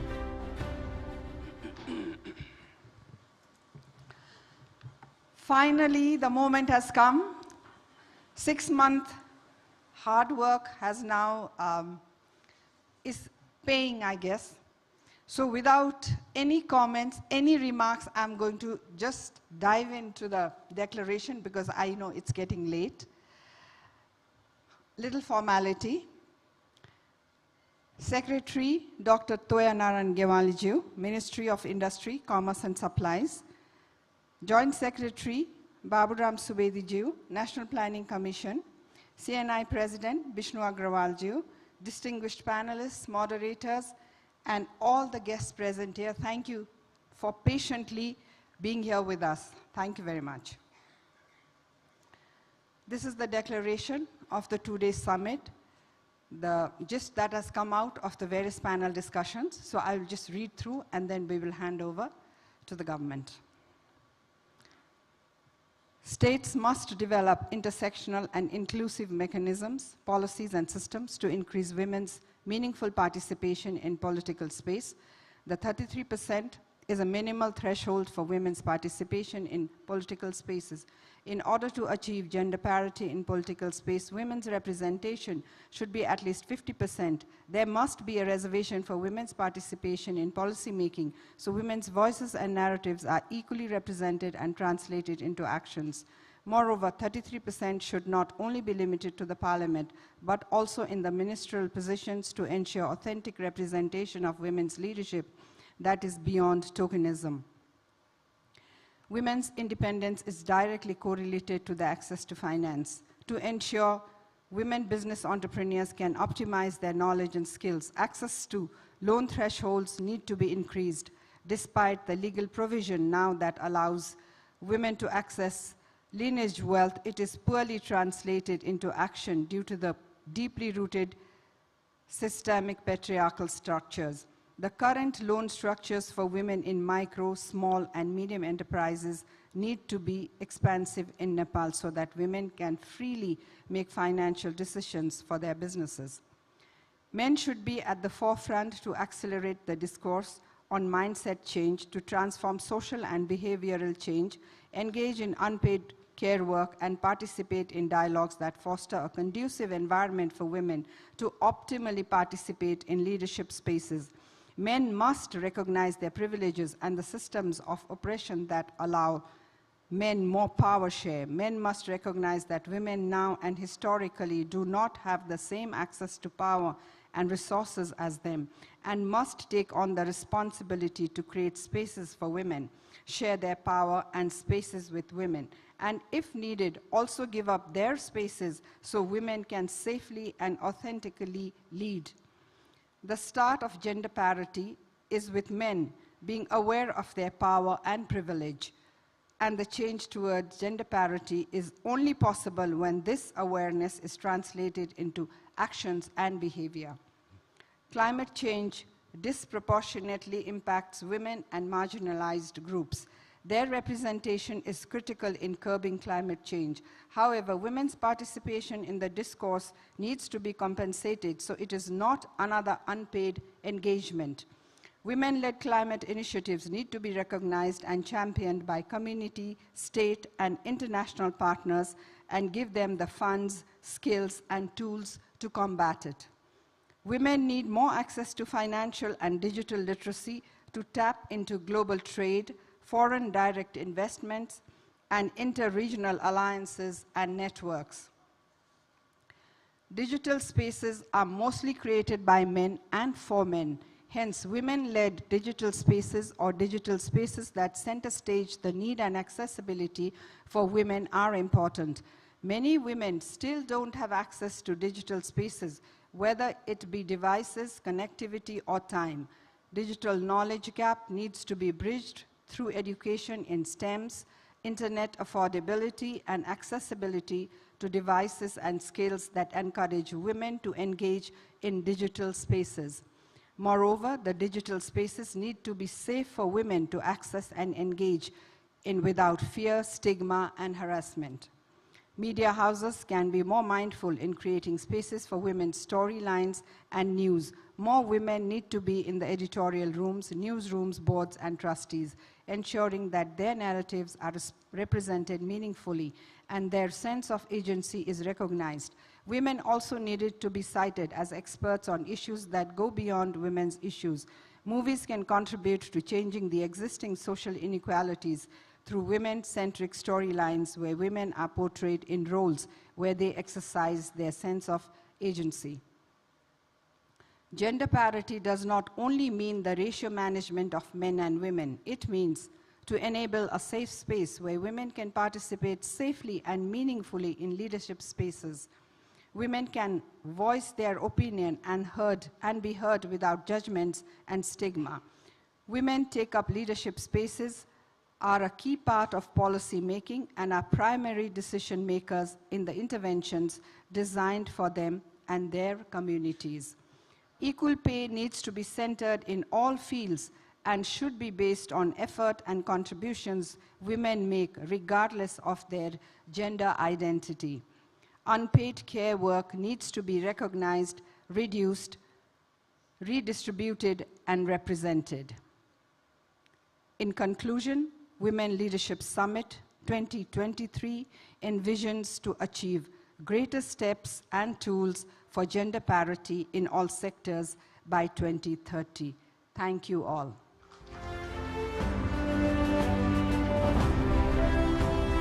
I'd like to invite up on stage. I'd like to invite up on stage Nirvana Chaudhary. Nirvana sir, if you could kindly join us on stage, as well as President of CNI, Vishnu Agrawal sir, if you could kindly join us on stage, as well as all the WLF members to come on stage so that we can officially present it to the government.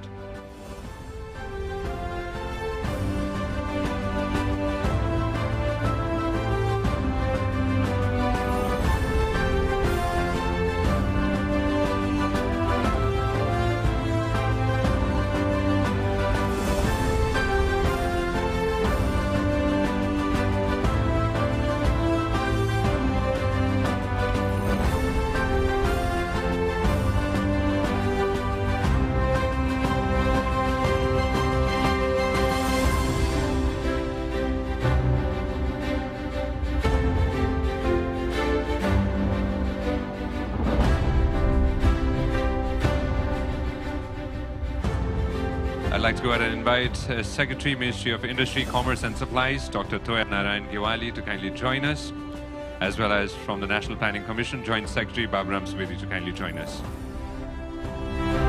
This is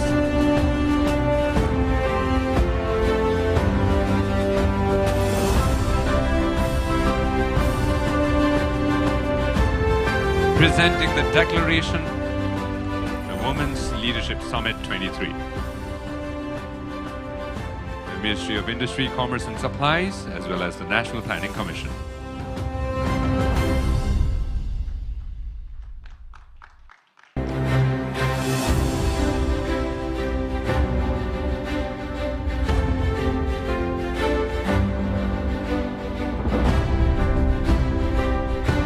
Thank you so much.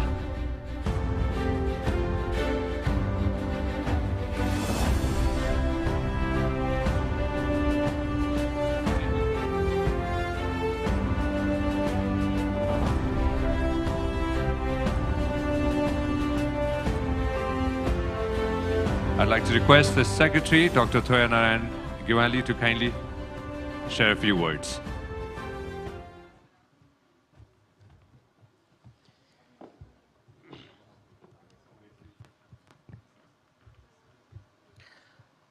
Thank you, Sanjay Ji. President of the CNI, Honorable Member of the Parliament, Excellencies, Country Director of the ADB, representative of the development partners, distinguished experts, panelists, distinguished participants, friends from media, namaskar. It is my real honor to be here at the Women's Leadership Summit 23 and the opportunity to share my brief observation on this closing session. As we come to the end of the summit, I would like to express my sincere gratitude to the CNI for organizing this historic event, and I am confident that the summit remains successful as we just heard the declaration and we discuss, debate regarding the various issues of the women empowerment and women leadership. I hope that the summit remained instrumental to share ideas, and I think ideas are the seed of the innovation and entrepreneurship. To encourage and to capacitate entrepreneurship is crucial, as they can play an instrumental role in advancing the economy as well as country and inspiring other women to become entrepreneurs. Women entrepreneurs are facing various challenges worldwide, and the global crisis, including COVID-19, has intensified these challenges. While women entrepreneurs in Nepal have achieved success, yet they continue to face significant challenges such as access to finance, technology transfer, scale-up of the industries, and expected level of value addition to the product and services. As the conference is centered on main three areas, I would like to touch upon three areas in a few seconds. Women in politics have made significant steps in recent years, but there is still a long way to go. Historically, women have been underrepresented in political positions of power, but this is changing as more women are running for and being elected to political offices around the globe. Despite some of the challenges, women have made significant progress in recent years. Women have played a critical role on the field of economics throughout the history. Despite facing many obstacles and challenges in the past, women were often excluded from economic and financial decision-making process, and their contribution to the field were overlooked or undervalued. However, in recent years, there has been a growing recognition of the importance of gender equality and gender mainstreaming in the field of economics, and efforts have been made to increase women's participation in the highest profession. Many studies have shown that greater gender diversity in economics leads to the better results and outcomes, as it brings diverse perspectives and experiences on the decision-making table. Some of the areas in which women have made significant contribution in economics include labor economics, development economics, and behavioral economics. Women have also been instrumental in developing new approaches to economic analysis, which seeks to understand the way in which gender influences the economic results or outcomes. Despite the progress that has been made, there is still a long way to go to achieve gender equality in the field of economics. Women remain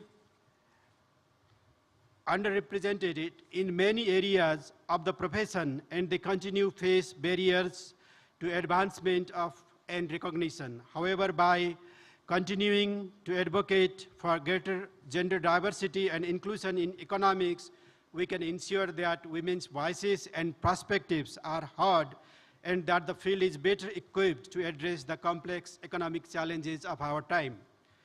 Women have played a significant role to change as change leaders throughout history. I would like to say change leader instead of change agent, and as the driving social, economic, and political progress.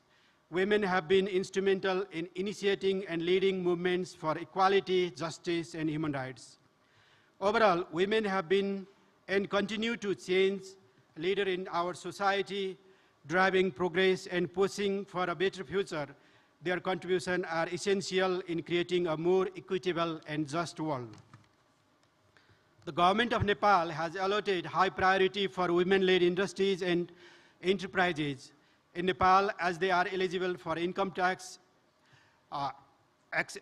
exemption, soft loans, capacity building programs, but still some of the stakeholders are not much familiar with these policies and programs. Therefore, it is necessary to discuss and educate government initiatives and programs on a regular basis. Conferences like these can raise awareness among these areas, and they can be benefited from such policies and programs. The government of Nepal has been conducting the Micro Enterprise Development for Poverty Alleviation program at the local level to alleviate poverty and promote women's entrepreneurship. This program, led by the Ministry of Industry, Commerce and Supplies in collaboration with the local levels, where at least 70% of participants are women. Additionally, we have introduced recently startup funding guidelines, farm to factory initiatives, Make in Nepal, Made in Nepal initiatives, and technology transfer supports, and many other to encourage innovation and industries. Finally, I would like to emphasize that the government of Nepal is committed to support initiatives that empower women in business, leadership, and trade. We recognize the essential role that women's leadership plays in the development and progress of our nation. When women lead, we create more prosperous, peaceful, and sustainable societies that benefit everyone. Therefore, let us all commit to promote women's leadership, breaking down barriers, and creating a more inclusive and equitable world. Once again, I would like to thank CNI Nepal for organizing this remarkable summit, which has been a source of inspiration and empowerment for all of us. Let us continue to work towards a more inclusive and gender-equal world where women can thrive and contribute their full potential. Thank you all.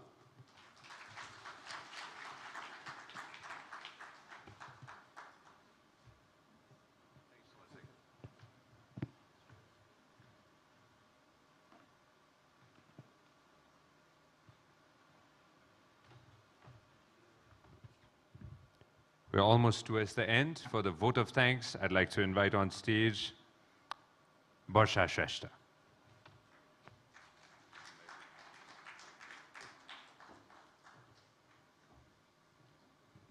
Namaste.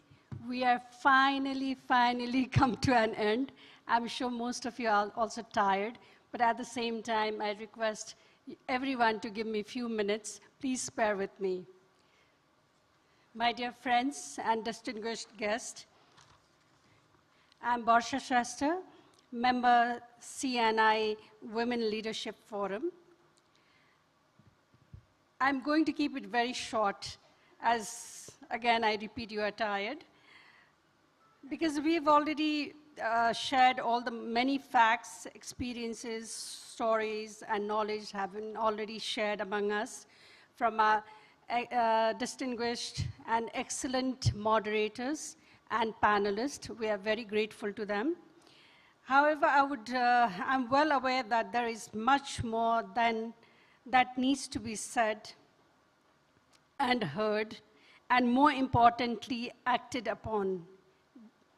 But starting is more important, and I'm glad we are all in many ways on our own innovative, inspiring, empowering, and challenging journey. So I can only hope this summit will help foster long-term partnership or collaborations and keep all the conversations that have helped enable women to come this far and allow us to go much, much, much further. And as Maggie said this morning, don't settle for just anything. Strive for better for yourself and others around you.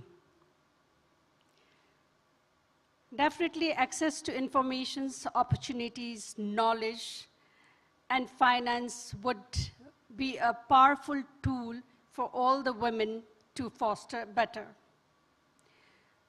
With your presence, it has been 2 days, the first Women Leadership Summit has come to an end. At the same time, we must say that it has been real successful with all your support. I would like to now thank those who have supported us and made this possible. There is a list, so I would just like to take their names. Special thanks goes to Secretary Dr. Giwali, from Ministry of Industry, Commerce and Supplies, Asian Development Bank, the World Bank, USAID, Tayar Nepal, Nabil Bank, Hafer International, MAW Enterprise, Mr. Vishnu Agarwal, our president is here, WWF, UK8, Rajesh Metal Craft, Lakshmi Bank Limited, Daraj, Business 360, Charu Chadda and team. Excellent, excellent support to all of us for this summit. Thank you so much.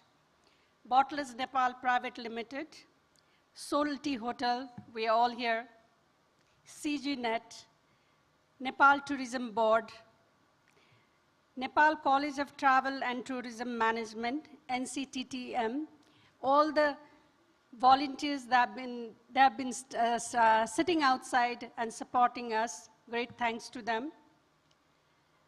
And we did get a lot of participants from different banks, development banks, insurance companies, ICRA Limited, the rating agency, and for sending definitely the participants, and different women associations for bringing in the participants and participations, Dolma Fund, MCCA, that's Millennium Challenge Company, and other institutions who have made it possible. With this, I would like to thank you once again, and at the same time, there are different stalls outside. I think you should make a visit for the last time and do support them. Thank you so much. Thank you.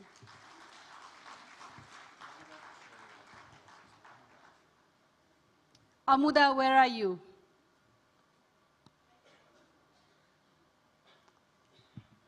Special thanks to you also for all your networking and great support for this summit. Thank you, Amuda. Thank you. I hope I didn't miss to thank someone, and please bear with me for that also. Thank you.